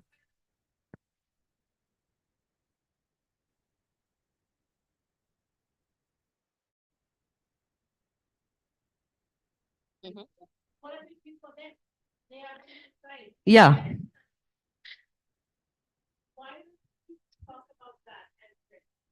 Yes, we can. I mean, but then what is, are you looking for solutions? Are you looking, because I'll tell you why. I'm a psychologist and I know mental health has been put at the back burner by most of the people. How many of you will send your child to me that, okay, yes, he or she is having a problem? It's not there. Nobody wants to talk about it. And this, I'm talking about the IITians also, and the people who are into the mental health as well. They will not refer their child to some other psychologist or a counselor. Or so, and talking about this, I think 7 or 8 students who were in USA, they either they have committed suicide or they have died, or because of whatever reason. Now, the report which come from USA says that they don't talk about mental health, that what they are facing there, and that's the reason they either go into drugs or they just succumb to the pressure which they are feeling. I don't think so, because a master student who is already there will not do that, but that could be just a cover up also.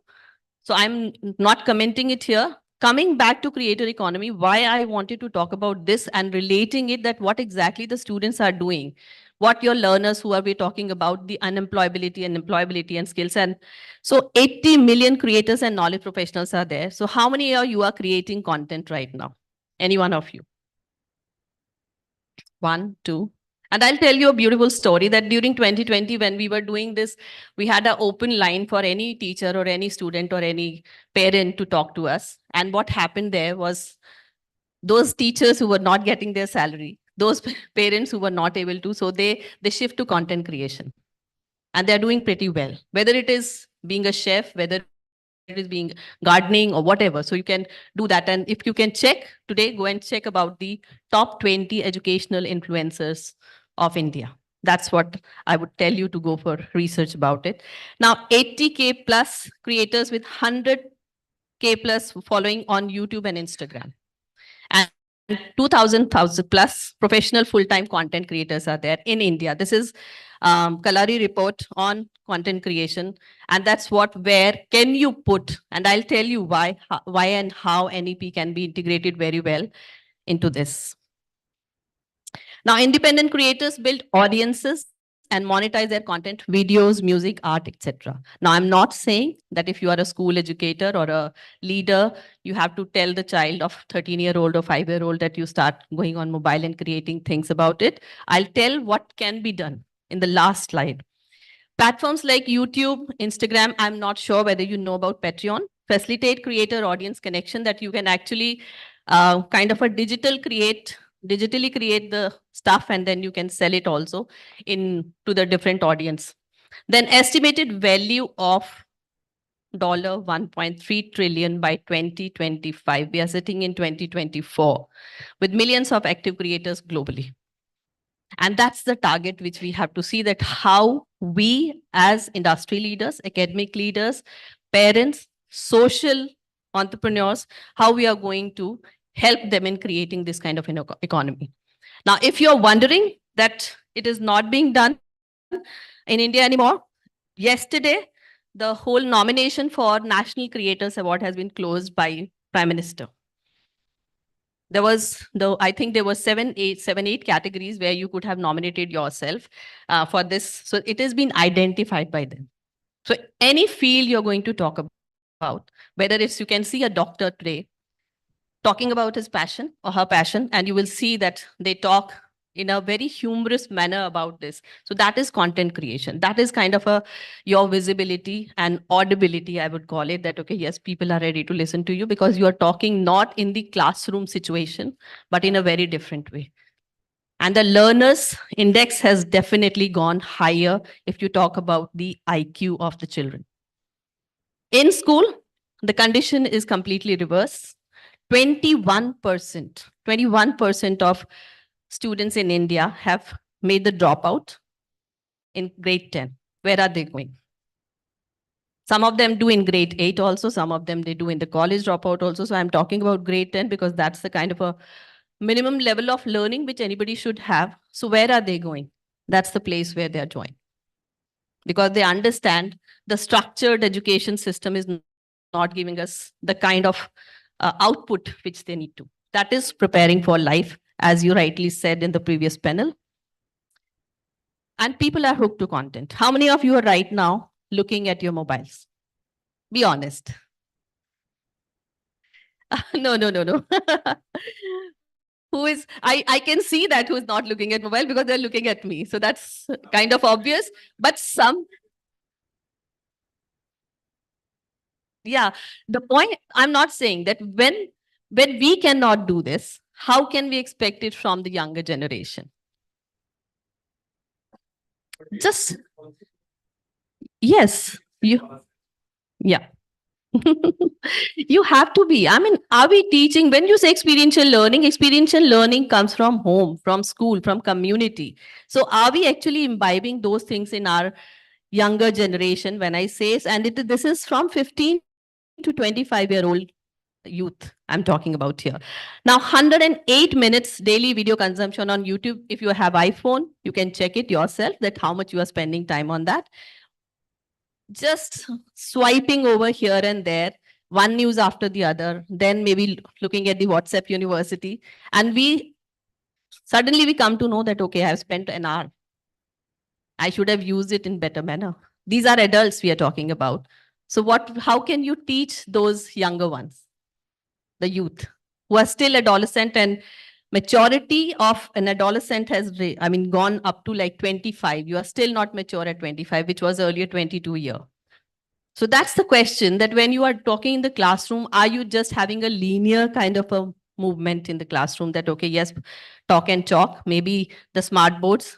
No, that's not the way, whether it is engineers, whether in college or schools or wherever. Yesterday, I was talking to one of the students who studies in Noida. I'll not name the college, and he's doing computer sciences. And he said, I've not done nothing in coding. Third year student. When you have done nothing, the curriculum is perfect, the professors are perfect, then where is the gap? He said, ma'am, it's not interesting for me to see. I am not enjoying that because, and he's a musician. So I told him that, why don't you do something with the music and use coding for that and maybe create some kind of a dream project for yourself. So are we really talking about these things in the classroom? Then education will have some meaning to each one of us. Yes, sir. Yeah. Okay. No, I'm not saying that we are not doing. I mean, we are doing it, but sometime, yes, ma'am.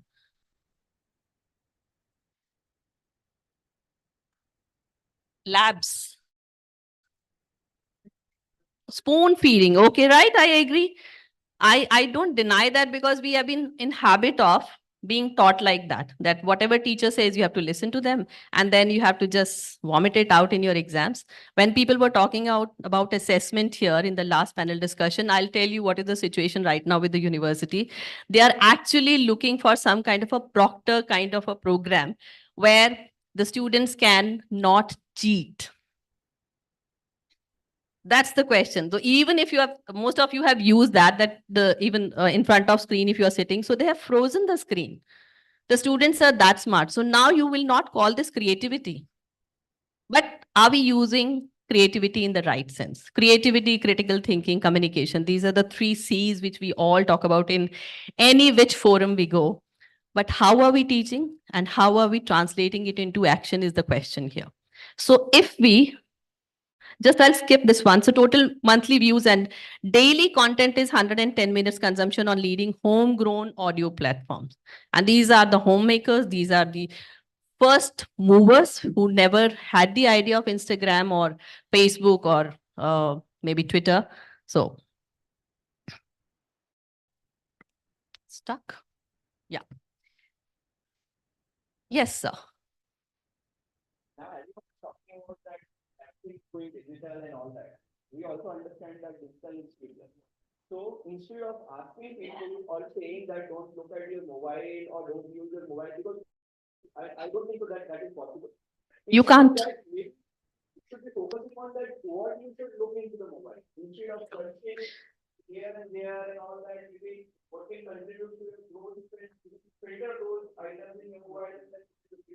Yes, of course. I mean, yes, it goes with the age group, like who you are catering to. And accordingly, the psychological milestones have changed for them. So cybersecurity, digital literacy, these are the buzzwords which are to be, and especially when you are watching, so the fake news. How many of you are aware of deep fake? Yeah, okay. So that's the threat which we are. So we have to move ahead of the time rather than saying that we should not give them mobiles, we should not give them gadgets, right? Now, talking about creator economy here, this picture has been generated by someone called Gemini, the Bard. So I asked a question that, okay, you have to give me a picture of creator economy, that what exactly it looks like. What is creator economy and what is the difference between creator and gig economy? Anyone has the idea about it? Gig economy and creator economy? Yes, sir. Yeah.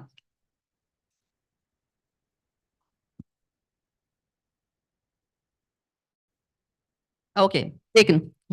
So gig economy is basically side hustles, which some of us might be doing. And that's very, pardon me for saying that, that's famous for the government school teachers that they have a side business when they are teaching in the schools. So that kind. So side hustles are basically gig economy. But when you convert yourself into a full-time content creator, that you find that, okay, this is my niche and that's what, so that's the creator economy. And it can include every possible sector. You talk about any sector, whether it is pharma, whether it is engineering, whether it is mining. So that can be actually engulfed by creator economy. So this picture actually reflects when people talk about NEP 2020. And I'll give you one very interesting interaction which happened with me a few months before. I met a school principal. I would not call him a principal, but yes, he's running a kind of a educational business house. And the problem occurs at this point of time when you have no idea about education and you suddenly want to start with some kind of a school or institution without understanding that what exactly is the need of the students. So when I talked about that we work on the employability skills for the children, he said, why should I do it in my school? When we talk to the universities, why should they do it? Engineer has to be an engineer, coder has to be a coder, doctor has to be a doctor. Then who is going to teach them employability skills? And that's where Code Ninja, Hero Wired, Infinity Learn, these people, the edtechs who have come like kind of cropped into during the pandemic time and filling up the gaps of skills. And if you have not watched, go and watch this, the edtech story, the Indian edtech story. I think all of you must watch it, see what is the current situation and what can be done. So if you have school institutions or maybe some place where you can actually cater to the needs of those who want to learn, in whichever way, that will be the way that we can see that we are achieving the sustainable development goal in 2030 for education, poverty, health, whichever, climate change. Because this is the answer for it. Now, NEP 2020, Shaping the Future Creators, talks about holistic education, focus on critical thinking, creativity, and communication. So can we teach like that? And I can go on for 4 hours and give you a kind of an interactive that how you can be a content creator, but I can't do that right now. Now promotes multidisciplinary learning, which is kind of a Waldorf style of learning where you are mixing up the subjects and talking about it. And then project-based activities, fostering innovation. This is from NEP, so you can read about it, but I've just put up like, when you're talking about vocational skills, we are not talking about plumbing, we're not talking about carpentry. Yes, we need them. That NSDC doing very well, nursing. If you think yourself as a premier institution, what you can teach them, give them the basic skills would be digital literacy. Technical skills like video editing, coding, and social media marketing. Then cultivating soft skills like communication, collaboration, and self-marketing with a caveat. Don't oversell yourself. That's what you have to teach them. And fostering creativity, critical thinking, and problem-solving abilities. Now, building a supportive ecosystem, collaboration between educators, industry experts, and platforms. That's very, very important. And that's why those who have come here today and tomorrow, that's the whole idea of having this kind of a meeting, conferences, events, networking. Don't look for a larger gathering. Just see that if you have 50 people or 20 people, are you really interacting with them, getting collaborated in different ways? That's the whole idea. Then fostering mentorship and networking opportunities for aspiring creators. Are we really teaching them networking? When you join on LinkedIn, so the message which has to be sent to the people across, that's the kind of communication and the networking which will happen, that whether you get the appointment or meeting time or something. So that's what. And mentor, who will teach them? We all have to do that. Now with this slide, I'll end my presentation. Now the power of community is its flywheel. And I love this slide because it talks about that whatever you want to do in life, whatever your purpose is, this is how you can achieve. People are attracted to your purpose. If you are sitting in, like, say, 100 people sitting here, who you will be attracted to? The one who is talking sense, the one who is talking in your language, the one who is talking what you want to achieve in your life, the purpose. And then what you do is they join and become members. So can you create your campus ambassadors in school and colleges? Can we do that? The students taking the charge of content creation for you, and then they are talking about it. That's how this journey can move ahead. Then they get value from each other. So I learn from you and you learn from me. That's the kind of a barter system which we can have together. The dollar definitely will come to you. They achieve things they did not think were possible. And this caters to the multiple intelligence of the learners. There is no learner left behind in this. So if you are an auditory learner, if you're a kinesthetic learner, if you are a hands to do learner or reader or writer, that's where it will cater to you. The content creation or the creator economy actually helps everybody flourish. And then of course they become ambassadors, bringing in more people.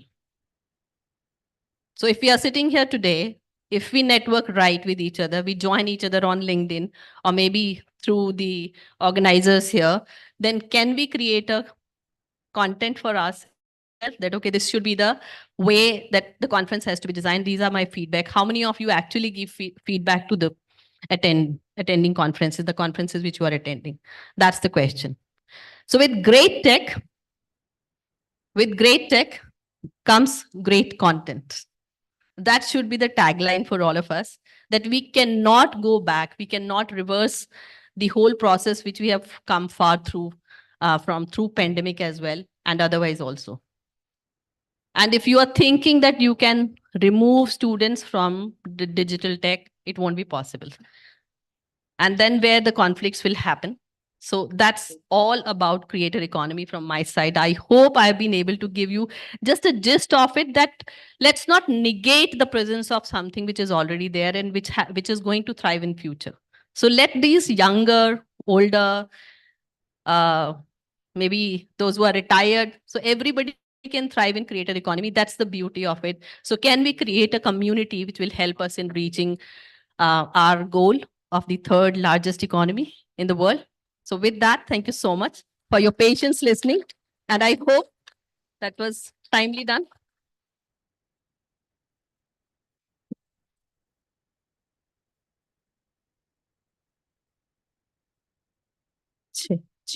Can we once again have a huge round of applause, ladies and gentlemen, for Dr. Chetna Sabharwal? And here I would like to invite on stage once again Mr. Abhishek Gaurav to please come and felicitate Dr. Chetna Sabharwal. A massive round of applause, ladies and gentlemen. Come on.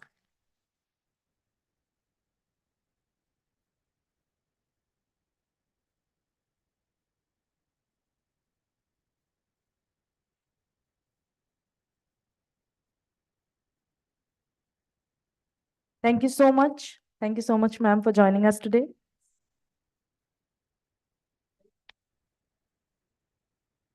All right, ladies and gentlemen, get ready for the next panel discussion on reinventing the K-12 school system, embracing an agile, hybrid, and ever-evolving approach to education. I would like to invite on stage our panelists for this session, Ms. Chidaksha Chand, Director, Rasta Foundation. Please come on stage. Ladies and gentlemen, a round of applause, please. Mr. Amol Arora, Managing Director, Shamrock and Shamford Group of Schools. Ms. Monica Khanna, CEO, Mount Olympus Group of Schools.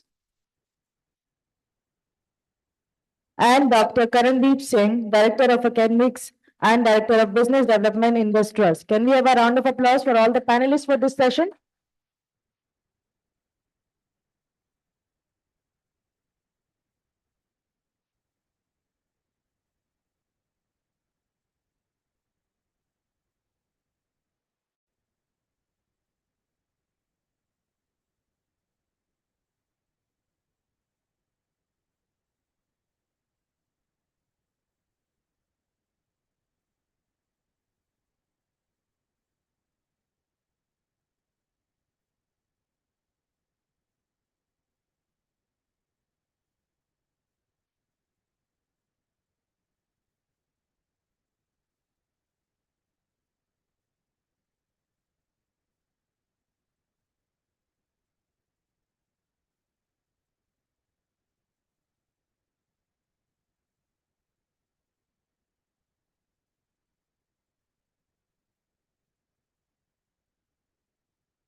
Right. Good afternoon, ladies and gentlemen. And first of all, thank you to the organizers for coming up with a very, I would say, critical topic, reinventing K-12 systems and embracing, agility and understanding the evolution of what K-12 is.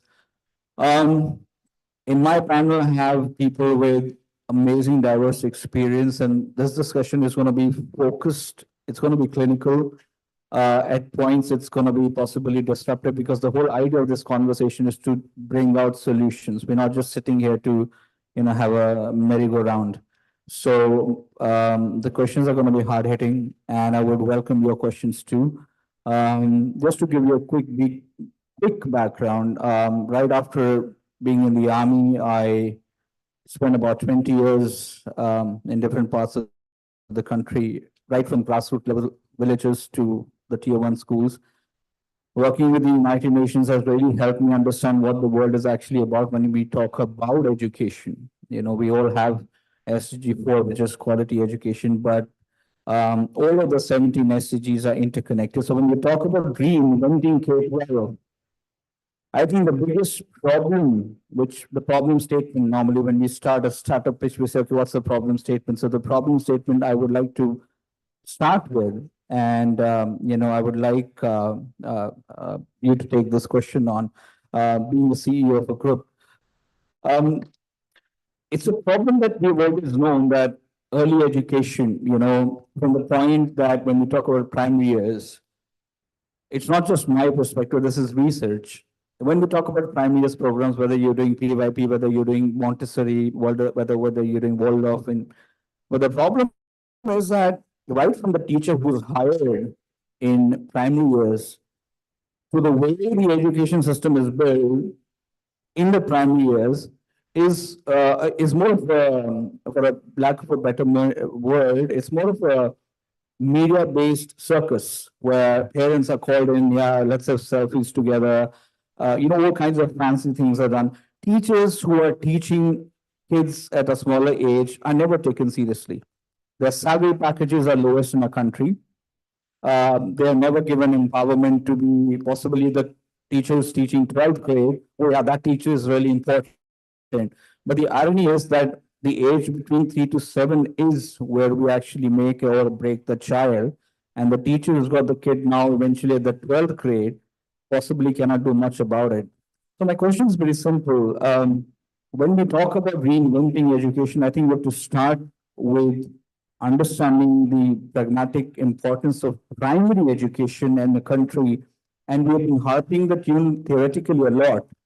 But as a CEO of a group, what are the solutions that you think can genuinely happen? Not on paper, but on ground.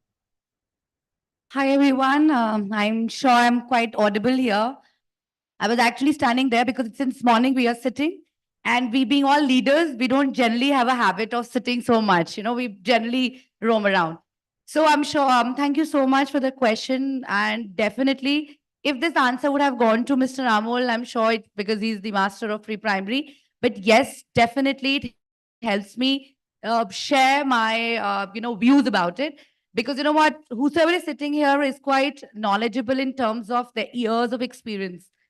I'm quite young to begin this journey where I've come with a lot of learning, being a teacher, being an admission person, a strategic head, then a budget person, then an academician. I've long way come, right? And now I'm here.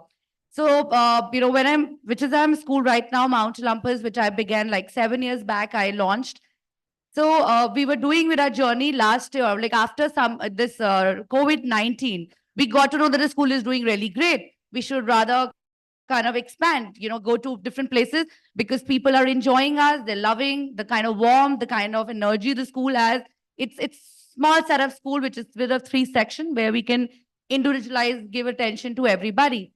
You know what? When we actually started working on that, I actually went into each step, and that is what I'm doing right now. What question you asked me?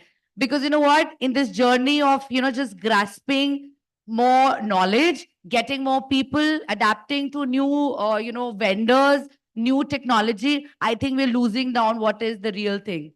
So what sir has asked me, yes, it is a problem. the junior classes, the pre-primary, the foundation years as per the new NEP policy is the most crucial one. We genuinely take teachers which are of less, knowledge. Even an entity is being taken for this thing, but no, the maximum amount of communication what happens to a parent is at this time. So that means your teachers which you're taking has to be well spoken, well read. They should actually have the right amount of knowledge to talk and share to the parents. And they should be the one spokesperson and ambassadors of school who could actually speak about your school, the vision. And I think that's where we are losing.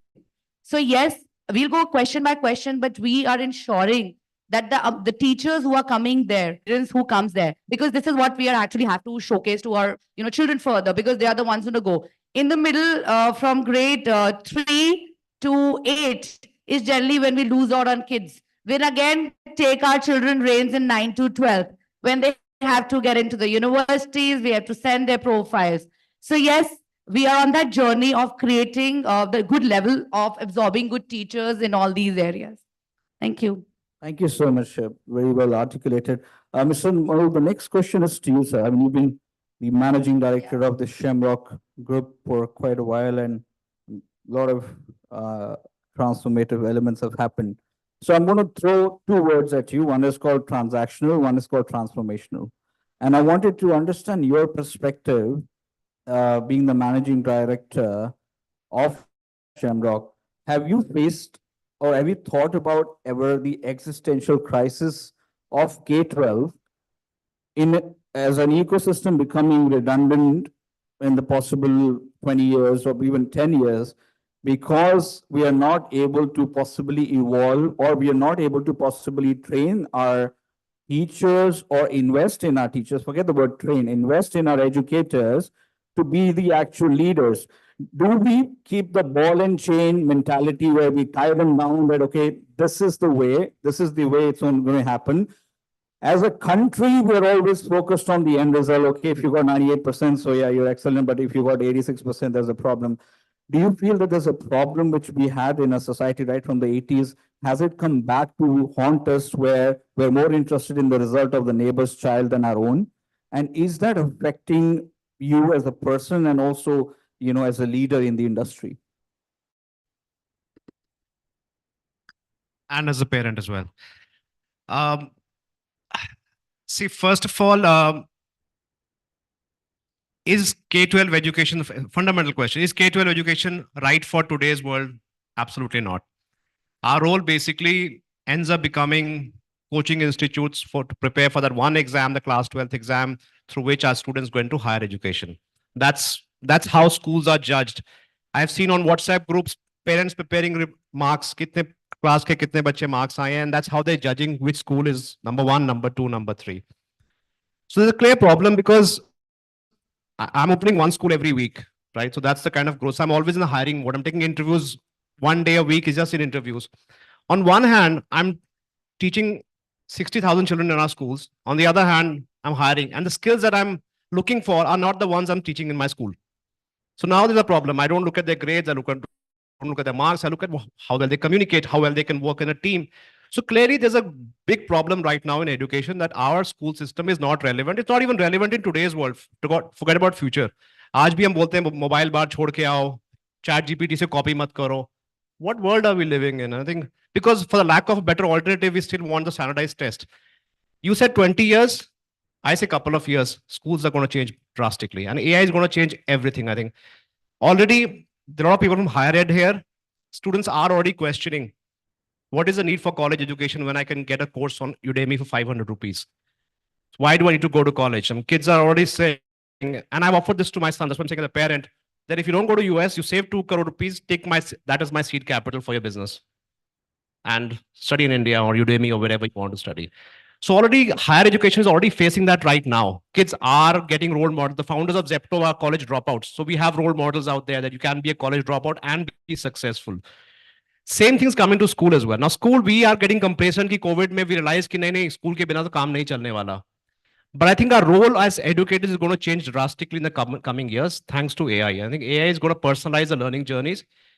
Because why are we focused on the question? Fundamental question is why are we so focused on class 12th as a society? Because there's no alternative. Colleges के पास इतने applications हैं, how do they shortlist? They have only one tool, that class 12th exam. If there are tools which can judge which student is capable for which course, that matchmaking is more holistic. I think there'll be no need for class 12th examinations.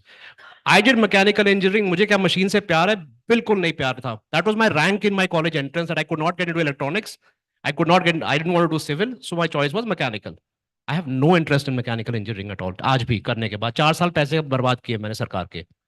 So the whole idea is, I think fundamentally schooling and college education is going to change, and AI is going to be the driver of that. And because it is irrelevant today, kids already feel that they enter into a new world when they enter into our schools. कि बाहर की दुनिया अलग है, हम अलग हैं.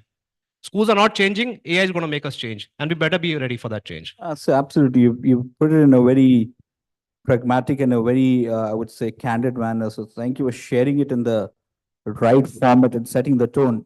Ms. Shant, I'm going to come to you. Someone who's building an ecosystem, which is what we normally call going against the wind, like the conformity of what education is about, that, okay, it's going to be this way and this way. And at Rasta, you're looking at obviously tackling the problem of the fact that, as he rightly pointed out, that artificial intelligence, the age of singularity, the age of possible AGI coming in, where content knowledge is definitely going to. So the role of the teacher with respect to being a mentor. Now, studies have shown, not just in India, you can look at the studies of what's happening in Sweden. There is not a single laptop or a digital thing allowed in a classroom, and Finland is following suit simply because I raised a point in the morning that kids just do not know how to write.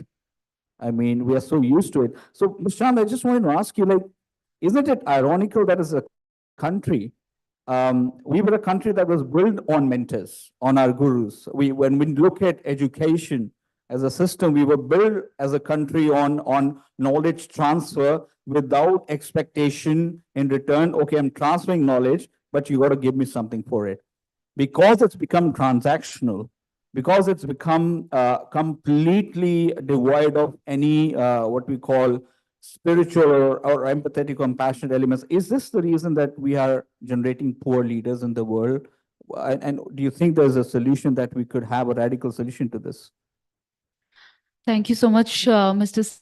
Singh, for the question. And thank you so much, all the panelists, for your time today, and the audiences who have joined us today, our esteemed guests. Well, I would say it's a great question. And me coming from, I would say, a background which is quite uncommon. I come from the media industry, 15 years there. I was an actor. I started my my work journey as a radio host. I've done a film as a main lead actor and entered here since the last, I would say, self-education has been almost 12 plus years, not, say a traditional route. So my perspective would be an outsider's perspective, whereas everybody else here has had, a conventional route of, going from education to education. I would say I was nurtured by nature. I would say I was nurtured by animals. I was nurtured by singing. मेरी नानी बहुत खूबसूरत folk singer रही हैं. मेरे घर पे एक बहुत ही संगीत का माहौल रहा है. मेरे पिता खुद एक बहुत basically he is commandant, president medal उनको मिल गया था कश्मीर में. मेरी मदर कुमाऊं से हैं, हम कुमाऊनी हैं उत्तराखंड से. So she is trying to revive since the last 20 years Kumaon की जो विलुप्त होती हुई जाती है. So I have had this, father always call me Kiran Bedi. तो Father Kiran Bedi bolte the, but at 18, I got into Red FM and I started hosting my own show called Power Morning Crew, along with my co-host called Sam.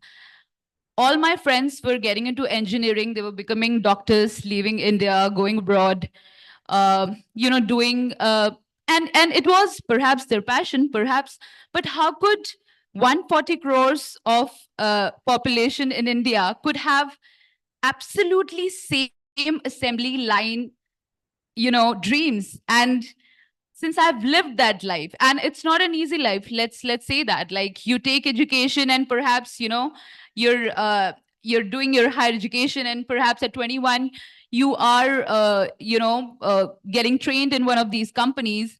And while when you take upbeat careers, it might take you longer. The journey is, there is no map road for it. There are no gurus over there.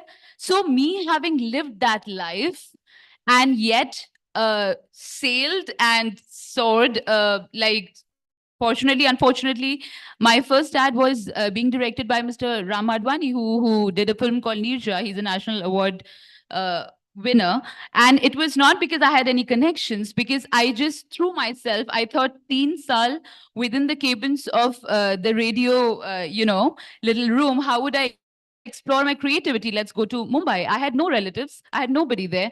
Just plunged there, went, asked people. I thought I would be Discovery Channel ki, one of those, because I grew up watching David Attenborough. If any of you all have seen any of those Discovery shows or any of those National Geographic shows. So I thought I would go there and do that. It took longer, and I got into acting as luck would have it. So when you ask me how important is the role of a traditional guru shishya ki jo parampara aati rahi hai hamesha, I would say you can never take it out of the universe and the scheme of you would say how the world works, even 100 or 5,000 years down the line, because you cannot take out the consciousness part.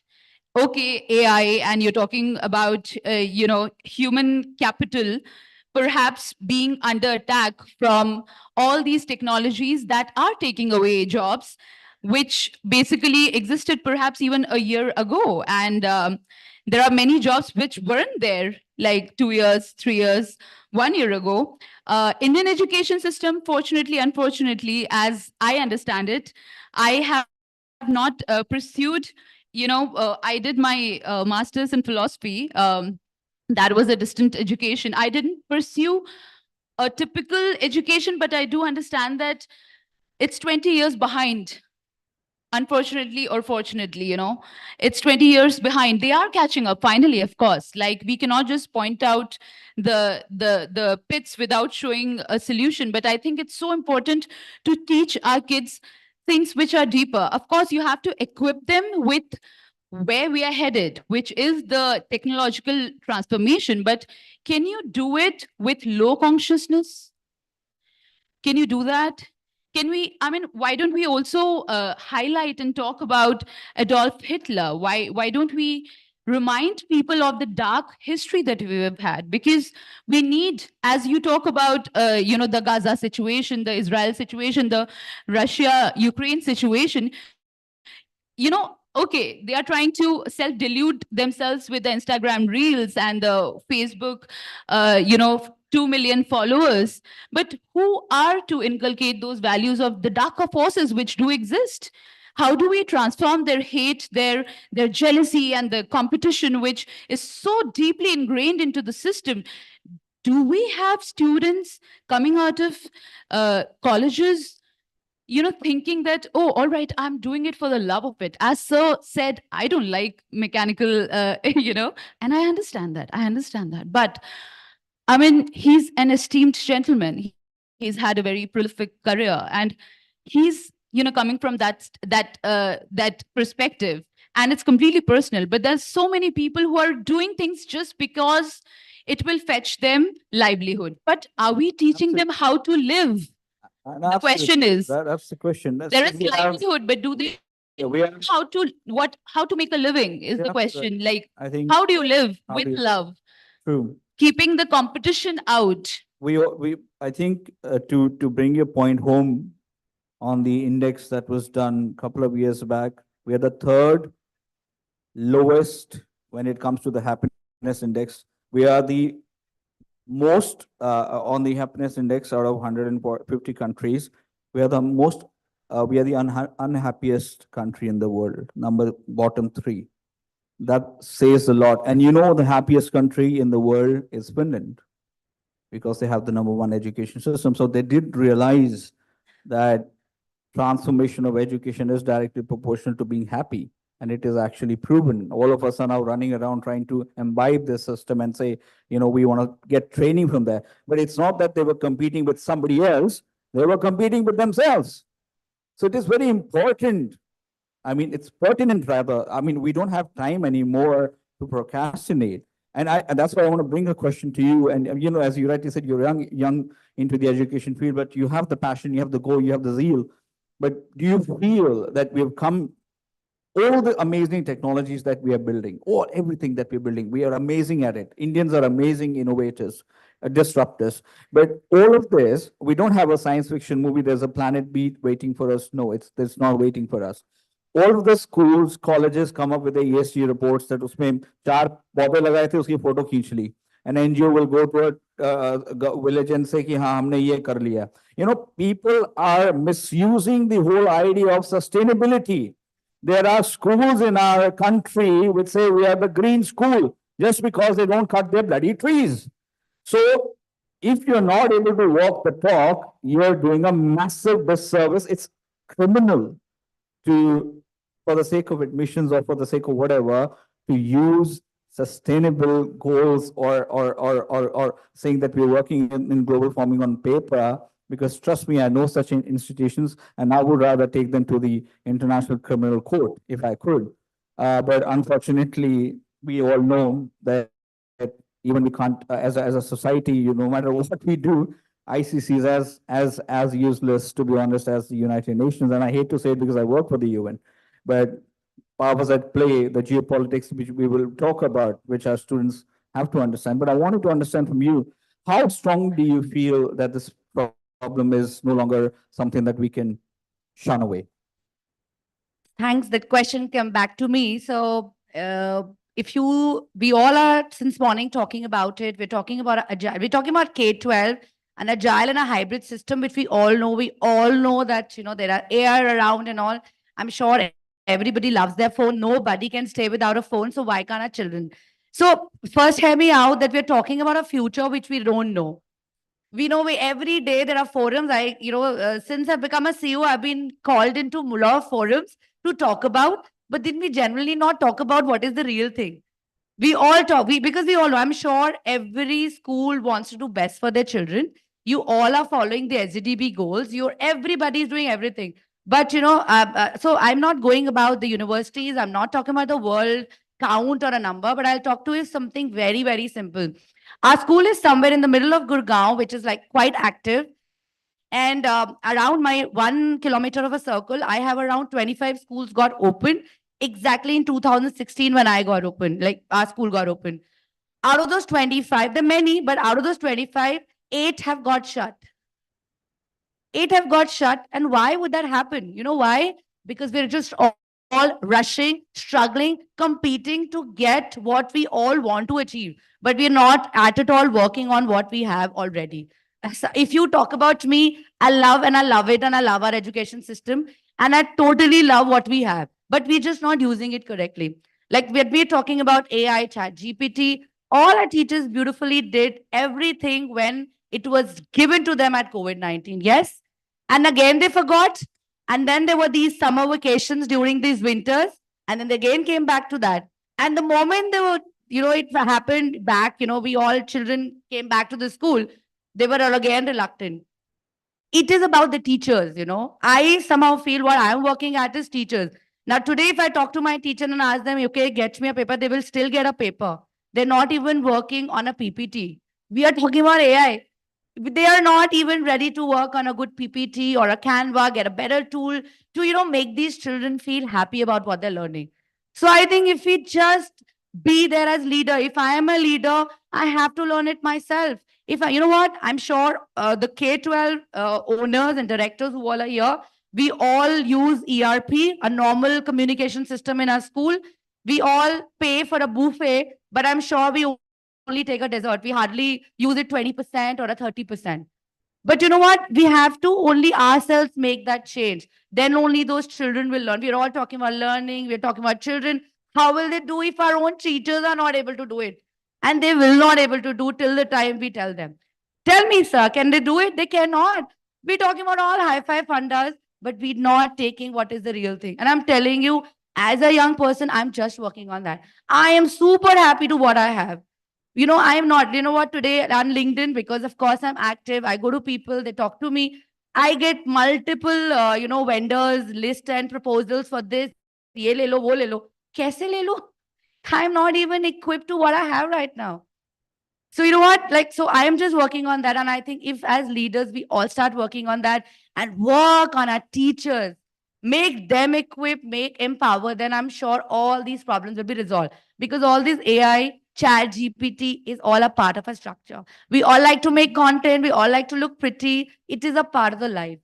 So I think it is absolutely part of the life. So let's work on the real thing. No, absolutely. You brought a beautiful point, which in philosophy we call the beginner's mindset, that the day that I know what I don't know is when wisdom starts. Absolutely. Unfortunately, in the game of education, we assume that we know a lot, but the beauty of education is that we get to every day learn and unlearn.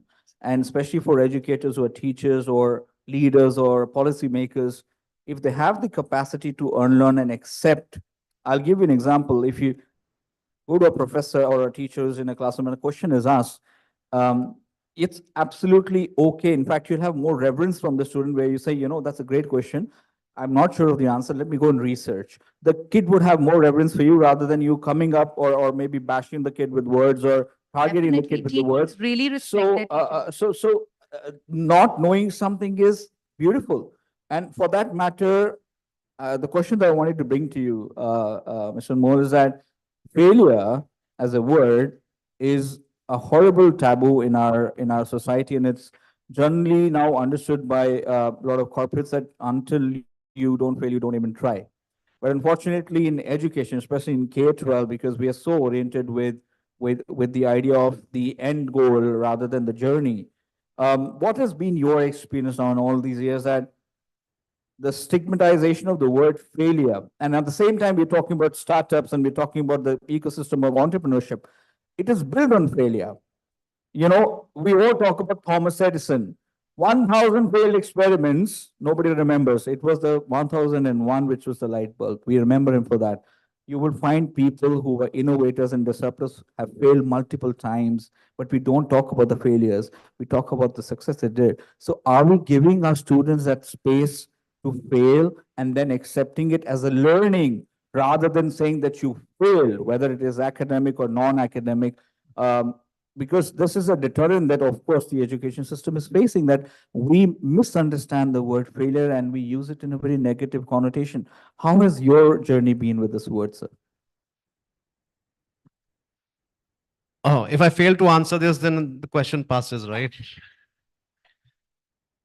See, I think again, it's a reflection of what the way schools behave is a reflection of the society. So we are in a way.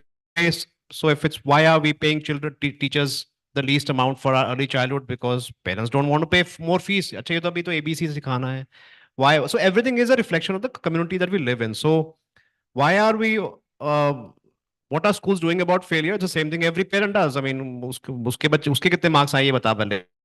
पापा उसके भी इतने आए. Kids all justify. My friend also got low marks. So I think failure as a word is something that we are not training our children to handle. And I think a big part of it is the approach. And second is, I think the emotional quotient of kids is not being developed. And I think a big role to play is, again, I'm going to blame everything on the class 12 marks again for my second answer as well. I mean, children are so unidimensionally focused on one exam, or if it's not the class 12, it's the IIT entrance exam, and coaching institute taking children from class 6 only doing IIT coaching. I think that's a horrible way of, and these are the kids who are ultimately going to quota, and you're seeing this number of suicides that are happening. Number of suicides, kids who crack the AIMS entrance exam are committing suicide. Kids who are in IIT are committing suicide. So there's something clearly wrong with the way we are raising our children, not as schools, but as a society as well. So I think we need to change the narrative around failure. Let it be called experimentation. Let it be called something like, and celebrate failure as well, as more of what did we learn from that? But that's not our approach. Aaj bhi parents are involved in the cheating process when it comes to their children. We look at assessments as something which is a rat race, rather than looking at assessments as, which is a reflection of your capabilities of understanding where you need to improve. even for grades which are not going to be counted anywhere on your mark sheet, leave alone the class 12th marks. Class 7th के marks में teachers, parents are putting pressure on kids to perform at means जो जैसे वैसे करके marks आने चाहिए. I don't even understand why those grades are important. Who's going to ask you in your job interview or even in college कि 7th में आपके SST में कितने marks आए थे? So I think we need to understand, and that's where the role of now. How do we solve it now? We can go on complaining about it, I can go on being negative about it. How do we solve it? I think people who are aware of this, especially schools and educators, need to start this conversation with the parents as well. Okay, this is what we plan to do, and it's okay to let it be. And why? What is the purpose of assessments? If your child fails, let it be a reflection. अभी 4th में अगर 5th में marks कम आ गए हैं, तो there's time to correct. अच्छा हुआ ना fail हो गया, या फिर 12th में हम pass करते जाएंगे, and suddenly he messes up his class 12th examinations. So I think we need to, schools need to change that, and that's where the responsibility of schools is. So everything that you're talking about, the problems that are coming, I mean, parents are going to be parents. If you educate them, explain them why you do, people start coming around, and people have done that. I've noticed changes, and one of the biggest changes I noticed in our society was that movie Three Idiots. अब आप पैसे कम कमा लूंगा लेकिन मैं खुश रहूंगा. That line was so powerful, and I've seen the change of people in that line was so powerful. Right. So I think You're absolutely right. You're absolutely right. people in the media, schools, we all have to do that. Otherwise, we can keep. Otherwise, parents will be parents. Absolutely. I mean, that's a very important pragmatic point, because see, when we talk about failure and when we talk about careers, you know, whether you are supposed to be a chef, you love being a cook, whether you want to be a sound engineer, I mean, whether you want to go into a field which is not the typical 5 careers that in the 80s we were the lawyer, engineer, and the doctor and all that. No, we had engineer, doctor, golgappe wala. There was chowkidar. Even if that makes somebody happy, yeah, you absolutely beautifully pointed out one very important factor, that if it doesn't make you happy, see, do you want to be a sad doctor? Do you want to be a poor engineer just because you were told that you're supposed to do this? That brings me to a very tricky question that I'm opening it to the panel, because I don't want to give it to anyone. Do you feel, and this is even open to the audience, that when we talk about K-12, is there a massive disconnect between the symbiotic relationship between universities and colleges and K-12? And are the K-12 institutions, a lot of organizations who are privately, you know, running K-12 plus colleges, fair enough, good for them. But is there a massive downplay, or are the K-12, you know, education looked down upon, that you're just doing school, we are the ones who run the real deal, you know, the universities or whatnot? Do you think there needs to be more collaboration and more organic work that needs to be done between universities and schools to actually create that personalized pathway for that kid? Because by the time they go to university, of course, we might counsel them in a certain way, but everyone has their own agendas. Universities would have their own agendas, schools would have their own agendas. But are they talking? Are they talking? Is the marriage working between the school and the college, or are they in this unspoken separation going towards a divorce, or has the divorce already taken place? The reason I'm asking you this is that if this is a problem that we are facing, and I'm opening this to the question to the people here, because a lot of you are experienced in different ways. Do you feel that it is so important for schools and colleges to remove this whole idea of age and work together, because we're in the business of making leaders and we're working with students regardless of their age? So open to you and open to you guys. Anyone who wants to take this question? Please, ma'am, go ahead.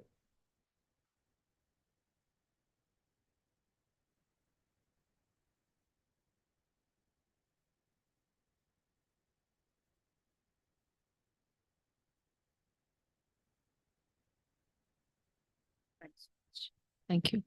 So great panel discussion and great questions, and you know, coming out straight from the heart, like a lot of emotions, which is highly appreciable. And so thank you so much. And I'm very happy to say that, you know, I'm seeing probably for the first time in a higher education, you know, this kind of a setup, also people representing K-12. So that itself is something that is, you know, creditworthy. And, you know, I applaud the organizers for that thought process. Having said that, Dr. Karandeep, you are exactly, you know, when you put that question across, that are we disconnected? Definitely we are. Absolutely, 100%. For colleges and universities, the only people who matter are the 11th and 12th standard students.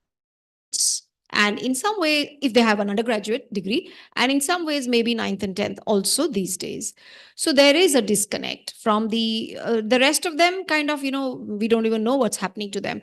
So the K-12, completely the formative years, the K-12, and then coming to college, and then from college, so that we are all working in silos.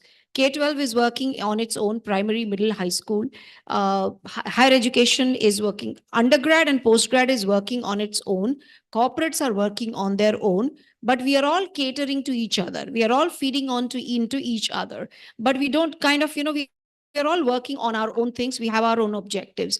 It's very, very important to all of these to come together. I think in one of our earlier discussion, we talked about that our methodologies, we are killing in one way, and then we are encouraging the same set of tools in another platform.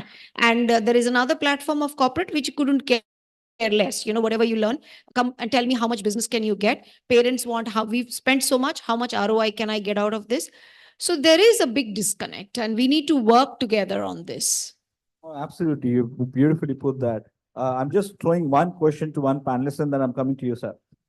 Ms. Chand, I wanted to ask you, if you were to go back in time and, you've had this career, which is, you've taken that empowerment on yourself.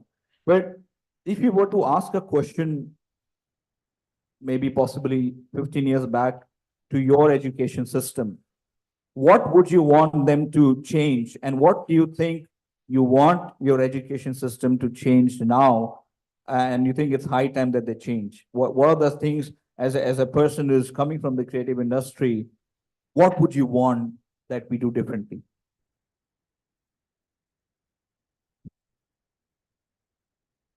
I think it's a living question, Karan, because, and it's not a question only to be put forward to the education industry. It is a question to be put forward to the corporates, to the social sector, to the creative industry. It's a question to be put forward to every living human being, whether they are, they have a CTC which can buy them villas in Hawaii, or whether they have taken an offbeat path and perhaps trying to be a musician, or perhaps trying to do something in robotics and perhaps grow plants which will not kill people. I think it's a living question. The question to be asked is about what is to be done so that, okay, AI is going forward. Can we go back to the roots? While going ahead, can we also not forget the likes of Lao Tzu, the likes of Socrates, the likes of Bulle Shah? They are very imperative for not just education. I would say they're very imperative for the life that you build. And everything is a brick, उसके बाद आप फिर ताजमहल बनाइए उस brick के ऊपर, या तो फिर आप होटल बनाइए, commercial. So I think it's a living question. Can we please also introduce, and it is not a woo-woo question. It is not, a question which doesn't apply. I think at this stage in time, we were so self-indulgent, and we have been so goading in our successes. We forgot who the real daddy is. And nature showed us that in COVID. We thought one virus. But did we learn? One virus. Did we learn from? Yes, one virus, it took over the entire world. Did we learn? Did we learn? No, we haven't. That's Can we reintroduce also I think the education has to go in tandem with also spiritual introductions, and they're dharohar hai. How can you overlook that? It's not aap old ho jayenge, wo jo hai, the tenets, they remain. Absolutely. People think it's cool to bring down Mahabharat. They think it's cool to bring down, Ramayana, or if you take the Greek mythology. But I think it's so much. It's so much. Absolutely, Ms. Chand, what you There's so much to learn from I it. think what the audience would also, I think what we need to also have a discussion, of course, the time is limited, but there are two kinds of man one and man two that are coming out in the education field. And I'll just give you a quick synopsis of what that means. Man one is obviously we need to have that economic sustainability in the roti kapda makan. But more than ever now, the man two is important. And I'm using man, don't misunderstand that I'm using the male gender. I'm just giving it a symbolic name. Man two is basically the person, the educator who is actually the mentor. You know, we talk about holistic education. 40 years back, when you would go for your PTM, your teacher would not only know about your marks, they would know everything about you. They would know your comms, your goods and your bad. And the teacher was always taken seriously by the parent. These days, and we know this for a fact, teachers are nothing less than, and I hate to use the word, they are just in client servicing. They are just selling refrigerators. This refrigerator or this AC is much more powerful, so I'm going to put my kid here. So when the parent comes for a PTM, they're more interested in how could the teacher do wrong? I've given so much of fee. And the school says, I've given you so much of salary. So it's a vicious cycle. I think we need to kind of, when we talk about reimagine, we have to reimagine education and dismantle this whole system of hierarchy. And I think there was a beautiful point that he brought out that parents are the first teachers. We need to understand that parenting cannot be surrogated. During pandemic, they were locked in a room. They had no idea what to do because they didn't know how to be a parent.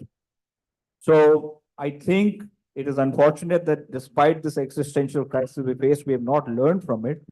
But I hope that we are able to understand that the man two aspect of teacher being a mentor, teacher being someone who is going to go beyond just the subject and genuinely look at the student as a human being, but not as a number, has become very critical at this age because students are also disconnected. We blame the students because they are on the screen, they're on this.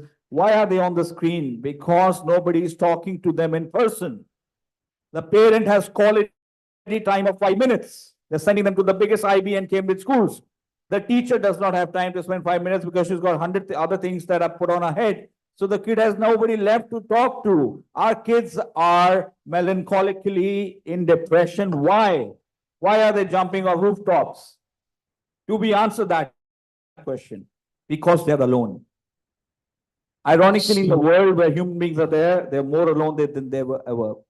Please go ahead. So, first, whatever Mr. Amaluru said, that has value for me. And then what Dr. Kokoli said has meaning. To answer this question, why this is happening, just to simply blame the parents is not enough, and it's not even fair. It's the economic pressure that is being faced, and therefore society as a whole.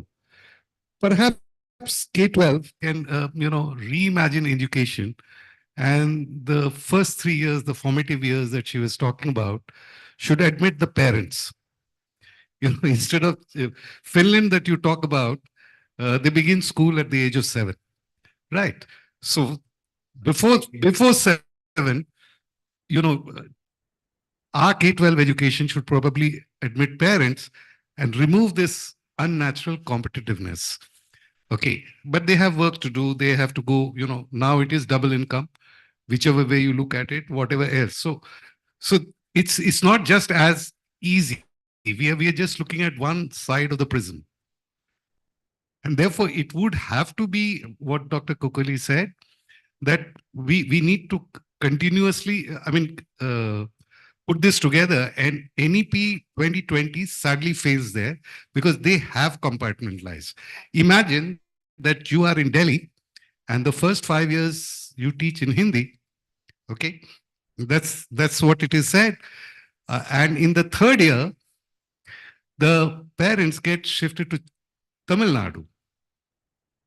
And there they've already rejected the NEP, by the way. Some of the places, not all. It is still being pursued. And therefore, whatever higher education will get will be a mismatch. Okay, so for NEP to take into it should be even before the child is born. That's where the thing should have been, where all this competitiveness, the suicide, these kind of things would have been. Otherwise, we can talk for hours and hours and hours.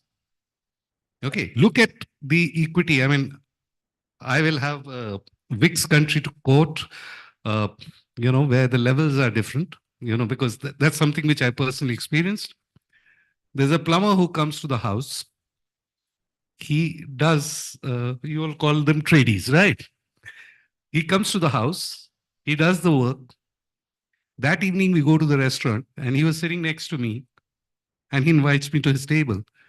How many of us in India will allow it? Or for that matter, South Asia? We would probably not go to that restaurant. So have we educated that? Have we educated that? And that doesn't begin with the child. It begins with the parents. It begins with the society. Why isn't K-12 talking about that?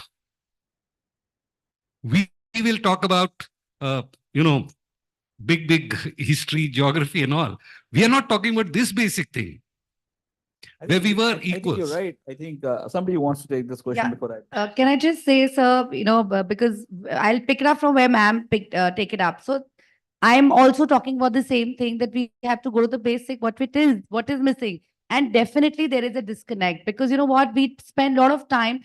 All the K-12 schools have really worked hard in setting up at the foundation years. The settling of parents, the communication, the teachers, all has been said. But there is a disconnect from 9 to 12 where they go out to the universities. And that is how the disconnect. And this is the problem, because there is no communication within a university. Parents are really taken care well during the foundation year, but while at the time of taking a decision for the senior, they're left over to the university's direct camp. So this is what we are doing. And actually, Yes, let me wait a minute. I found that problem. This disconnect happens or begins from where? It's not the university. No, not the school, not the universities. This disconnect happens because of the pressure brought down. How are we grading schools and colleges to be the best? I want to send my child to the very best. I want to give the child very best. What is the measurement? What is that success and failure which Karan talked about a little earlier? So I'm saying, why is it K-10? How do you define success, and what is the relative term of success? So the first 3 years of child should be parent, or at least one parent must also accompany. Absolutely. And that's how it should be done. But do we at any point in time, not only here, in most countries, particularly South Asia, do we at any point in time talk about this?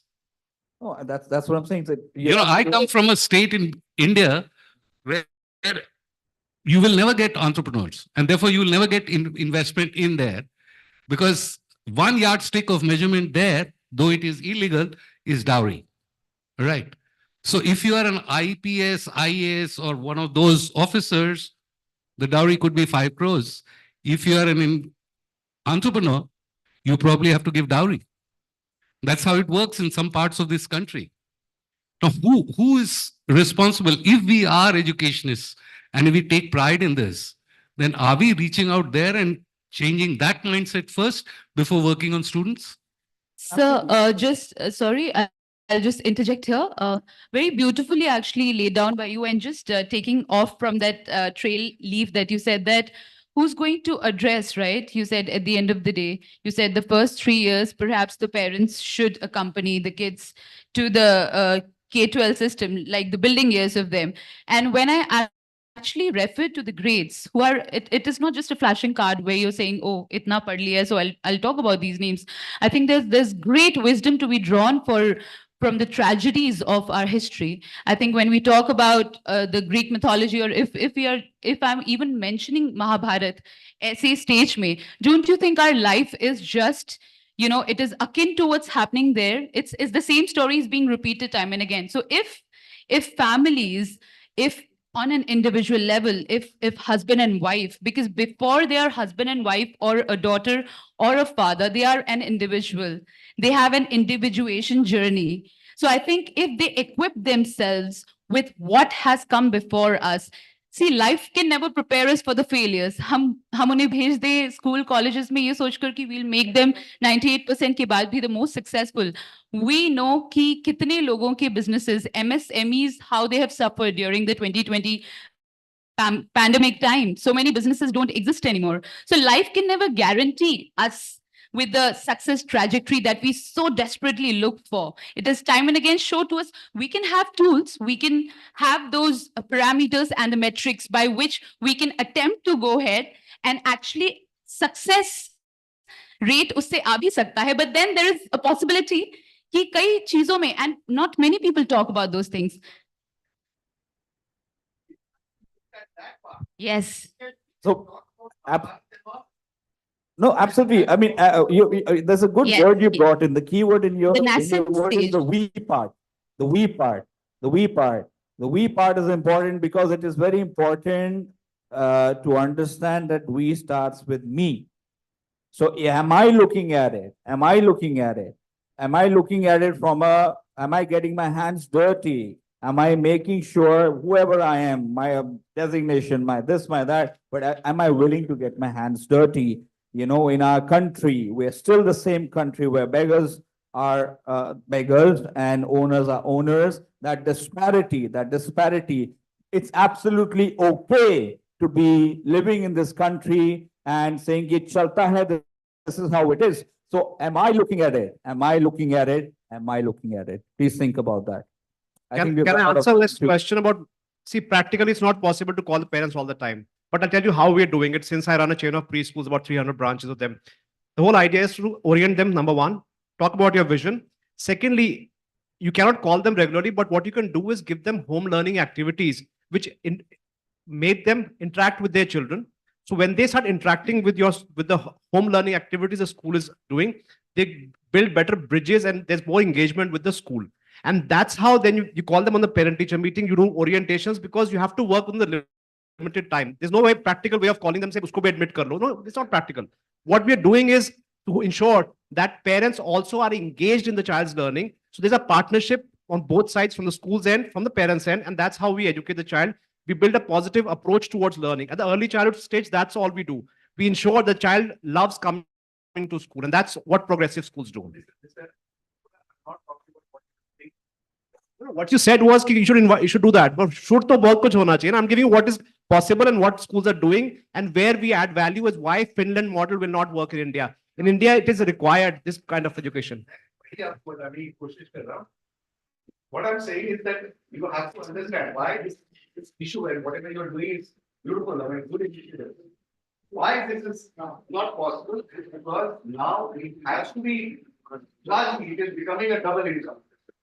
Yeah. So that's why you make it part of their lifestyle, right? You cannot. So fine. That means education. I'm not really saying that they must come to the class. We have to somehow reach out, because this double income exposes both the parents and their young parents at that time in the formative years to lifestyles which they might want to, they might want to aspire. And that's where this word failure is a total taboo. Everything is measured by that. This is an economic issue. This is a socio-economic issue. So all that we are talking about, we can talk for maybe one full year like this. We have to find a solution to this. But we are, I'm just. No. I'm saying we are practicing. I am not, listen, I am not saying that what they are doing. So, but we are actually doing it at the ground level, sir. We have branches in Begusarai, we have branches in Darbhanga, we have branches where teachers. You're already in my home state. Right. So I knew. So how do you manage the dowry effect? All right, ladies and gentlemen, sir, I'm really sorry for interrupting you, but we're running late. So I request all of you to please put your hands together for this amazing session. And on stage, once again, I would like to invite for the felicitation, Mr. Abhishek Gaurav to please come.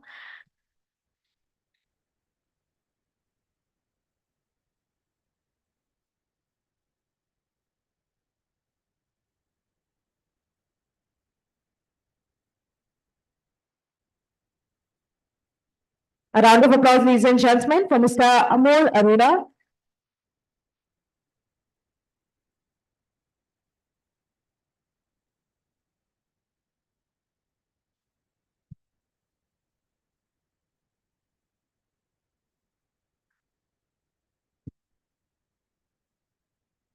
Please put your hands together for Ms. Monica Khanna.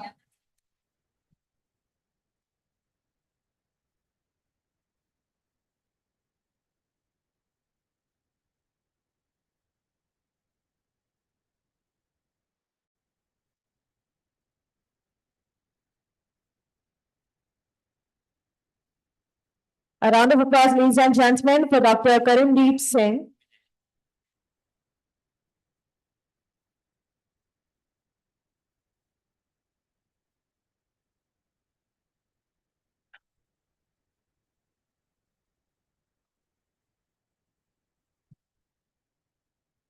Please join your hands for Ms. Sudaksha Chand. I request everyone to please stand up and please come closer to the stage for a group photo. Ladies and gentlemen, please come join us for a group picture.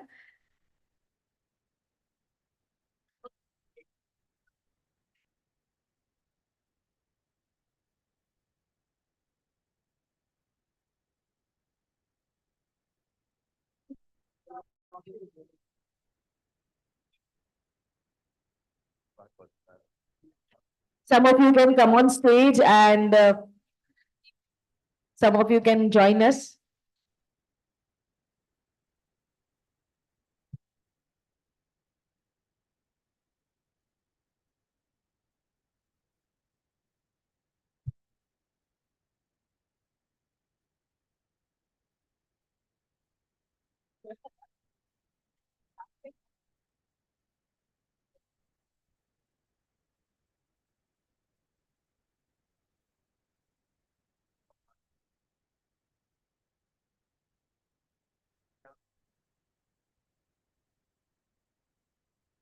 I once again request all of you to please come closer to the stage.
All right, thank you so much, ladies and gentlemen.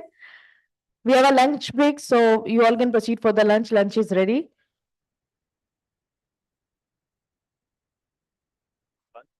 Yeah.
What were your first experience when you were kind of going on the first sail? Yeah, I was scared, I was scared because I remember that we nearly missed our flight. I was joining the ship in Calcutta. This was close to 10 plus 10 on my day one.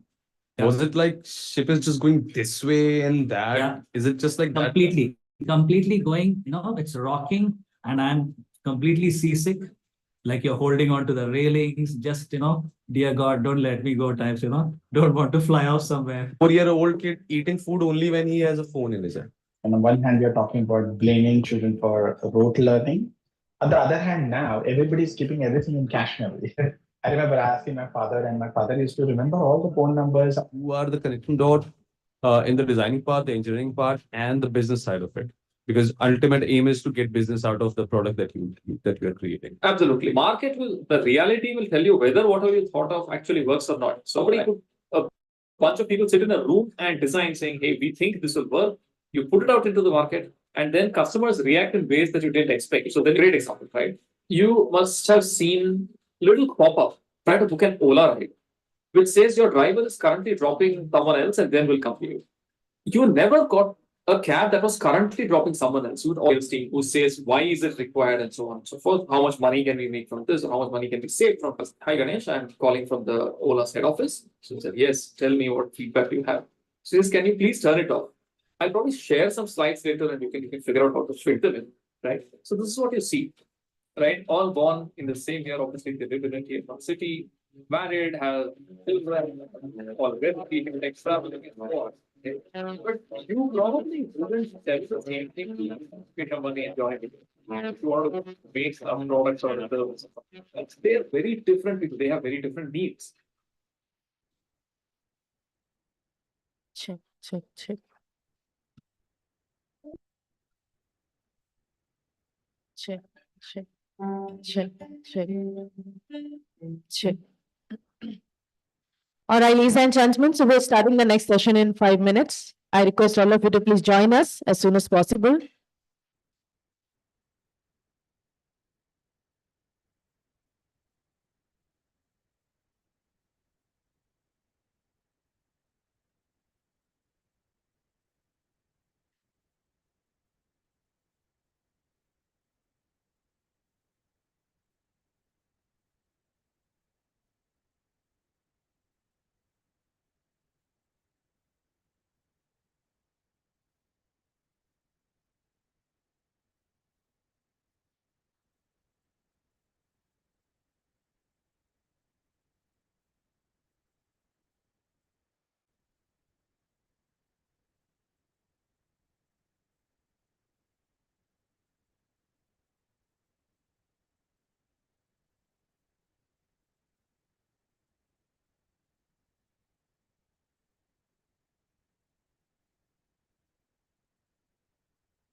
I request everyone to please come and settle down.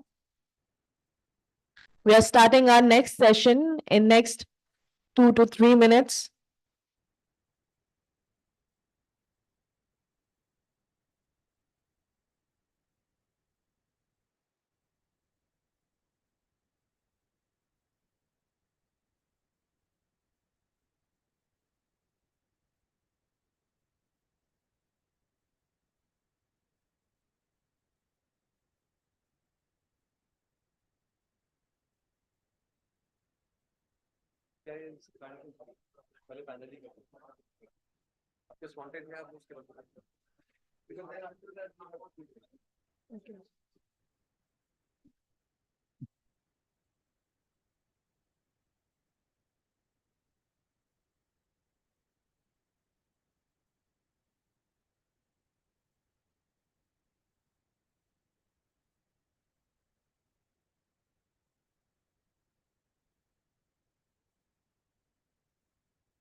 Well, ladies and gentlemen, I request you all to please come join us for the next session.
Ladies and gentlemen, in the next session, we will talk about the effect of large language model and chat GPT on teaching, assessment, and research in education. I request all the panelists to please come. And I once again request all the guests to please settle down.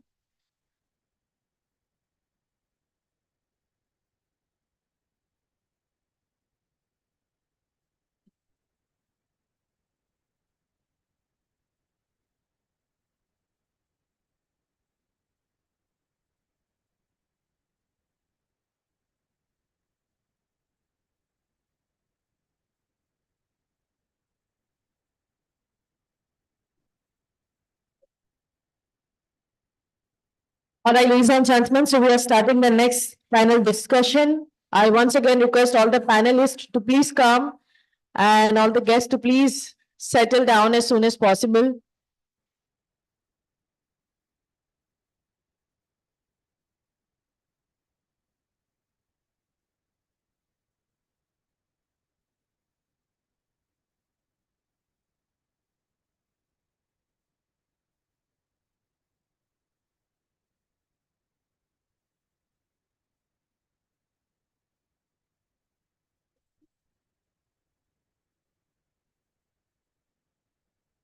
All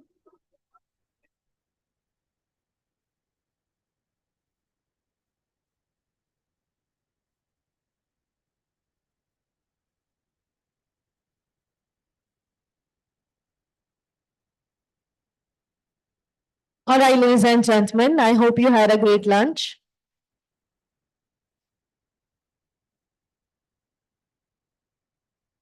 I would like to call upon stage for the next session, but before that, let me share. The topic of this panel discussion is effect of large language models and chat GPT on teaching, assessment and research in education. I would like to call upon stage Dr. Munish Sabarwal. Sir, please come on stage. Executive Director and Professor, IILM University, Greater Noida. Can we all have a round of applause, ladies and gentlemen? I would like to request Ms. Seda to please come on stage. Founder, SAVE.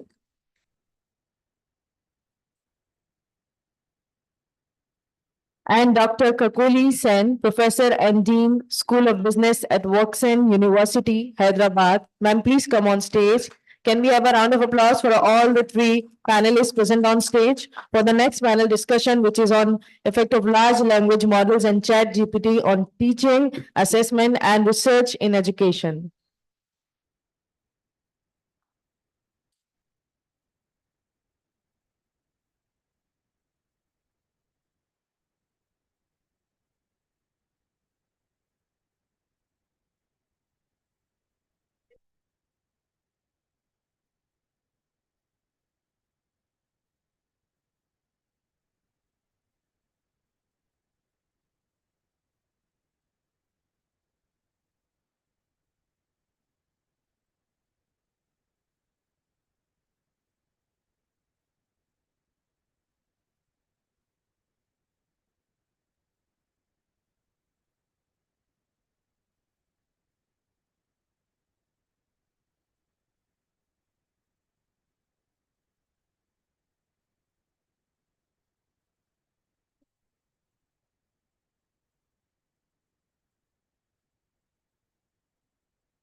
Works on.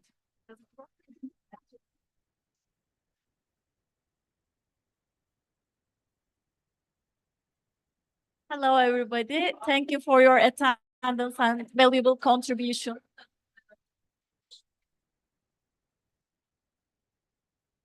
Okay.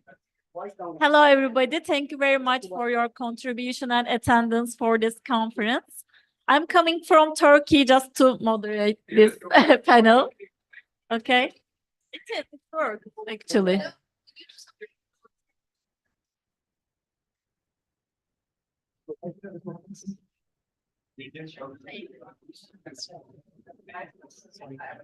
Is it okay? Is it better now? Worse. Okay. Maybe without, I'm a teacher. Without it, I can stand and shout. Good afternoon, everyone. Is it okay? Fine. So we have to keep it close. Yeah. Keep it close. It's nice now. Okay, thank you very much.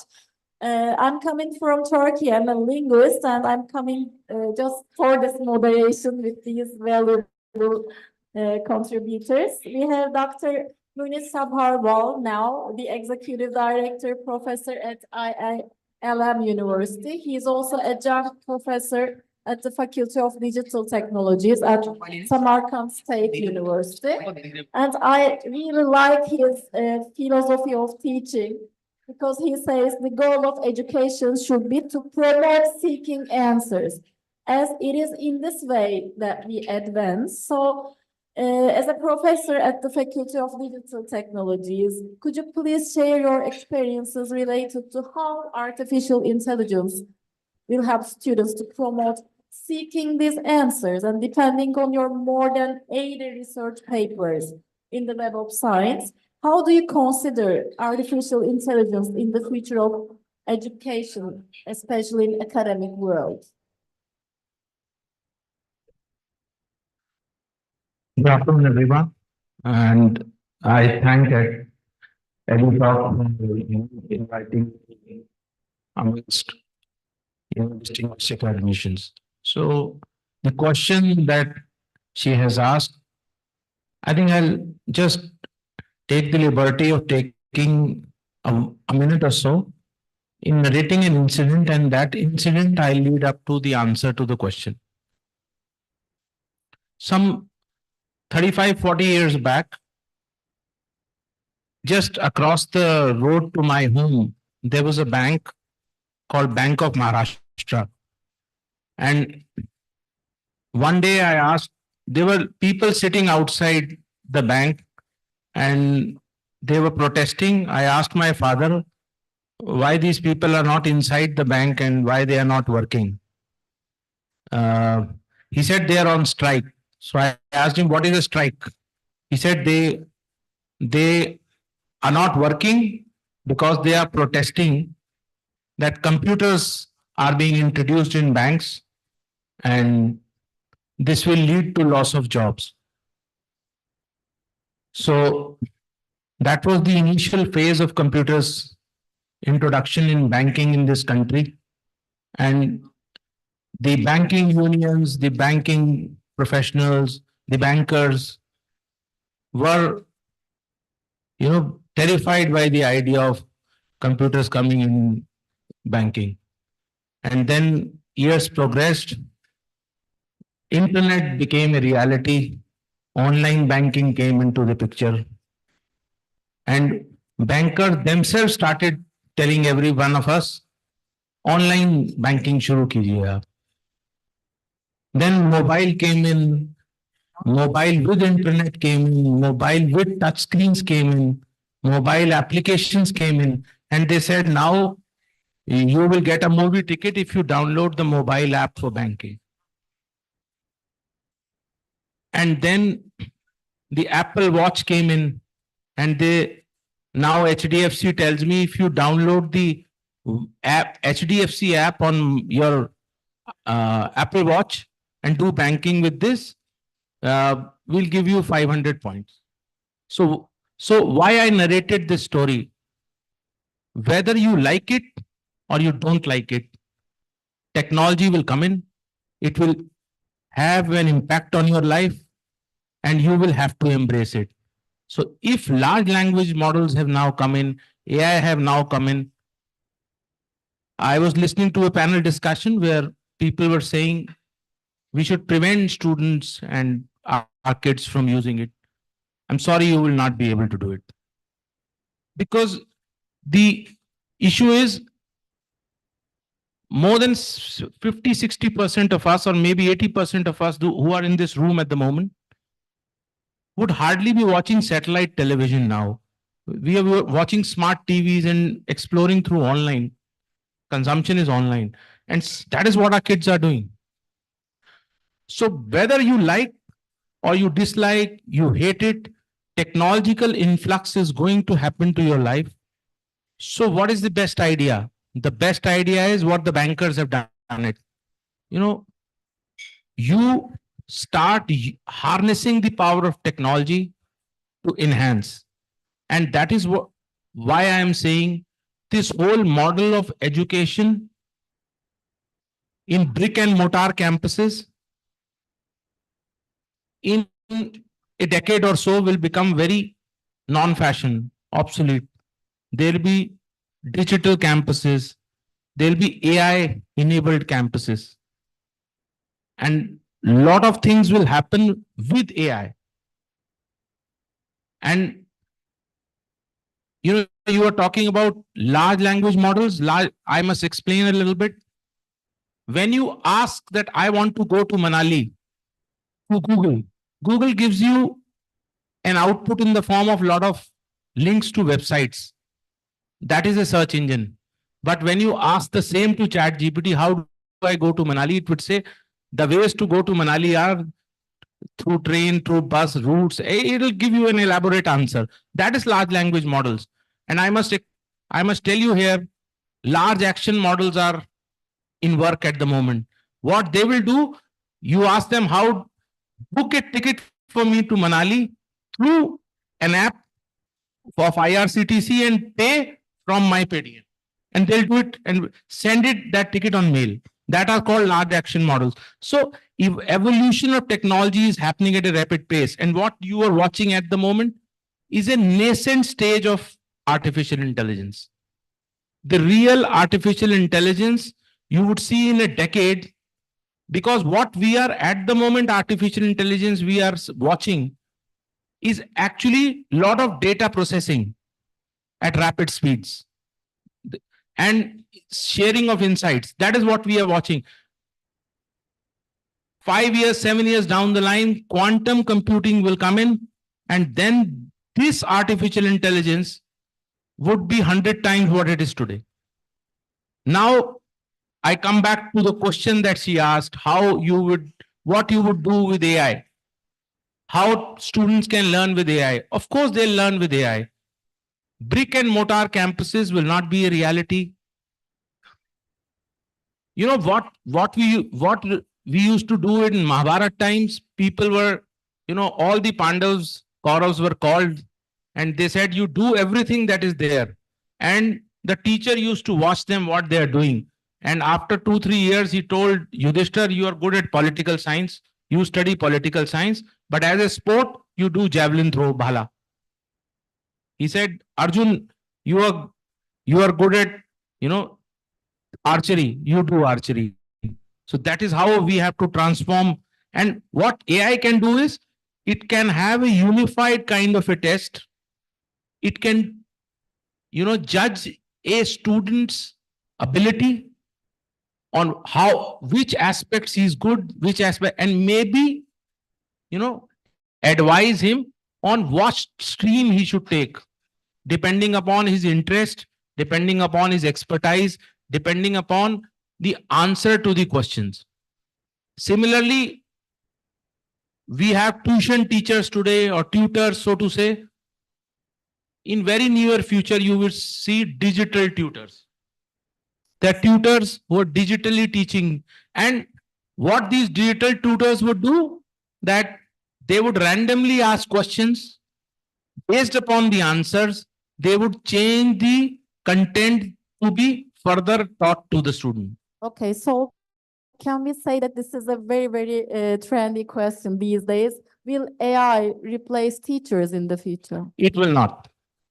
That is I'll come back to the starting of my talk. Has computers and technology replaced the bankers? No, it has transformed. Yes, it will transform the teacher will ultimately use AI to gain insights and advise the student, change his content. And one more problem that we are facing at the moment, every educator is facing, that you give student an assignment and he'll come back in 20 minutes. I've done, uploaded. Okay, but I want to ask the audience if there is anyone who says this, yes, AI will replace teachers. Is there anyone who says this? Will AI replace teachers? Okay, everybody agrees. Let's continue. With every technology that comes up in the world, every technology, what happens is there is a lot of fear that, this technology may do some harm. It will take away my job. But actually what has happened is, what I have seen in the last 20, 30 years, I sleep, drink, eat technology almost, that technology has created more jobs. AI will take away some of the mundane jobs, day-to-day jobs. If there's a machine who has to keep something from this place to this place, these kinds of jobs will take away. But it will create some job roles which you and me don't know. If 10 years ago, I would have told somebody I want to be an app developer. He said, what is an app? If 5 years ago, I would have told somebody I want to be a data scientist in a company. What is a data scientist now? But this is a reality. 5 years from now, you will see job roles that you do not know. I also don't know what those job roles are. You will see AI specialists in companies. You will see AI specialist faculty, AI specialist teachers.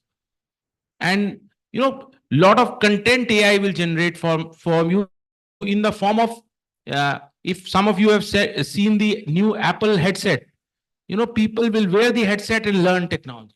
This AI will aid the faculty to teach more effectively, rather than saying that it is going to replace the teacher, because the human aspect, I haven't seen a technology replacing.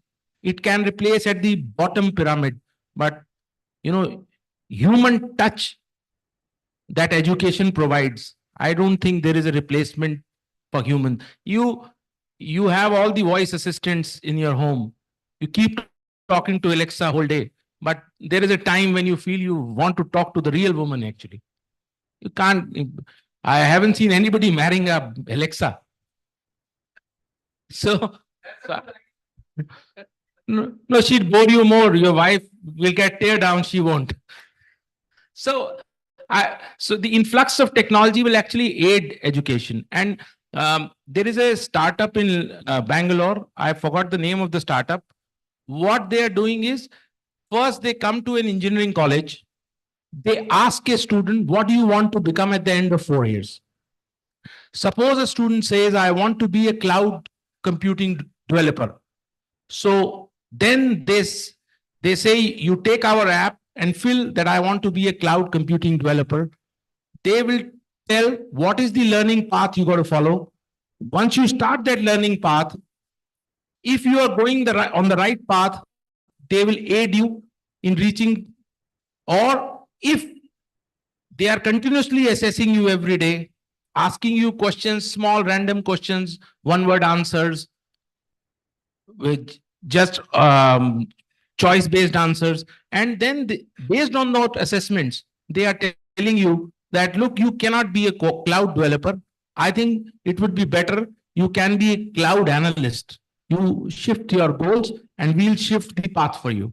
This kind of arrangement AI will do for you, rather than thinking that, it's going to take away. It'll create more jobs. It'll create more jobs. From the perspective of academic way, how, as an advice, how people can use it effectively? This is the question. I think you should. The biggest problem is we are asking our students to not use ChatGPT. But we shouldn't, actually. I give you an example. Last month, I gave an assignment to my students and I told them you have to solve it. They said, we'll solve it in 10 minutes. I said, you can use ChatGPT. That is the first formula of the assignment.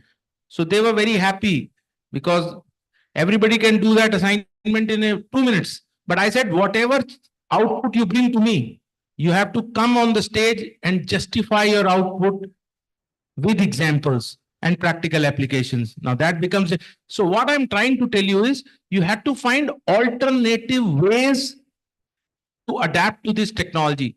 If you will keep saying, we do not allow technology, till 2020, my wife was saying, to my sons, don't use the phone. Don't use the phone. And come March, she used to say, use the phone. So there was so much confusion. So rather than, because even if you tell a student in modern day and age, and especially at the university level, you don't use ChatGPT, he'll go in the hostel, use it how you will prevent. Very difficult. Even at the research level, it is becoming difficult to prevent. Rather than that, you tell the student you use it, but you devise newer methods to evaluate him. Find an alternative rather than, because when I started this session, I said, you like it or you hate it. You'll not be able to stop the influx of technology. Rather, you harness the power of technology. Don't stop the influx, because I don't think we have the power to stop the influx of technology. Yeah, adaptability is the key. Okay, we have a little bit talked about academic perspective for the students. Now I have Mrs. San, Ms. Dr. San with me.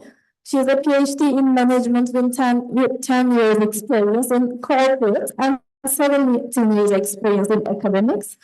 She has lots of studies that I can list until night, but one of the most important one is her latest book, Diversity, Inclusiveness in Startup Ecosystem. So I want to hear a bit in the perspective of corporates and this startup ecosystem, the use of artificial intelligence, and how can we integrate it in our lives, because we have years and years experience in corporate as well. We have listened in academic perspective, a little bit I want to listen about in the management systems, corporate world. Thank you.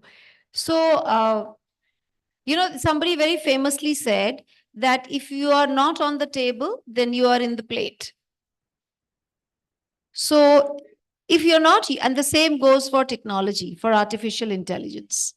If you shun the artificial intelligence, if you keep on shunning the technology, thinking that by doing so, your job will be safe, your job will be the first one at stake. So technology is there all across.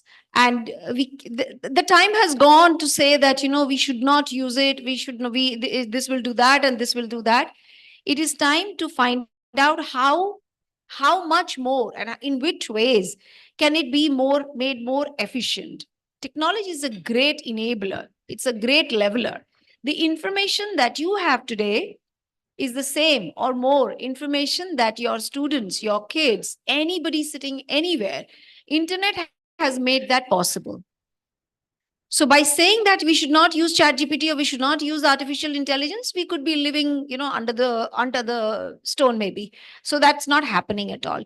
The question here is, when I think Mr. Manish also talked about that, when I gave students an assignment, and this is how he assessed it, giving the assignment and getting something out of them is the output.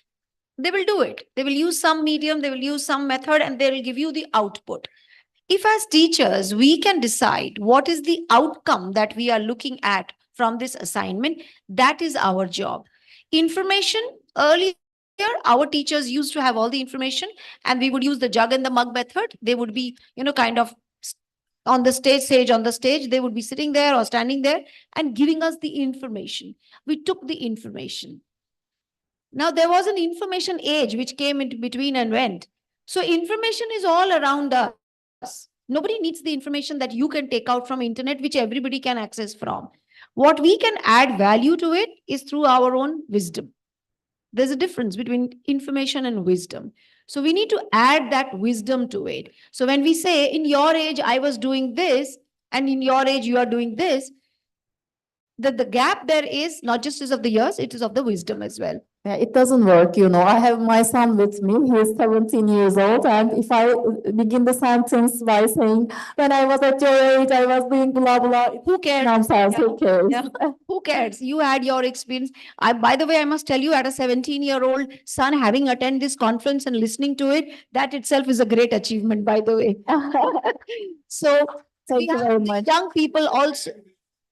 Since he's Yeah, no way. They are not to be seen with us anywhere, or these kind of things. Any marriage, any social thing, anything. You go your way, I go my way. That's how it is. So it's commendable that he's not only here, he's also assisting you. So Thank that's you. a great achievement. Since he was 5, he is assisting me. And as you say, not only information, but the wisdom he has got through this kind of worldwide travels. Yeah. So that he helps. attends, yes. That greatly helps that he's been here. So coming back to the startup that you talked about, artificial intelligence, there's no two ways. Let's not even discuss what all it can do. It will keep on doing and it will add much more value to it.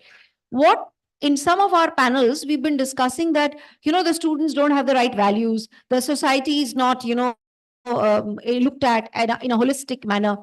Why can't we use artificial intelligence to bring back or bring in those things which we value?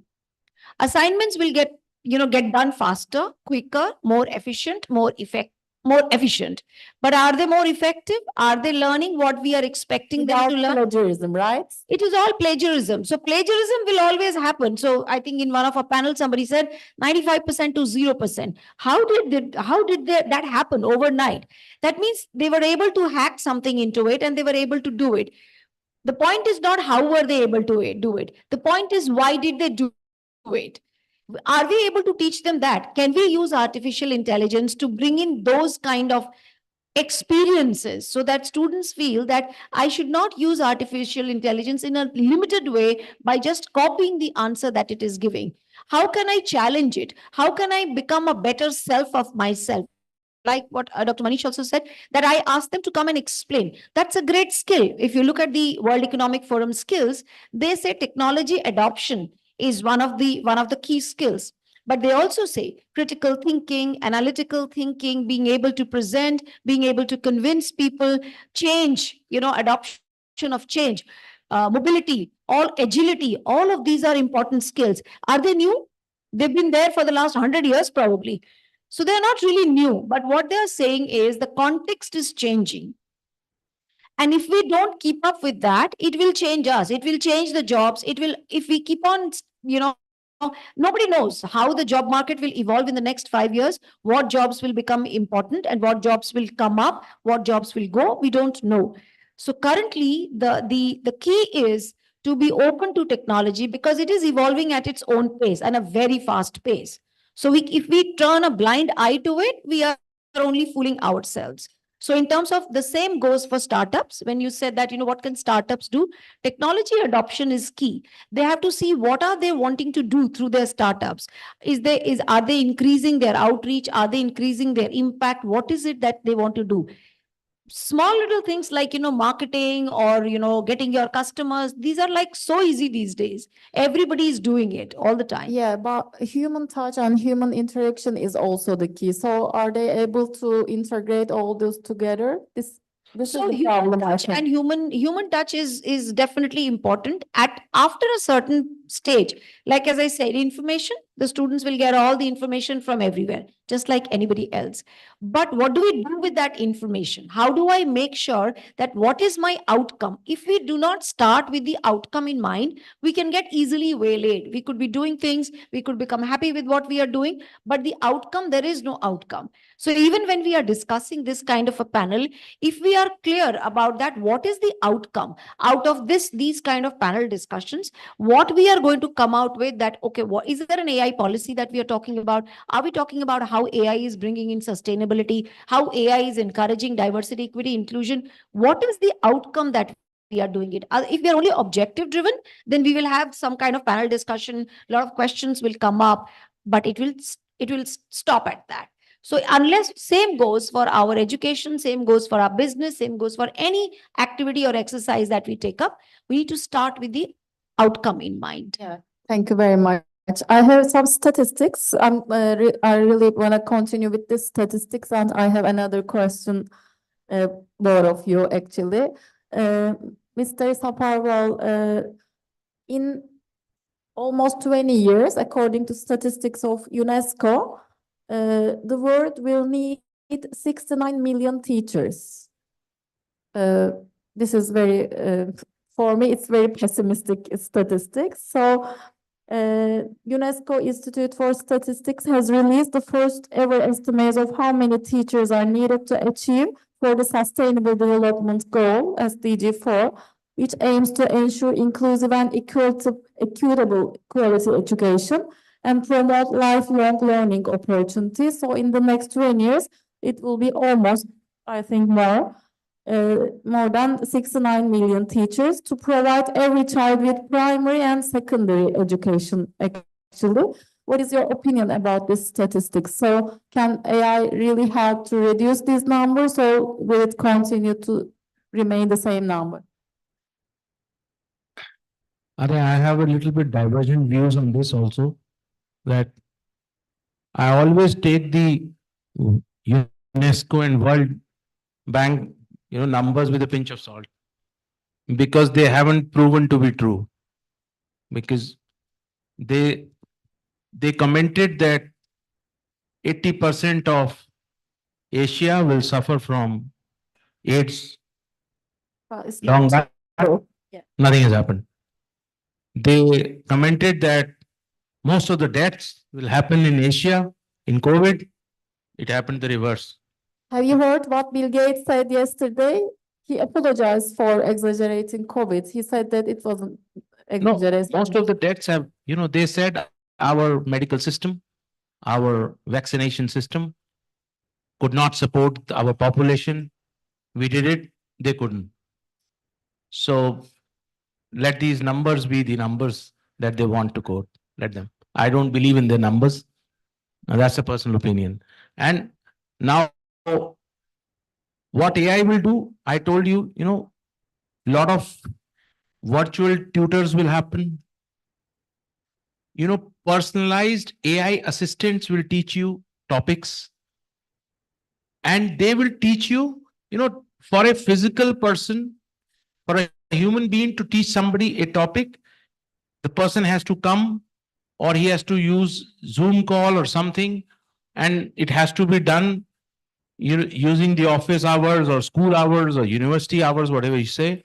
But for a virtual assistant, you could, invoke that assistant 3 o'clock at night, learn that topic.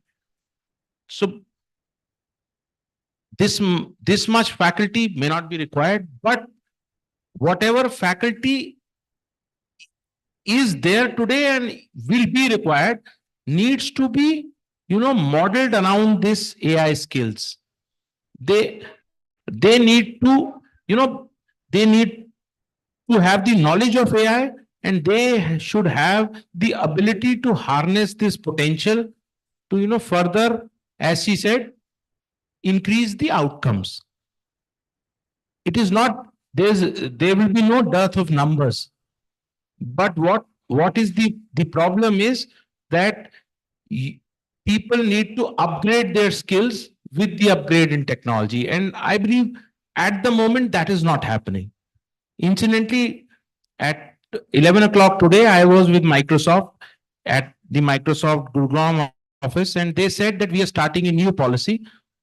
They'll be announcing in 4 or 5 days that, AI beyond boundaries. And the policy is anybody and everybody, even women at households, can do that Microsoft certification to learn AI. And if they understand, they can go for level 1, 2, 3, and so on.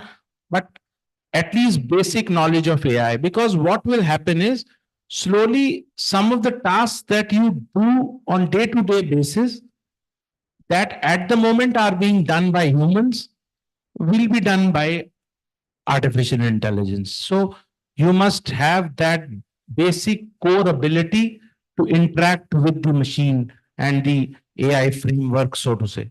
Okay, thank you very much. A top futurist predicts the largest internet company of 2000. Just to Yeah. add to this, somehow with your numbers that you're saying, somewhere there is an assumption that the role of teachers will remain same in the next few years, which is basically what we need to address very strongly. The role of the teachers is not going to be the same. We need to evolve And adapt. whatever we are and adapt. Unless we change that mold that we are saying, okay, the teacher is supposed to be this, and whether we have the skills, whether we have the numbers, etc. So again, if we keep at that, these data will have something to say, then some people will oppose, some people will agree, whatever. Actually, we should change the way that's how we educate our teachers, because one of top futurists predicts that the largest internet company of 2030 will be an online school. Yeah. So this is not just an artificial intelligence. We should know how to teach our teachers depending So on I this. think the training of the training of the faculty was spoken about in the previous panel discussion. Again, very, very important point. We are not training our faculty members enough. Definitely faculty members are difficult to train, but at the same time, we have to keep that in mind that if we are to continue in that model where faculty members are important stakeholders, there needs to be a lot of investment in them. Of course, there will be some self-motivated faculty, but in terms of the system, in terms of the process, there needs to be more faculty training, more adaptability towards technology. What about reducing the number of schools and making them more and more online? Physical schools, I mean. Okay, so there is definitely a lot of merit in physical school because online you can learn, as we talked about, you can definitely learn information. So as long as you are learning information, that's fine. You can pick up whatever information at whatever level and stage. But the moment you talk about different other skills, outcome is again that I'm talking about, it's not just information. It's about how do you apply that information? How do you get along with people? How do you manage teams? How do you encourage critical thinking, analytical thinking, problem solving, identifying a problem? Those things, if you're learning in isolation on your own, they may have limited effectiveness. So definitely this learning with people together has its own, usefulness. Like for example, we are physically sitting here. AI can make our avatar sit here and interact with people. Will that be enough? Maybe no. So we always look for Controversial. Let's ask, will that be enough Yeah, to the sure. audience? Yes. Yeah. Which one would you prefer, for example, our avatars or physically here? There we go. Yeah. Because we are very beautiful human. Yeah, she said it. I didn't. Okay. Actually, you're right. As a linguist, I have a personal question, both of you. Have you ever tried to learn a foreign language through artificial intelligence chatbots recently? Okay, but I'll just answer that. I have learned part of it. I have learned languages. I like language. I like to learn languages and I've learned, but I've always learned it from people and never from artificial intelligence. You prefer still language I teachers? still prefer language teaching. But why? Tell me. I'll tell you why. Because there is always a context. When you are speaking, asking somebody that, okay, what are you doing, or how do you do this, or how do you say this? You're also interacting with a person, and you are getting to know that person, and that's important. The more we talk, engage with people, that's need of the hour. And for the cultural issues as For the well. cultural issues, you get to know more about it. For the pronunciation, you may know, and that will help you remember. Again, I come back to that. Keep the outcome in mind. You need to learn it. You need to remember it. You need to apply it rightly. And with the maybe language, with the artificial intelligence, you may learn it for sure, but you may not be able to get the context correct. Yeah, this is the key. I agree with you, but I'm sure that he will disagree. You know, there are devices available. You speak in your own language, they'll speak in the language that you want. There are devices available. Whatever experiences people are sharing or whatever thoughts they are saying, they would not like an avatar, but they would like a physical person sitting.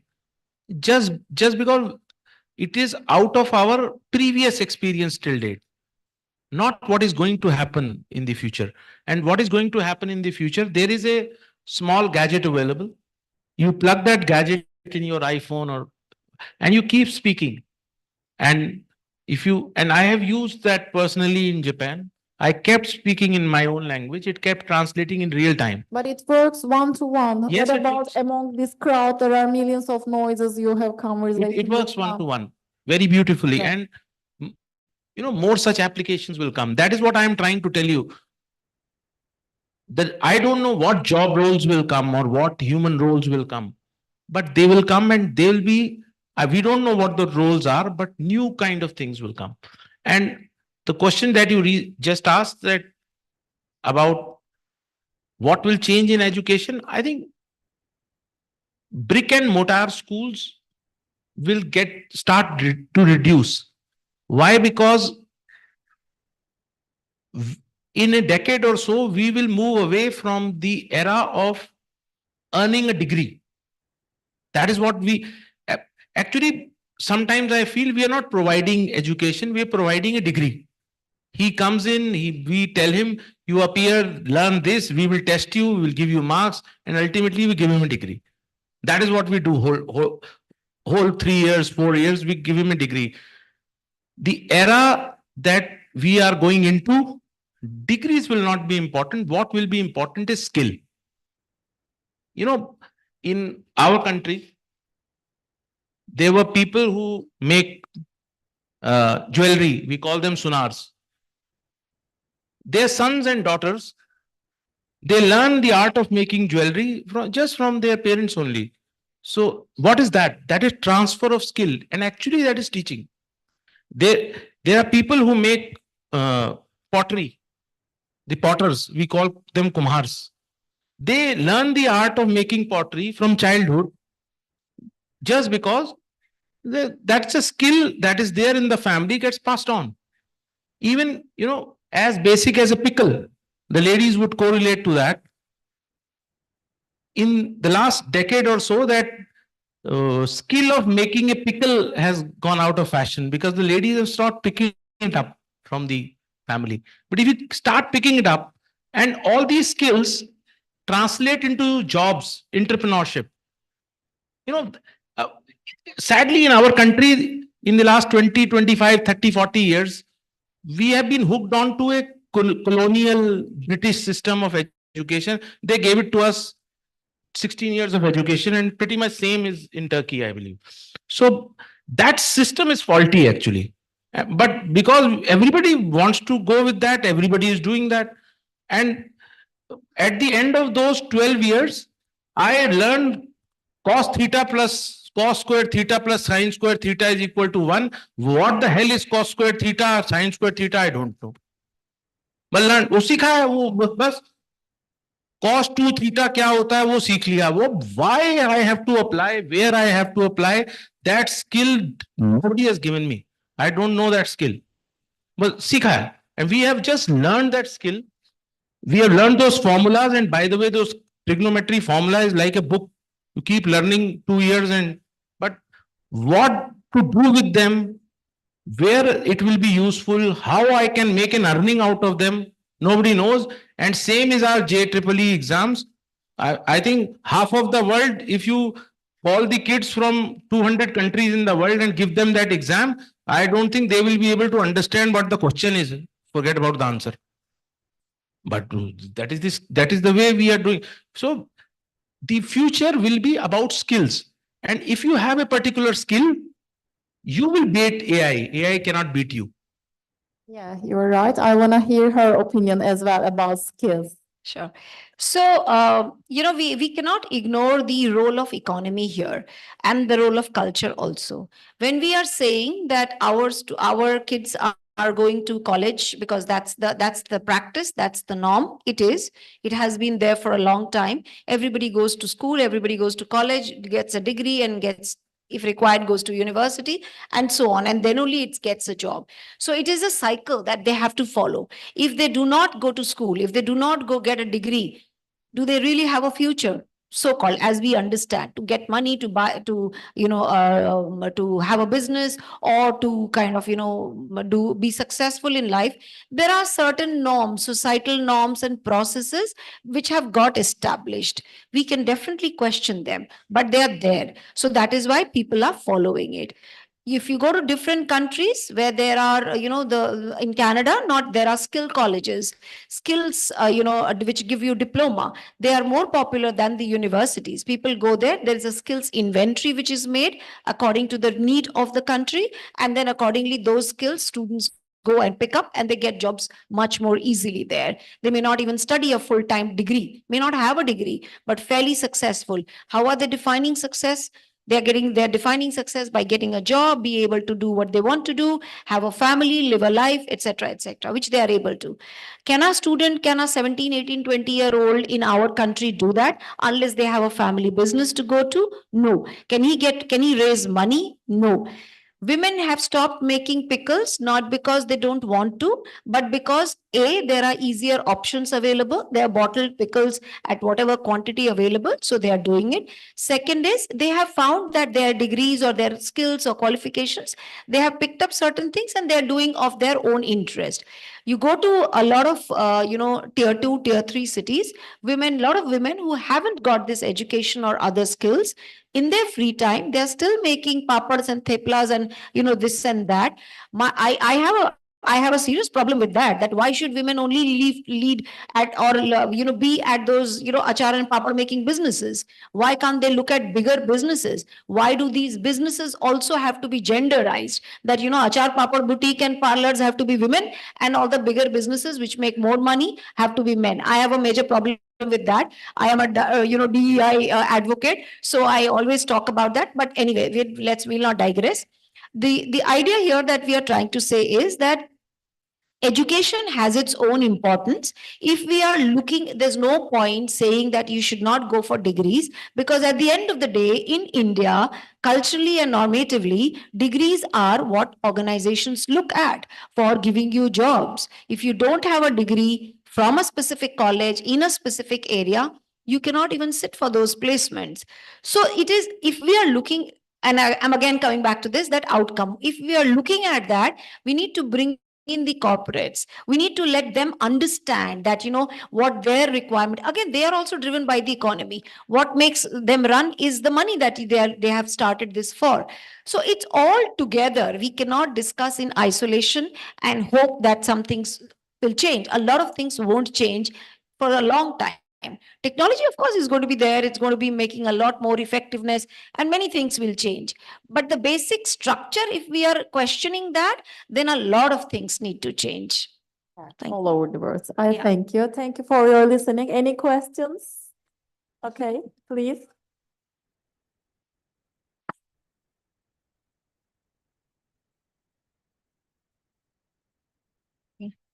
Hi, thank you for the wonderful discussion today. So I have been hearing I talked to Ms. Senesil earlier that I've been hearing a lot of discussions on AI and metaverses and AR and VR in education, educational context. But I do agree, there's a lot of benefits out there. You're not going to be able to stop it.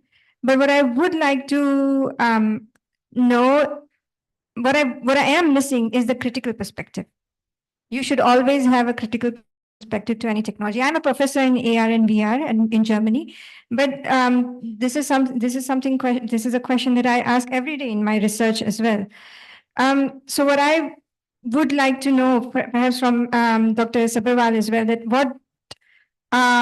what should academics be wary of when using AI, or what could be a harm? Could there be a harm when using AI or AR, VR, and metaverses? Actually, as AI is in this nascent stage, you would see in years to come, like we have rules and policies, like very recently we have the IT policy now here. Very soon you will have the responsible AI network, framework, and ethical AI. Because as is with every technology, you rightly said, there are positives and negatives. Electricity is lighting up this room, but if I go and put my finger in the socket, obviously it's going to give me a shock. So we have to have a two-dimensional kind of a thing. I've written a research paper on this as well. Responsible AI, framework, and ethical AI. Because Elon Musk once said that, there are two kinds of AI. You would know better, that weak AI and strong AI. So if strong AI comes into the picture, something you have watched in movies like Terminator, it is going to be devastating for mankind. But that's very far off. We are in weak AI phase at the moment. But we have to use AI responsibly. For example, these models, large language models that we are talking about, when these large language models write, give answers to your questions, sometimes you ask them a question, their answers could be racial in nature. You ask them on the Gaza conflict, they will give you very conflicting answers. Because actually they are building their answers based upon what data is present on the websites. From there, they are building that answer. And because the data that we have built as a society is like that, and the tweets that the people are doing, they will, take that data and build an output for you. So slowly frameworks would come in that, you know, if somebody finds an answer racial, he would tag it, and that answer would not come in the next question that is asked. Similarly, like you use YouTube, if you are offended by a video, you report abuse for that video. If you are offended by a Facebook post, you do it the same way. So those kinds of frameworks will come in, because actually it is taking time for the AI usage to be a mass usage kind of thing. And once it becomes a mass usage kind of a thing, you would see, because these frameworks are under development stage, especially you said you work in Germany. So a lot of it is happening in Germany, because by the way, Germany was the country which came out with the regulations, IT regulations. It was the first, and then European Union adopted those regulations, and then same kind of regulations came in India in the IT policy. So same kind of regulations will come in. But that is with every technology. I said, if you put your finger in the electricity box, it's going to give you a shock.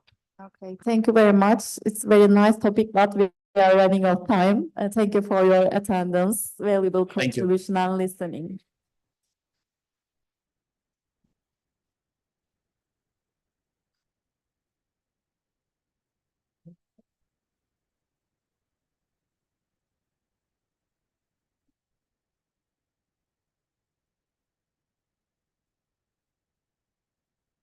Ladies and gentlemen, can we have a round of applause, come on, for this session and all the panelists present here.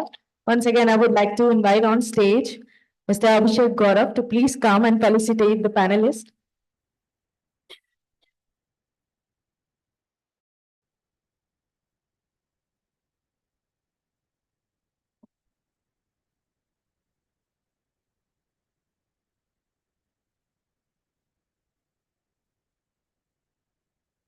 Please join your hands, ladies and gentlemen, for Dr. Manish Sabarwal.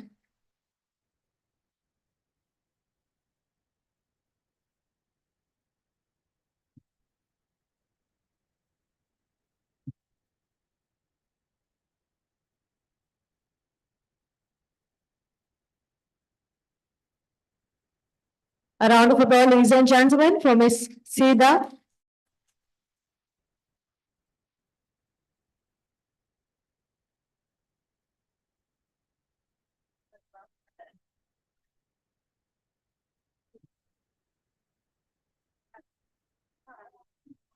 And would like to thank once again to Dr. Takoni Sen. Thank you so much, ma'am. And I request all of you to please get ready for the group picture.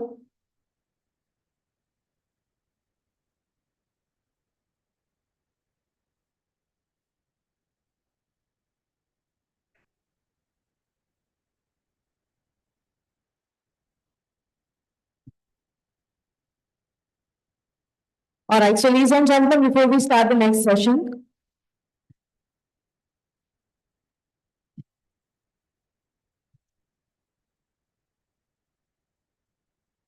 Edtalk is not just a platform meant for networking with the best, but recognizing the best as well.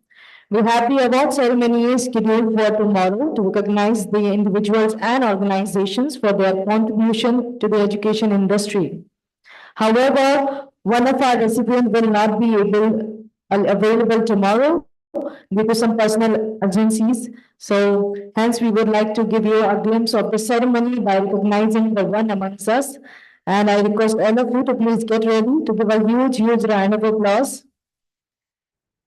To felicitate the award, I would like to call upon stage Dr. Chetna Sabharwal, Director, Association of Indian Principals. Can we have a round of applause for her, ladies and gentlemen?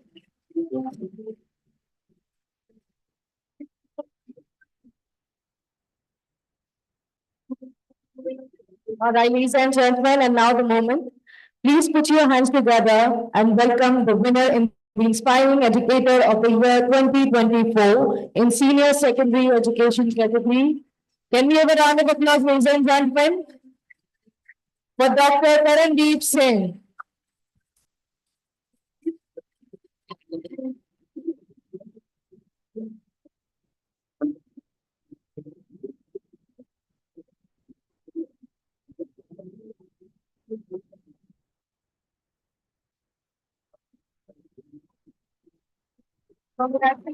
Mr.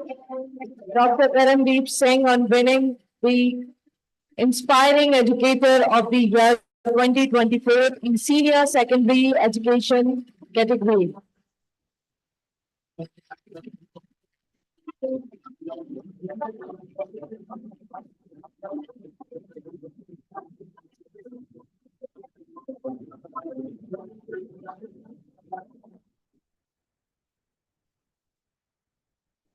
So much, ma'am. Sir, I request you to please come and say a few words.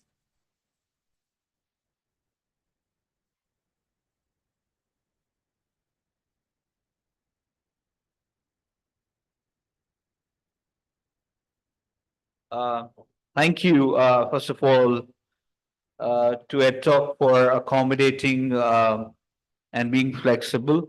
Unfortunately, tomorrow I have to go back to my organization. There's a critical work that needs to be done, so I have to fly back to my organization, and hence I requested if we could do this today, and they've been so accommodating. So, first of all, congratulations to them, and I would say congratulations to all of you, especially for the patience.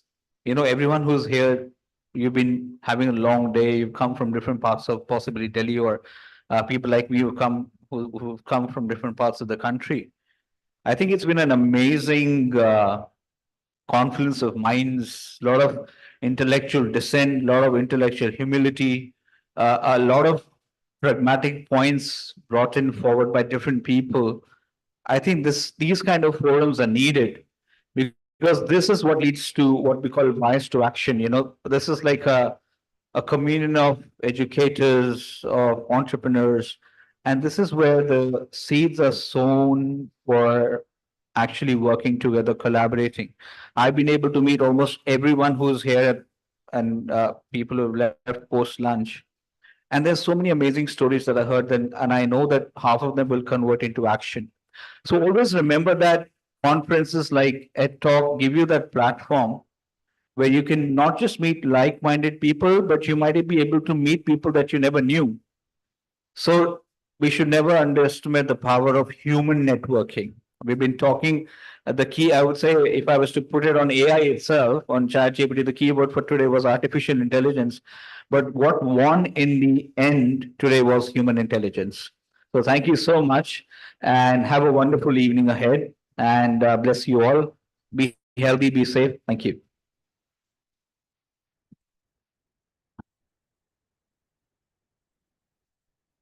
Once again, congratulations, sir. All right, ladies and gentlemen, get ready for the next panel discussion. The topic of the next panel discussion is the role of play in early childhood education, fostering creativity, imagination, and social development. And to start this panel, I would like to request Dr. Balaji AC to please come on stage. Visual educator, Bahrain Polytechnic, Kingdom of Bahrain. So please come on stage. Hi,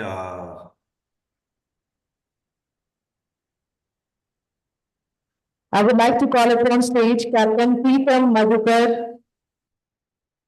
Can we ever use round of applause, ladies and gentlemen? Founder and CEO, Skill Beyond Education. Ms. Ritika Subhash, founder, The Parent Academy. Mr. Arun Sri Lalan Iyer, visiting professor, product management, core team member, NASCOM product management consultant. So please come on stage. Ms. Mansi Srivastav, principal, Katina Kids Indonesia, a Finland International School. Can we ever use round of applause, ladies and gentlemen?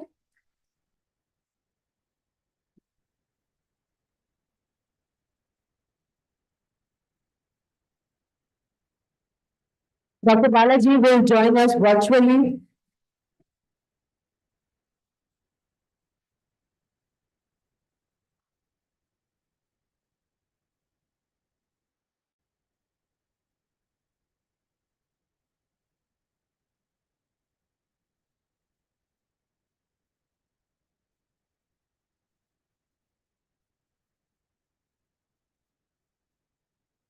So good evening, everyone, and thank you so much for staying with us through the day. We've had a day full of talking about work and education. So let's talk about play for a change, right?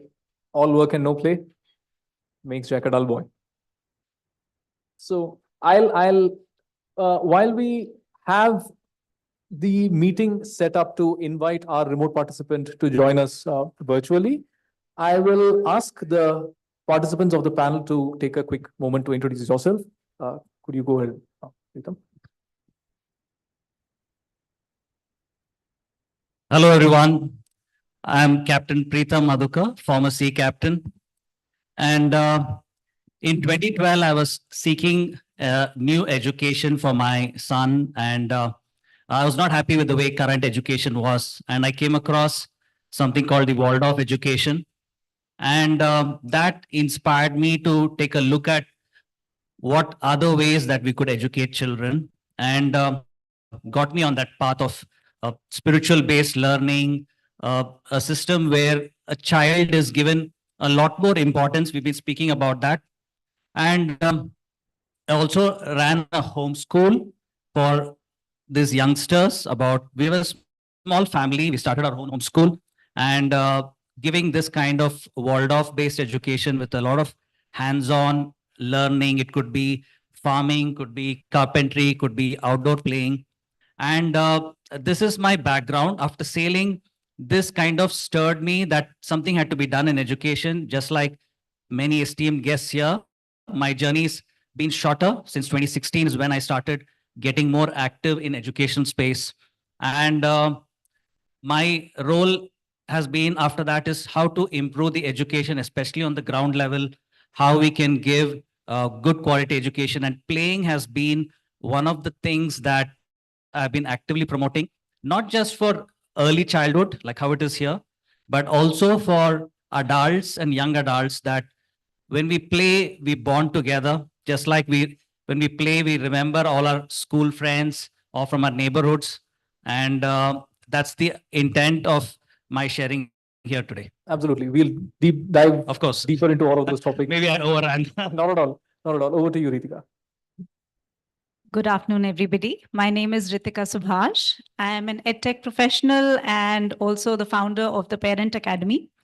In my previous life, which I think is eons ago, I was an engineer. I worked in the IT consulting space in the US. I studied and worked in the US for many years.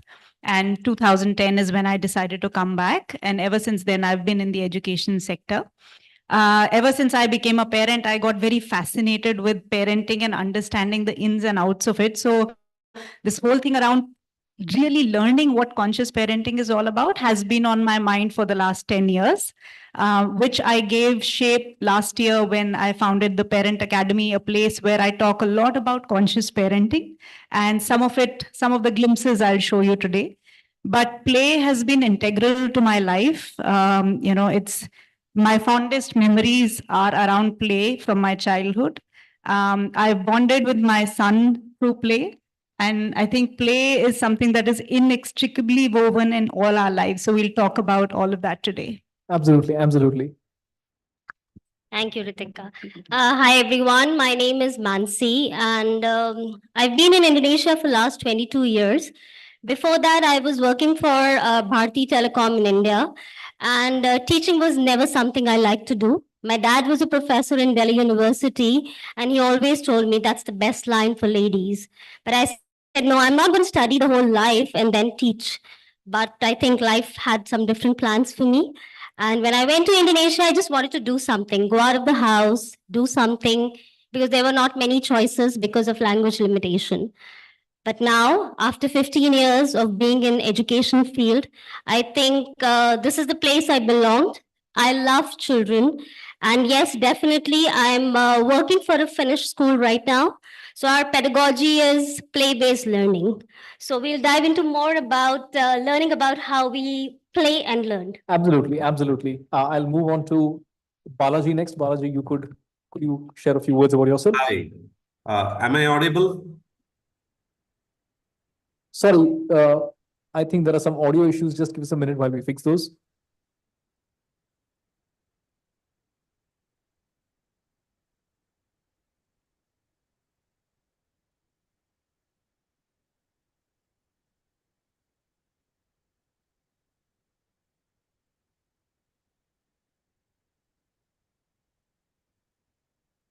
Am I audible now? Faintly. This Yes. could be the very first question, when we say that everything goes online. Even before greeting the panel member, I'm forced to ask this question. So how is it sounding now? Is it good? Yes, please go on. Oh, that's great. That's great. So my wishes to all the speakers today and Karthik and Edu Talk World for this opportunity. I'm super excited to be part of this very exciting track. Myself, Dr. Balaji, and I come with 24 years of experience in the field of animation, development, and training. My larger interest goes for design, and design, when we say or define, design of any kind. Okay, so that's what my interest is largely. And I do write research papers which are connected to the interest of children. So I largely connect with children, play with them, do a survey, understand what is their interest in terms of animation space. So that's how I believe I'm connected to today's panel. As we go ahead with the discussion, we'll open up with my background further. Absolutely. Thank you so much, Balaji. Have you noticed that we've been talking about technology, we've been talking about misuse of ChatGPT, which is the latest and greatest buzzword in AI, and so on. But anyone who's ever tried to deliver a presentation at a client site or something like that, we still struggle with getting the presentation to project and to have audio issues and things like that. So we could be sending people to space and we could be getting computers to talk, but we still can't get presentations to work. Anyway, moving on. So my name is Arun Iyer. I'm a product manager. I've been a product manager for a long time and worked with both large organizations like Microsoft and McKinsey and smaller startups like Ola. I currently lead a startup in the intelligent AI/ML based document processing space. I also am a visiting professor at several B schools, including IIM Calcutta, IIM Trichy, and several others. And I work with NASSCOM's product skills development team to upskill 50,000 product managers over the next few years. That's in line with the Prime Minister's Skill India mission. So today, let's talk about play and creativity and how that is essential not just for childhood learning, but for all of our ongoing learning, even as adults. So, quick question to Mansi, or maybe Preetham, you could start and then we could move to Mansi. What do you mean by, what do you mean by play and creativity? What is play and creativity? Play is something that we always keep doing. I mean, especially as all of us have been children at one point. All of us have been children at some point in our life. And one of the things that we remember is the games that we would have played. And maybe we don't even know that person's name much. Maybe we don't even know their family, whether he has got a brother, sister, but we just remember the moment that comes, the play that comes. And one of the things that we've been talking, right through the day has been about AI and how it's going to be also a disruptor. But the social emotional learning that comes from play, that comes from human interaction, that creates that fun element of wanting to meet another human being and being in their presence, play does it very easily. Of course, there is trauma as well when we are bonding together because of trauma, but nobody wants that it happens by chance or whenever it happens. But play is something that you can control the environment, you can nurture it so that there is both structured, unstructured play, and we can really nurture human beings over there. Absolutely. Mansi, any thoughts? Okay, I'd just like to say that play makes everybody happy. Do you remember when you were young, what did you play? Sometimes we forget what we learned, what we studied in our books, but there are some games which we love to play. So as children, as small children, where I teach children from 2 to 6 years old, for them, play is everything. It's about imagination, creativity, something they can express, socialize, and do everything what is needed. So I think play is a very, very, very important part of a child's development. And as Captain Preetham said, it doesn't limit to only early childhood, but even as adults, when we have those icebreakers, it makes us happy because what we are doing, we are playing, we are enjoying. So when you enjoy, you learn more. So the Finland philosophy also says, happy kids learn better. So that's what we are aiming at. So let me take a stab at trying to define what play or creativity is, at least an aspect of it. Play is an unstructured, goal-less engagement. In that sense, sport is not play. Even though the interaction during sport could be play, the fact that there is a goal to it, right? You have to score higher than the other team, so on and so forth, is not what we mean by play here, or at least that's what we initially discussed. Whereas something that typically doesn't come to your mind when you say the word play is, say, something like writing a story, creative writing, or playing an instrument. That's literally why it's called playing an instrument, because it's exploring a domain without a goal being sought, right? With full engagement. So watching TV is not play. You're turning your mind off and just let images pass in front of your eyes, right? Where you can engage with the activity wholeheartedly, with full focus, and yet not have a goal. That is play, right? So let's maybe hear from Ritika and then Balaji as to how does play contribute to, and how does play contribute to imagination, learning, and education? So in my experience, one definition of play that I have found, which really hits home, is that play is the preparation for the unexpected. Okay, I'll repeat that. Play is the preparation for the unexpected. So when you're indulging in free play, you don't know what is going to happen, right? You're exploring as you go. As educators, you would have heard about this connection between the head, the heart, and the hands.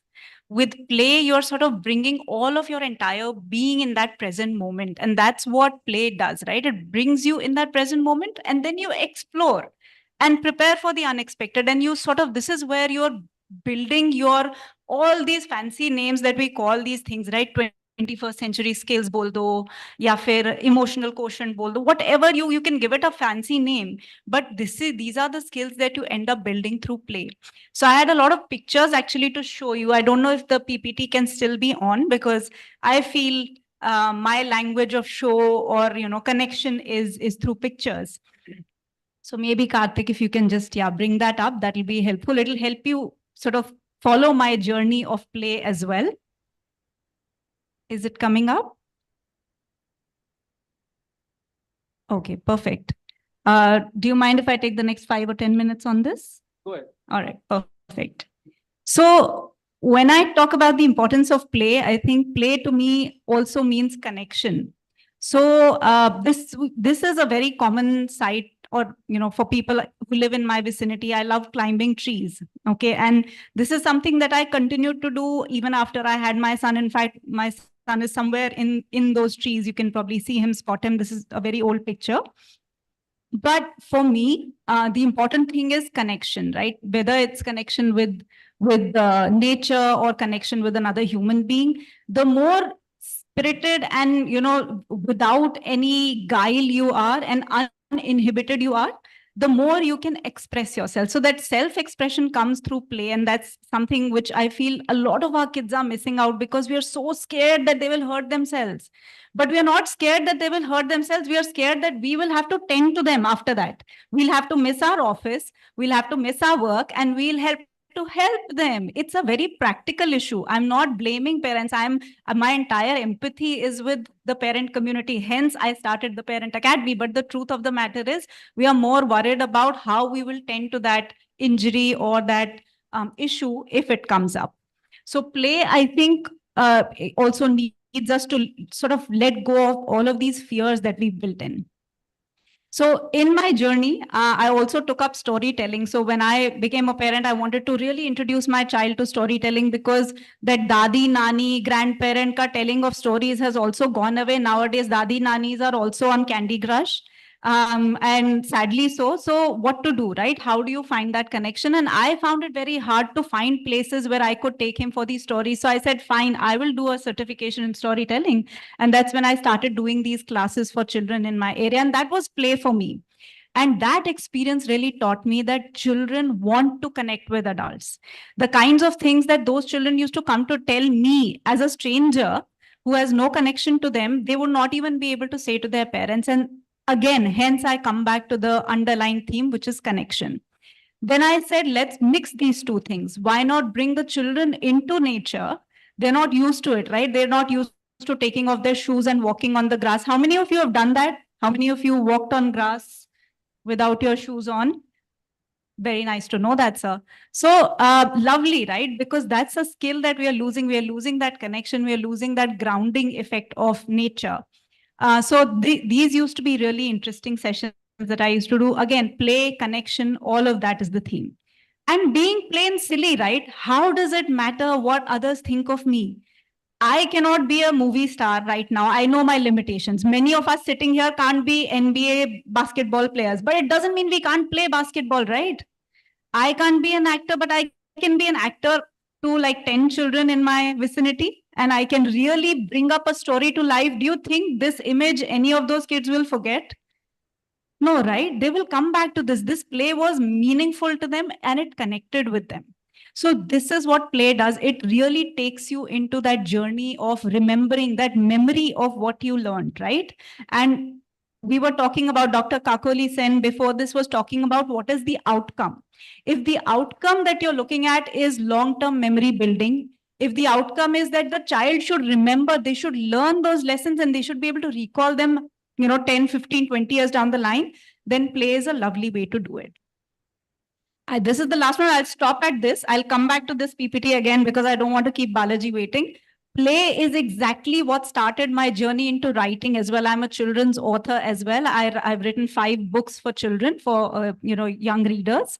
And had I not dabbled in play like this, I would not have had the courage to express myself in a poetic form, with children through stories. And this is what it gives you. Play also gives you courage.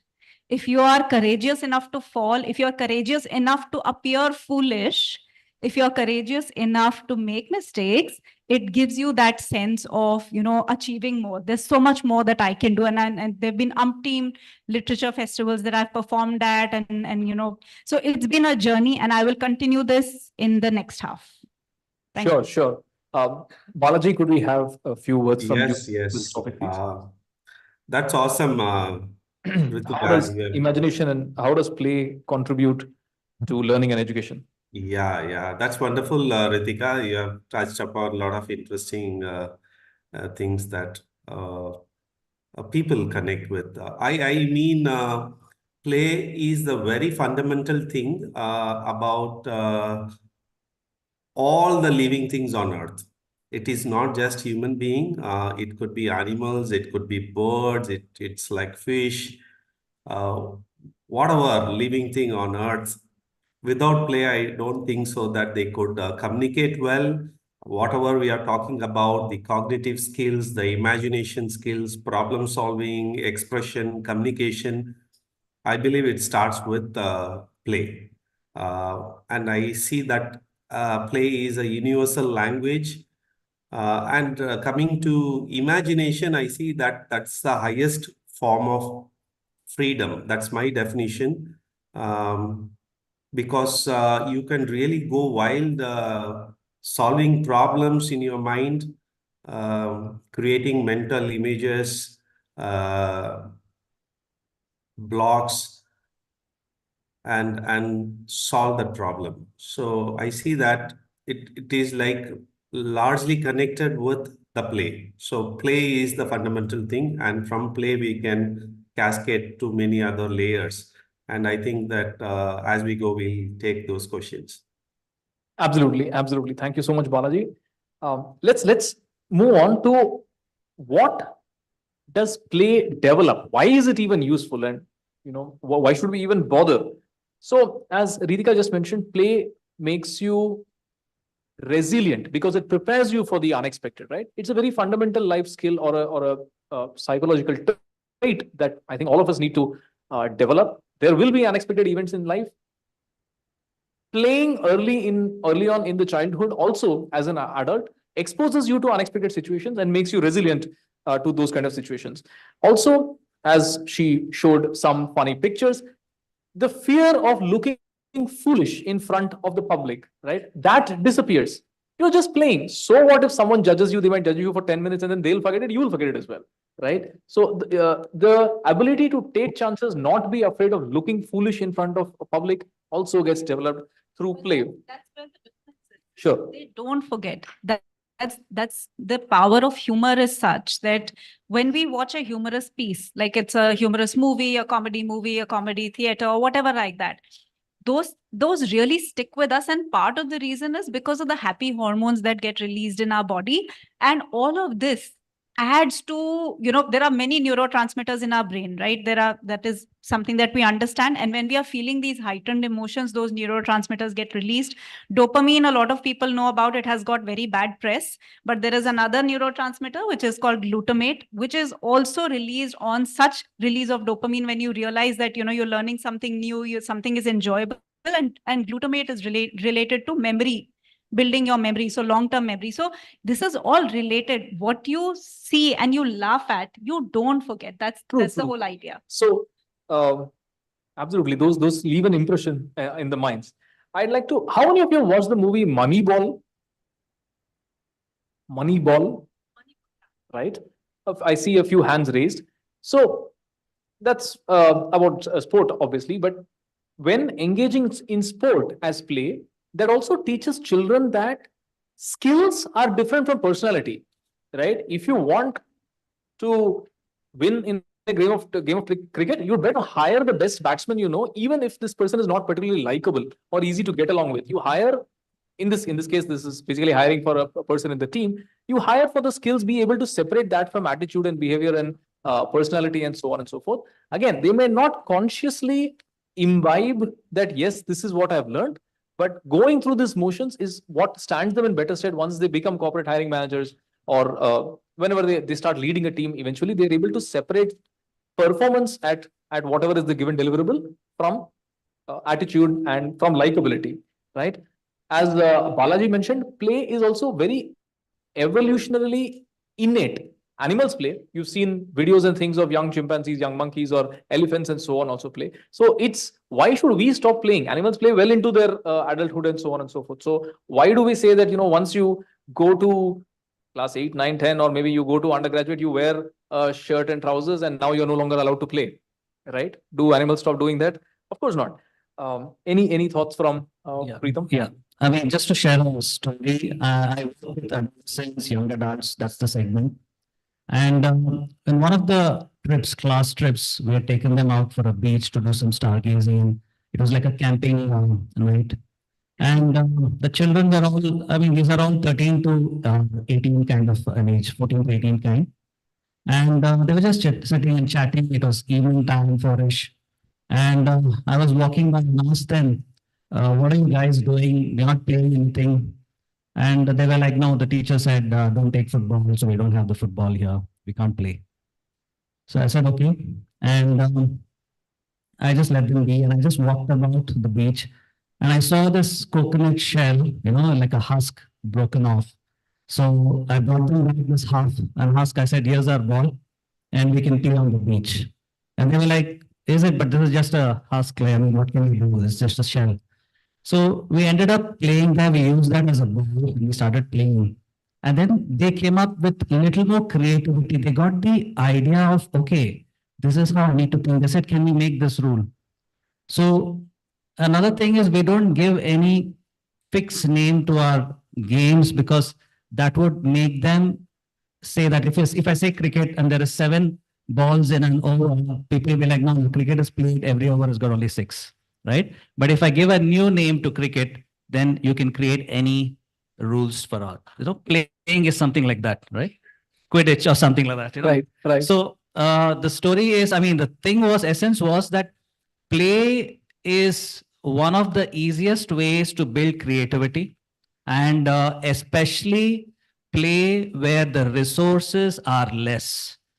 Today, you can order on Amazon anything you want, football, cricket, everything. But when the resources are less, your real creativity comes across. Absolutely, absolutely. And I'll just hand it over to you one moment for that.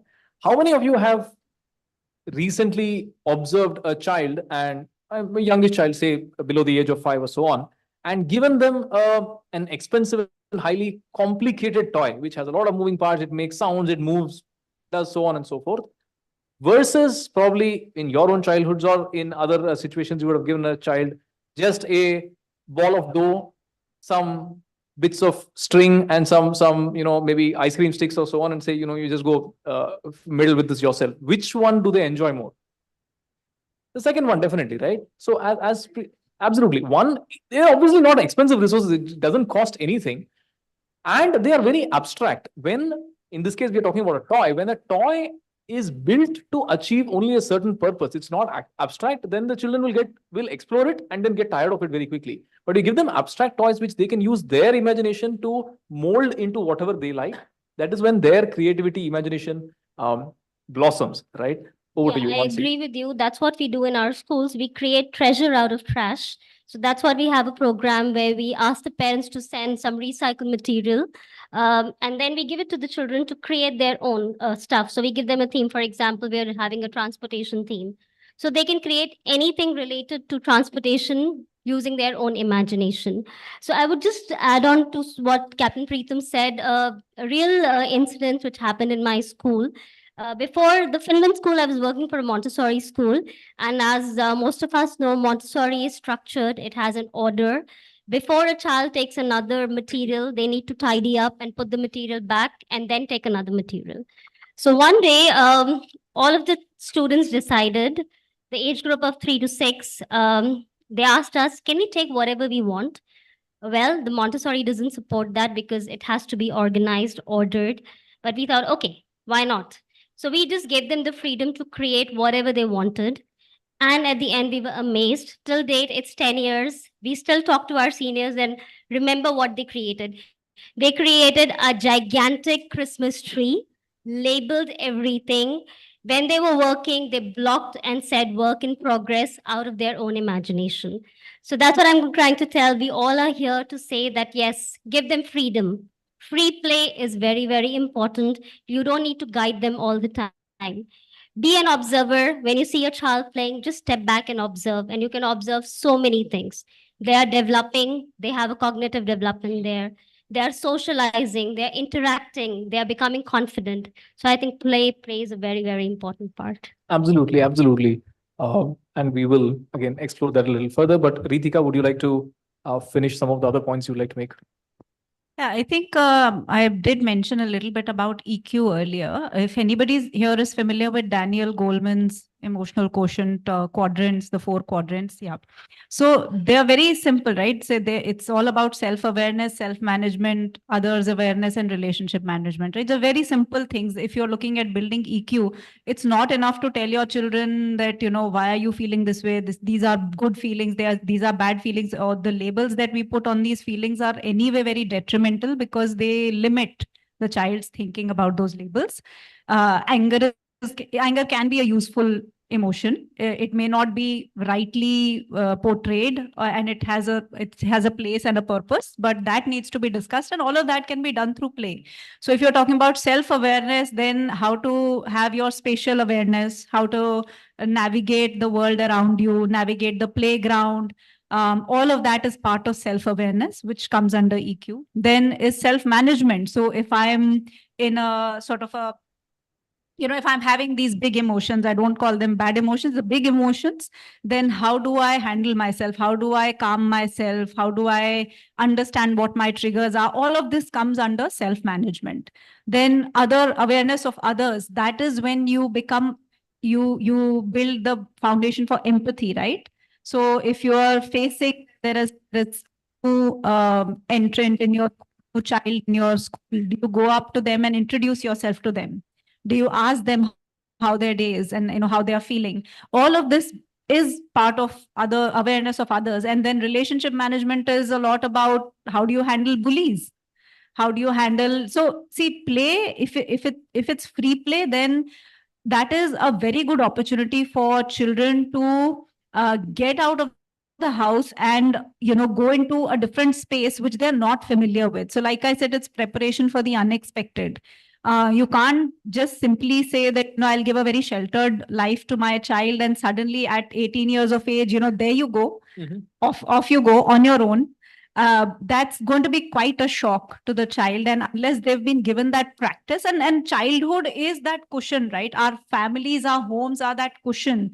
That childhood period is that cushion where we can really even fall and make mistakes, and we won't bruise ourselves so badly that we can't fix it. Absolutely. I think So yeah, that's very important. giving them a very sheltered life and being not just helicopter parents. I've heard the term snowplow parents, right? अरे Which बहुत है, essentially dolphin parent, remove- this parent, I think every animal is sort now of a parent. taken up, is now a parent.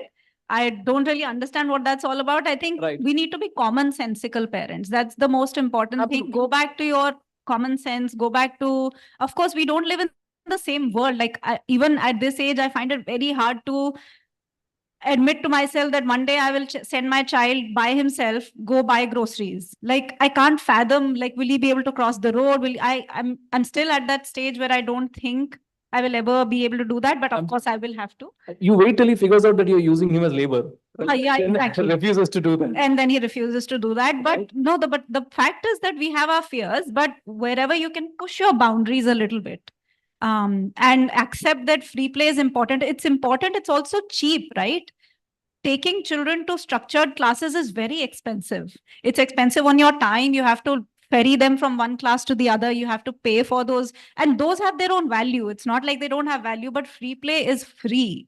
So Right. the And rest you would, might you would be- probably be doing, as parents, we would be doing a disservice to children by sheltering them from everything and then throwing them into the deep end of the pool once they are technically adults at 18 or once they graduate from undergrad and so on. So it's just like a vaccine, some mild exposure to discomfort early in their childhood through play is better for their and not development. to forget, building their immunity is a big one.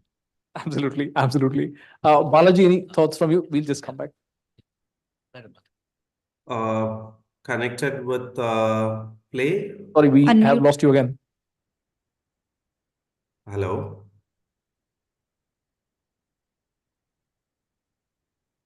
Hello. Yes, yes. Now we can hear you. Go on. Yeah, Arun, what's the question? So the question was, what does play develop? What qualities or what characteristics does play develop? Largely, I see that the play develops curiosity. That's the very first thing.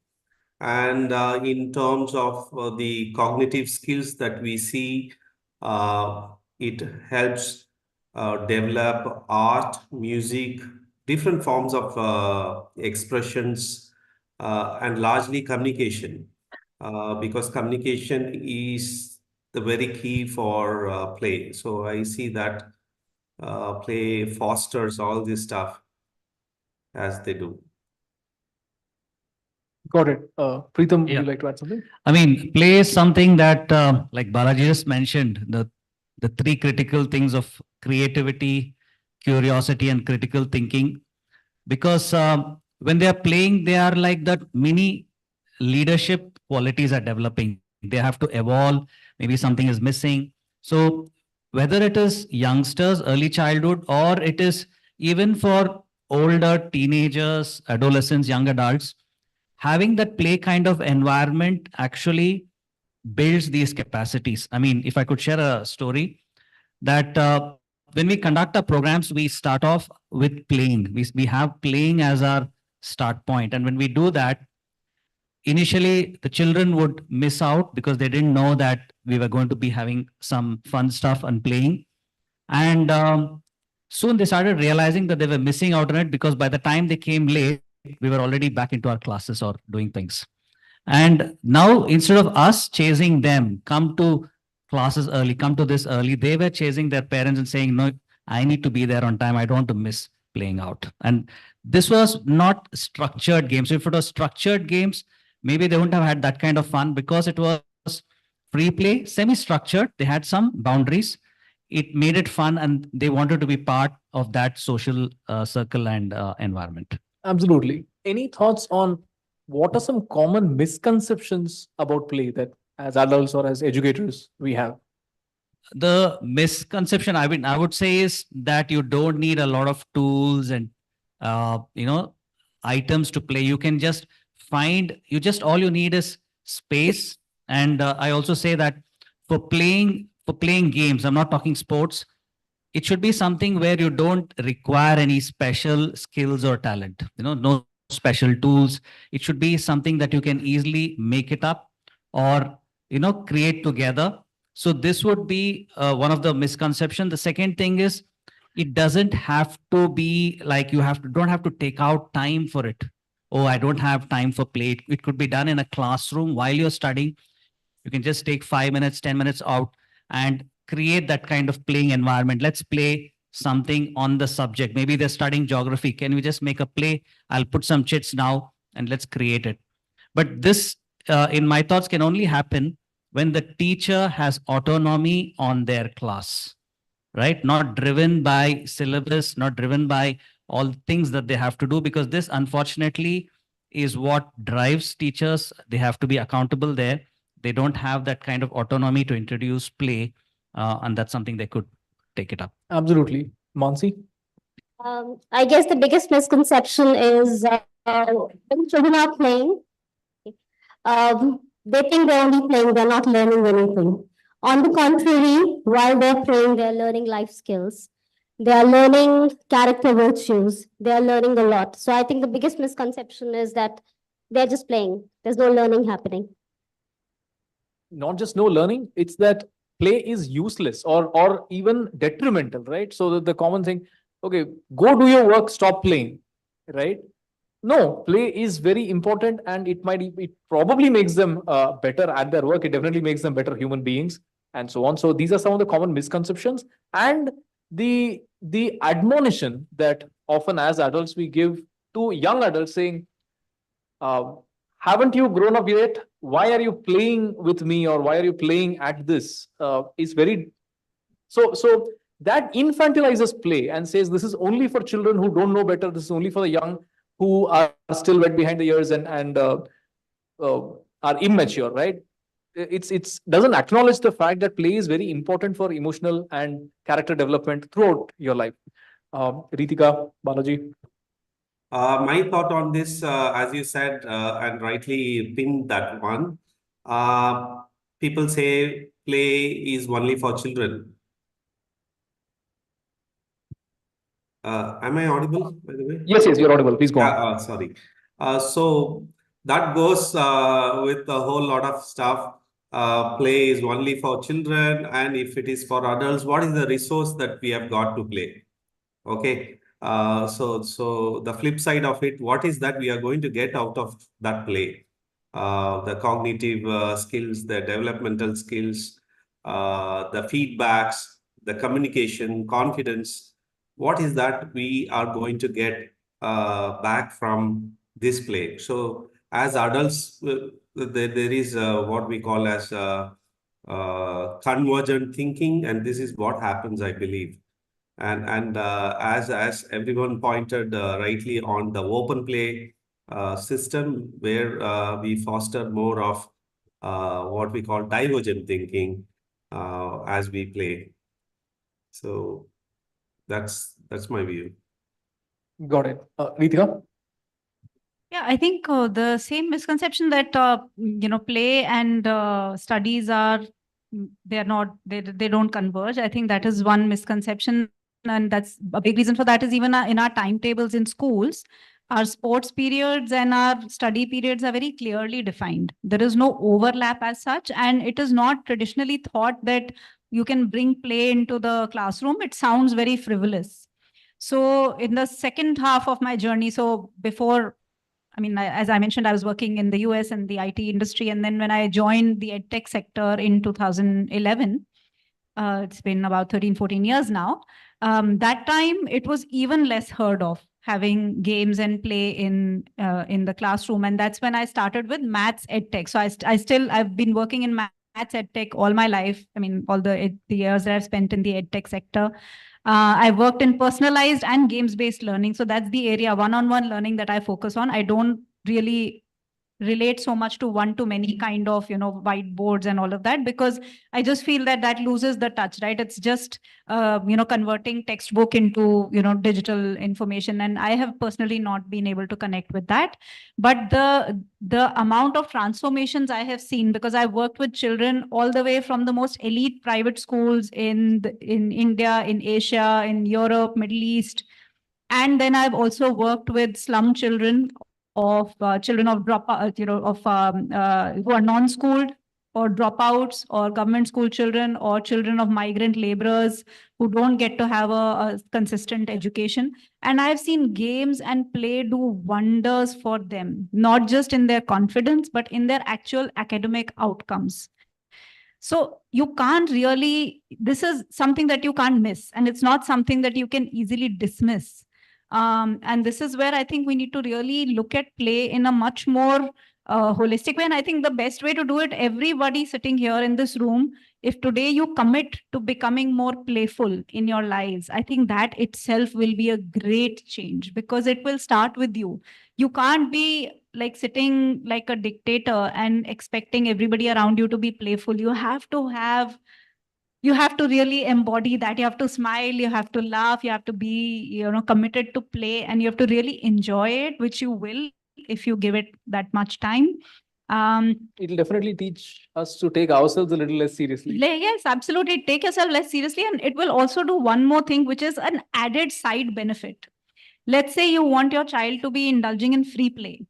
If your parents hear of young children, it's not possible to constantly monitor them, right? And you can't be looking after their safety. So you will, what will you do? You'll build a community, right?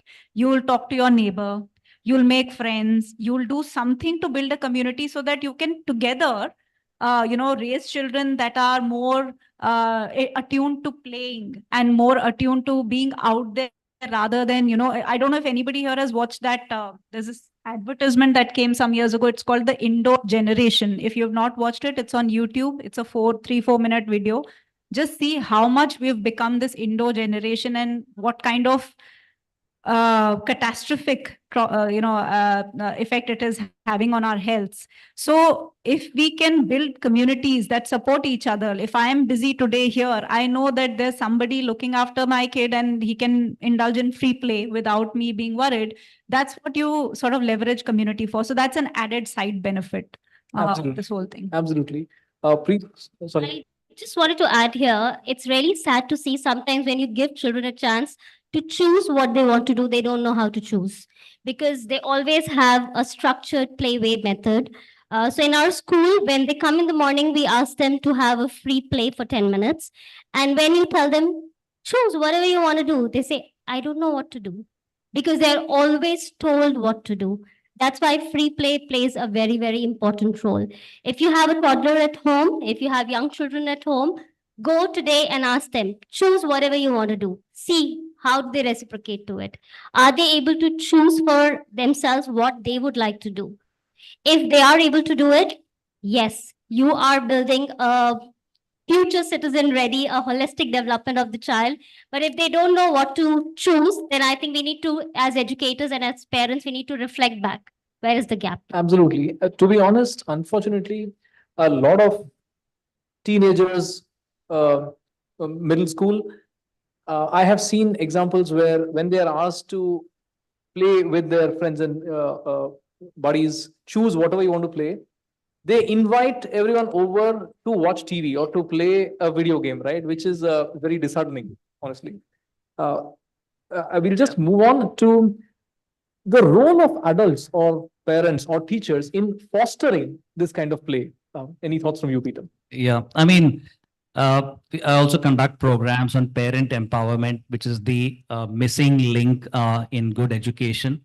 Because no matter how good the teachers or the education body does its work, unless the parent body is also educated, they are also told about what is required in a healthy development. Because the teachers are taking care of the child at the school front, right? The students have been told how to be, but when they come back to the home environment, it is completely undone. Whether you're building, leadership skills, a great champion's mindset gets undone by the parents unless they are also evolving and they are also doing the work on themselves.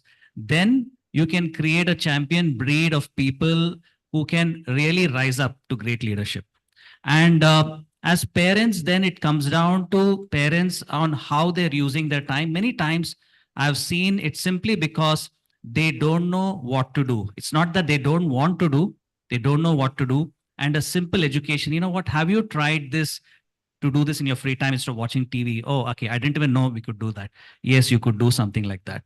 And that kind of parent education, if schools can get into, I think that would be a game changer, both for them, because it will ease the load of the kind of children who are coming in, well slept, well eaten, so that they're not sleepy in class, they're not, distracted. And that will be good for the entire ecosystem of education.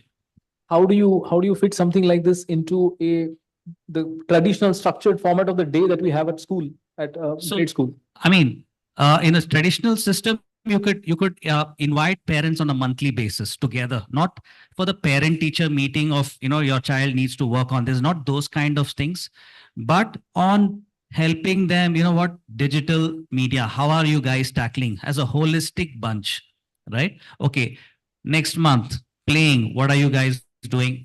This is what our thoughts are, kind of implemented. Next month, what, these are the learning challenges, generically, not subject wise or not for their child, right? Or some discipline issues or something else, not waking up on time.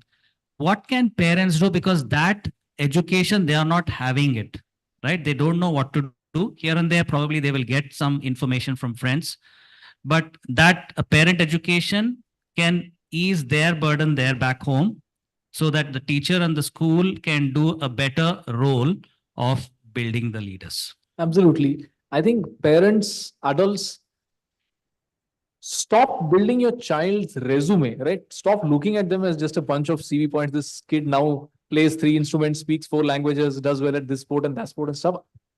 They are human beings at the end of the day. And let them experience happiness and joy and evolve as human beings. Ritika, Mansi, do you want to make a point? Yeah, if we can put on the PPT, that will be helpful. Karthik from the PPT. So the question was the role of parents, and I think here I'm a lot about action, right? So I love to give action points, because then what's the point, right, of listening to so many people? Some of the action points that are coming to my mind in terms of roles of people is, please save onto your Amazon cardboard boxes at home. Don't dispose of your Amazon cardboard boxes. And I can attest to the fact my son has been handling scissors since he was 3 years old, and a full adult, proper big size scissor. We started under supervision, but of course, very soon he took to it, and he has created some real good masterpieces out of Amazon cardboard boxes, including like a fully functioning car with like axle and wheels and things like that. And beyond that also, so many things can be made. So if you're really looking to what to do as parents, how to indulge in play, don't get rid of your Amazon cardboard boxes. Another thing you can do is, if you like playing card games, for example, why not place the card game next to your bedside, so that at the very end of the day, when you're just ready to pack up, why not just play a quick game of Uno or whatever it is, whatever that you like. And because it's right there and it's a relaxing thing, it will get you, in that mode of being very, I guess, relaxed, and you'll have a good night's sleep. So that's another thing that you can do. Some other things that I talk about with parents, I don't know if you can see. So my books, actually, it was a very interesting thing. I'm not a trained writer. I don't have any literature degree as such. I'm an engineering background person. But I started telling stories to my child, because when I was reading to him when he was a kid, I figured that this is a very counterproductive activity, because when you read, you have to keep the lights on. And if the lights are on, the child is not going to fall asleep. So I said, this is going to be difficult. Let me turn off the lights and let me start making up some stories. And when I started cooking up these stories, suddenly I felt these characters are making sense and the story is very enjoyable and we are having fun. And so I used to put him to bed and then go into the other room and write the story. And that itself started my journey of writing, and hence these books came into play. So I think this is also play, right? Telling stories, making up characters, all of these things that we can very well do, which I think, again, doesn't take much from you, right? Just takes creativity. So these are some of the newer books that and then this is from my other aspect of my life, apart from the Parent Academy. Like I said, I work with a maths edtech company. It's a UK based company. And you can see that I've clearly, there's a whole range of, students, whole age group of students across kindergarten to grade 10 that I've worked in. And I've seen that games and, looking at maths, for example, because this is a mathematics program, looking at maths from the lens of gamification and games and leaderboards and medal points is also exciting. And this has been around. We are talking about AI will do this, AI will do that. This program is now 15 years old and it has AI in the back end. So AI has been doing this. It has been transforming learning around the world, and it is only going to amplify. The effect is only going to be amplified in the next few years. And hence, I mean, from all of this, my journey started in terms of the Parent Academy as well. So for parents, because this question is what can parents do? I have a lot of resources that are free for parents who are here, or you can take these resources. The Parenting Truth and Dare podcast that I host, it's on Spotify. It's a free podcast. Of course, anybody can listen to it. There are more than 70, almost 80 episodes on this. And this is a free resource. So why not make use of it? theparentacademy.co, which is my website, I'm putting on a lot more resources. It's still getting built, but again, a lot of free resources will be on there. And then this inner circle community, if anybody is interested, this is also free. There is no charge to come and be part of it. This is where I talk a lot about conscious parenting, around what we can do around play, how we can introduce harmonious relationships, or how we can enjoy harmonious relationships with our children. So again, if you're a parent and you have children in this age range of, let's say, 3 to 12, and you're looking for this, even older can benefit, but largely focusing on the middle years, then this is going to be an excellent free resource for you. Last few words from you. Okay, yeah, we only have 1 minute left, so I think I'll be quick on that. I think parent involvement is very, very important. And nowadays, it's very easy to give your child a gadget. They're not eating, give a gadget, they'll watch something and eat. Instead of making them play, because then they have to tidy up, they have to do a lot of things. So the easy way for parents to get away is give gadget. I think we need to take that away. As Ritika said, don't throw your Amazon boxes. And that's what we also do. We do a lot of project-based learning with children. So we involve the parents in their learning, which is very important. And nowadays we have young parents who really don't know how to take care of the children, what activities to do with them, and especially the time constraint, because both the parents are working. And the child is most of the time with nannies. And for nannies also, the easy way is give the gadget and they'll do anything. That's why you see children are playing less and they're on gadgets more. So I think we need to have a lot of strategies, as she mentioned, to involve the parent in their child's learning, and that will make a difference. Okay, thank you so much. We are at the end of time. I'll just take a quick minute to summarize the conversation. So thank you so much to my panelists. We spoke about what play and creativity was, what are the traits or characteristics that play develops, including resilience to the unexpected, resilience against fear of looking foolish, distinguishing skills from personality, and so on. We spoke about how play is very innately evolutionary, and even animals play. So hence, why not let children play as well? How imagination builds storytelling abilities. The misconceptions of play, including resources required in terms of time, money, space, equipment, even specific or specialized skills that are used for for play. None of these are actually a constraint. You could definitely enjoy playing even without all of them. And then the role of parents, teachers, educators in nurturing play and encouraging play, even with very simple tools and utilities that they can use at home. Thank you. I mean, like I keep saying, that play is so important even for adults. We have created a playing for adults kind of a community in Pondicherry. It started off with 4 to 6 adults would come, and these were all for 21 plus. And we said even adults need a space to play these kind of free playing games, so they know how to do this. And today it's over 150 people, and at least 10, 15 to 20 people show up to play. And if you all are open to it now, and if there's time from the organizers, I would like to invite you for a very simple, I'm not going to make you run, standing where you are, and how you can use this for also building a particular skill set in your children. I'll tell you about it at the end, but let's end it with playing if everybody is open to it. How many of you are open to playing 5 minutes? For 5 minutes. Yes. Superb, superb. I mean, bring the child out. It's a very simple game. And You we just will heard an hour-long lecture about how you should play. So now play. And after this, if everybody's okay, I would like to recite a short poem on play. Is that okay? Oh, the organizer. We have a few minutes. Great. We have time, 5 minutes. Yeah. So I would request everybody just to make a circle, maybe use some of the tables itself, no need to move them, but around it, and we'll make a circle if the panelists could also join. Without chair, no need chair, just a circle, because it's not a thing also, we can just make a circle here itself. If you could just make a circle and complete the circle rather.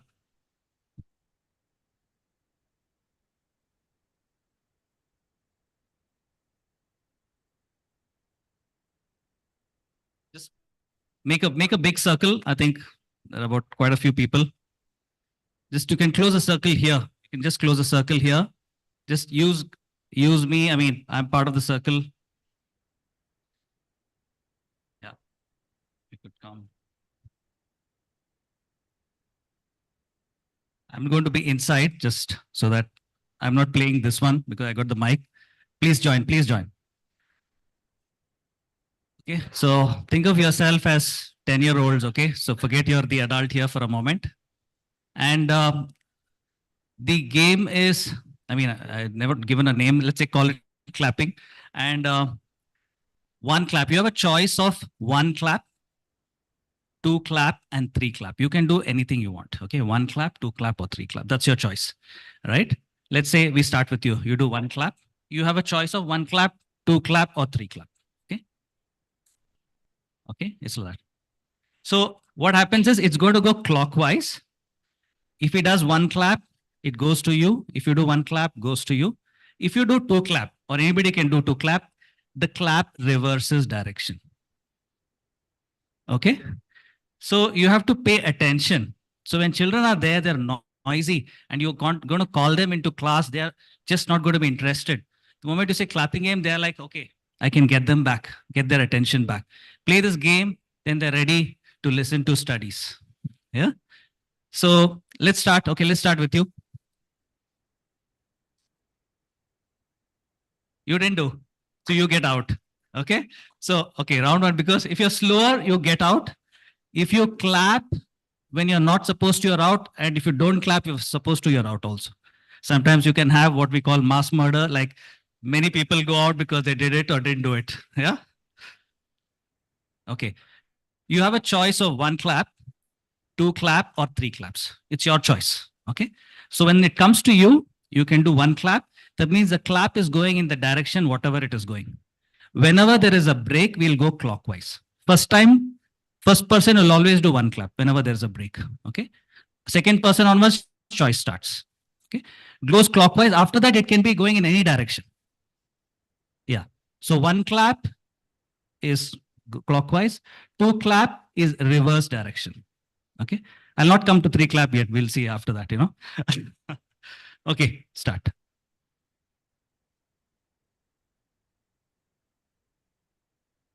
Not 3. Okay, for now, don't do 3. Just don't do 3. Only do 1 and 2 just for 1 round. Okay. Yeah. No, starts anytime there is a break, clockwise. Okay, start. Okay, another chance and then we will start. Okay, start.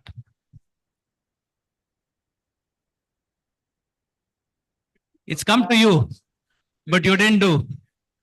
You are out. Okay, you get that? Okay. Now let me introduce 3 clap. Okay, 3 clap is in whichever direction it is going, it will skip 1 person and go to the next. After that, it just resumes normal. Okay. Okay, we'll start with you. No, first time, one clap. First time, one clap. Out. Okay, start again. No, first time, one clap. First time. Okay.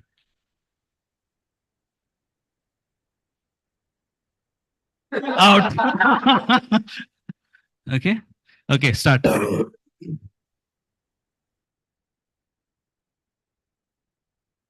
Out and out. Okay, both of you are out.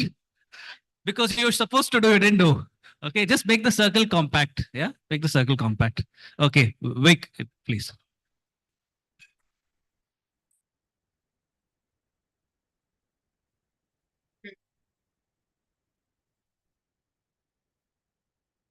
Out and out. You're supposed to do, she did it. She's also out.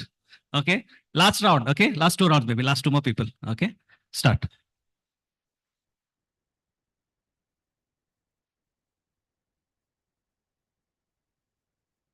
Out. Out. You're okay. You're okay. You're okay. Okay, start.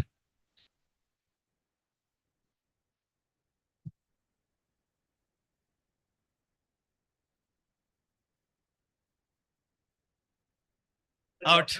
Okay. So when you start playing, the children become very good at this. We'll see. We'll come to the last five. Okay, up to last five. Okay. The idea of this is, apart from fun, you're helping them build listening skills to keep them concentration, superb, so that they're ready for class. I've done this with college students, adults, everybody loves it, and they are ready to be more receptive for the classroom stuff, right?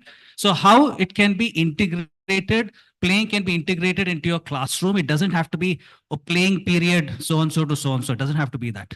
Of course, that is also needed sometimes. Yeah. Okay, another two people, then we'll end, I think. Okay.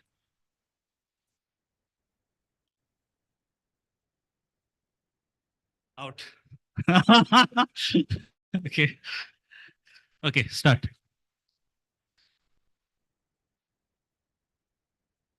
Out and out, out. Okay, make the circle compact. Okay, start.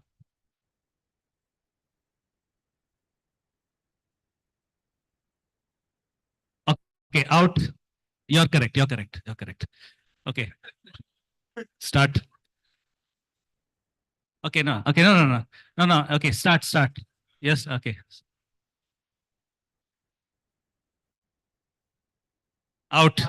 Okay, start.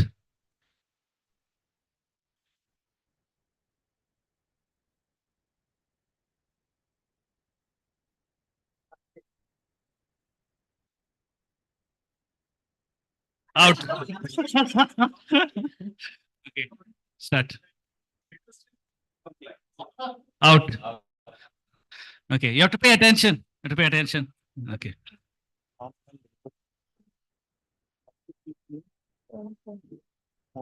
Out. Out. Out. You're out. No. Maybe if you're playing very okay. Last person, I think. Last person to go. Okay, now.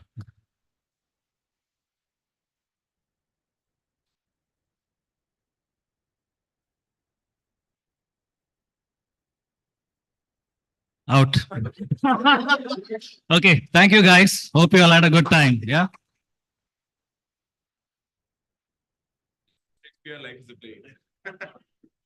Sure. Thank you so much. I just want to add a little bit. Thank you for that, Captain Preetham. Of course, we wanted to experience play, and what he said when he does this before the class has a real neuroscientific background. There is a part of our brain called caudate nucleus. It's a very small part, but that part is responsible for movement, and it is also responsible for learning. And in a lot of researches, it has been found that when the caudate nucleus is active before a classroom session, before studies, children learn more, they remember more, they memorize more. So this is where in a lot of new researches, it is being proposed that there should be some activity, some physical activity before starting a class, because not just because of all of the other benefits, it's about bonding and connection, but it's also about getting the brain active and more receptive to learning. I would just, I think, end very quickly with this short poem. I'd written this many, many years ago, but somehow I dug into my old repository and pulled it out today because it's all about childhood, but it's in Hindi. Is it okay if I say, because I don't think I can translate it in English? The poem is called Bachpana, not Bachpan, it's called Bachpana. खुल के हंसते थे, खुल के जीते थे, जो दिल कहता था वही करते थे, ना गुजरे दिन का बोझ, ना आने वाले दिन की सोच, बस हर दिन कोई एक नई खोज करते थे। कभी खाली डब्बे बन जाते थे महल, तो कभी चौक से सारी जमीन भर देते थे, कभी घंटों खेलकर आने के बाद रसोई की हर चीज खत्म कर देते थे। मांझे से उंगलियां भी कट जाती थी, पटाखों से आंखें धुआं धुआं भी हो जाती थी, घंटों कोशिश करके वो पक्का रंग भी छुड़ाते थे, कंजक पर 10वीं पूड़ी भी खा जाते थे। कहने को कुछ काम की बात नहीं होती थी, फिर भी घंटों फोन का बिल बढ़ाते थे। दोस्त के जन्मदिन पर सब पैसे कंट्रीब्यूट करके गिफ्ट के साथ कार्ड भी जरूर ही बनाते थे। Does anybody relate to this or am I so ancient that nobody relates? Okay, perfect. दोस्त से खटपट, बहन से लड़ाई, माँ की डांट भी पड़ती थी, पर जल्दी सब भूल भी जाते थे। आखिर गर्मियों की छुट्टियों के होमवर्क के लिए यही सब लोग तो काम आते थे। ट्रेन के धक्के भी झूले की तरह लगते थे, उतने ही अच्छे जितने प्लेन के सफर के सपने। थोड़ा था, थोड़े की जरूरत थी, उसी खुशी में हम सब जिए जाते थे। सबको याद आते हैं बचपन के वो सिंपल दिन, पर अगर हम इतनी सी बात समझ लेते कि मजा बचपन में नहीं बचपने में है, तो उम्र भर बचपन की मिठास लेकर हम गुजार सकते थे। Thank you.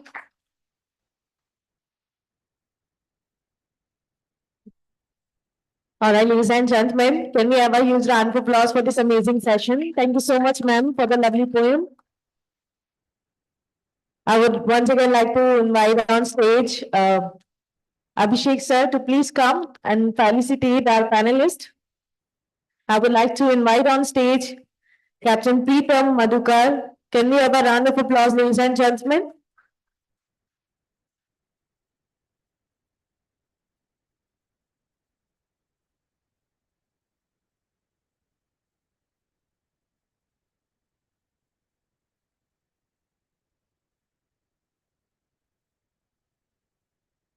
Thank you so much, sir. Thank you so much for joining us. I would like to invite on stage Ms. Ritika Subhash. Please join your hands, ladies and gentlemen.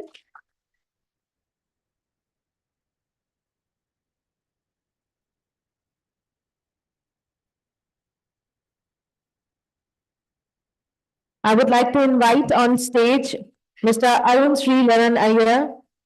Sir, please come on stage.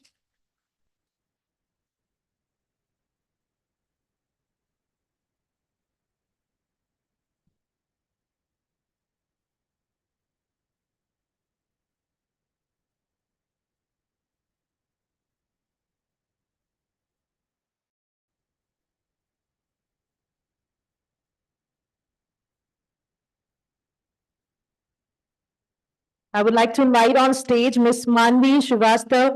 Ma'am, please come on stage. A huge round of applause, ladies and gentlemen.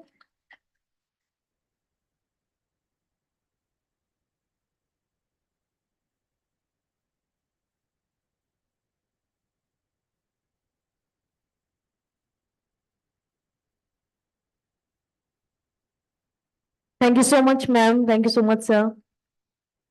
All right, so ladies and gentlemen, as we come to the end of our day, let's remember the insights shared, the connections are made, and the ideas are sparked. Thank you all for your contributions. I want to express my gratitude to all our speakers, attendees, and organizers for making this day a success. Can we all have a huge round of applause for all of us sitting over here? And here I would like to thank our sponsors. Our powered by sponsor Institute of Marketing and Management. Our diamond sponsors, SAVE. Our prominent sponsor, SIBA Campus. And case study sponsor, EXAB. And here I would like to thank our supporting partner, Association of Indian Principals, and strategic partner, Skills Reform. And the media partners GRC Outlook, Easy Shiksha, and Icon Outlook. Thank you so much, ladies and gentlemen. A huge round of applause once again. Can we all put our hands together? Come on, ladies and gentlemen. Thank you so much for joining us here. Thank you so much for being an amazing audience. Thank you. We have a high tea for you, so I request all of you to please. Thank you so much. Thank you.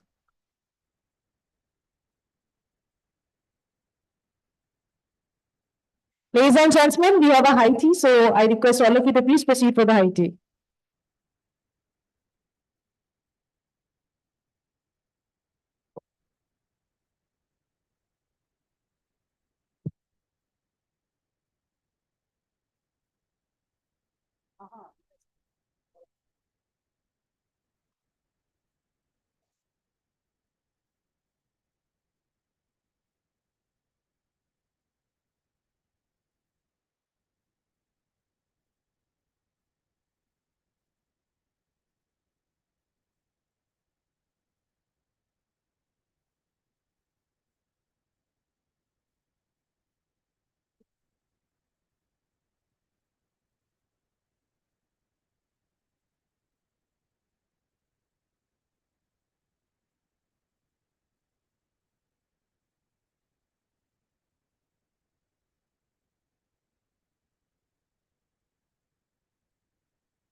Somebody left his her phone where at the time.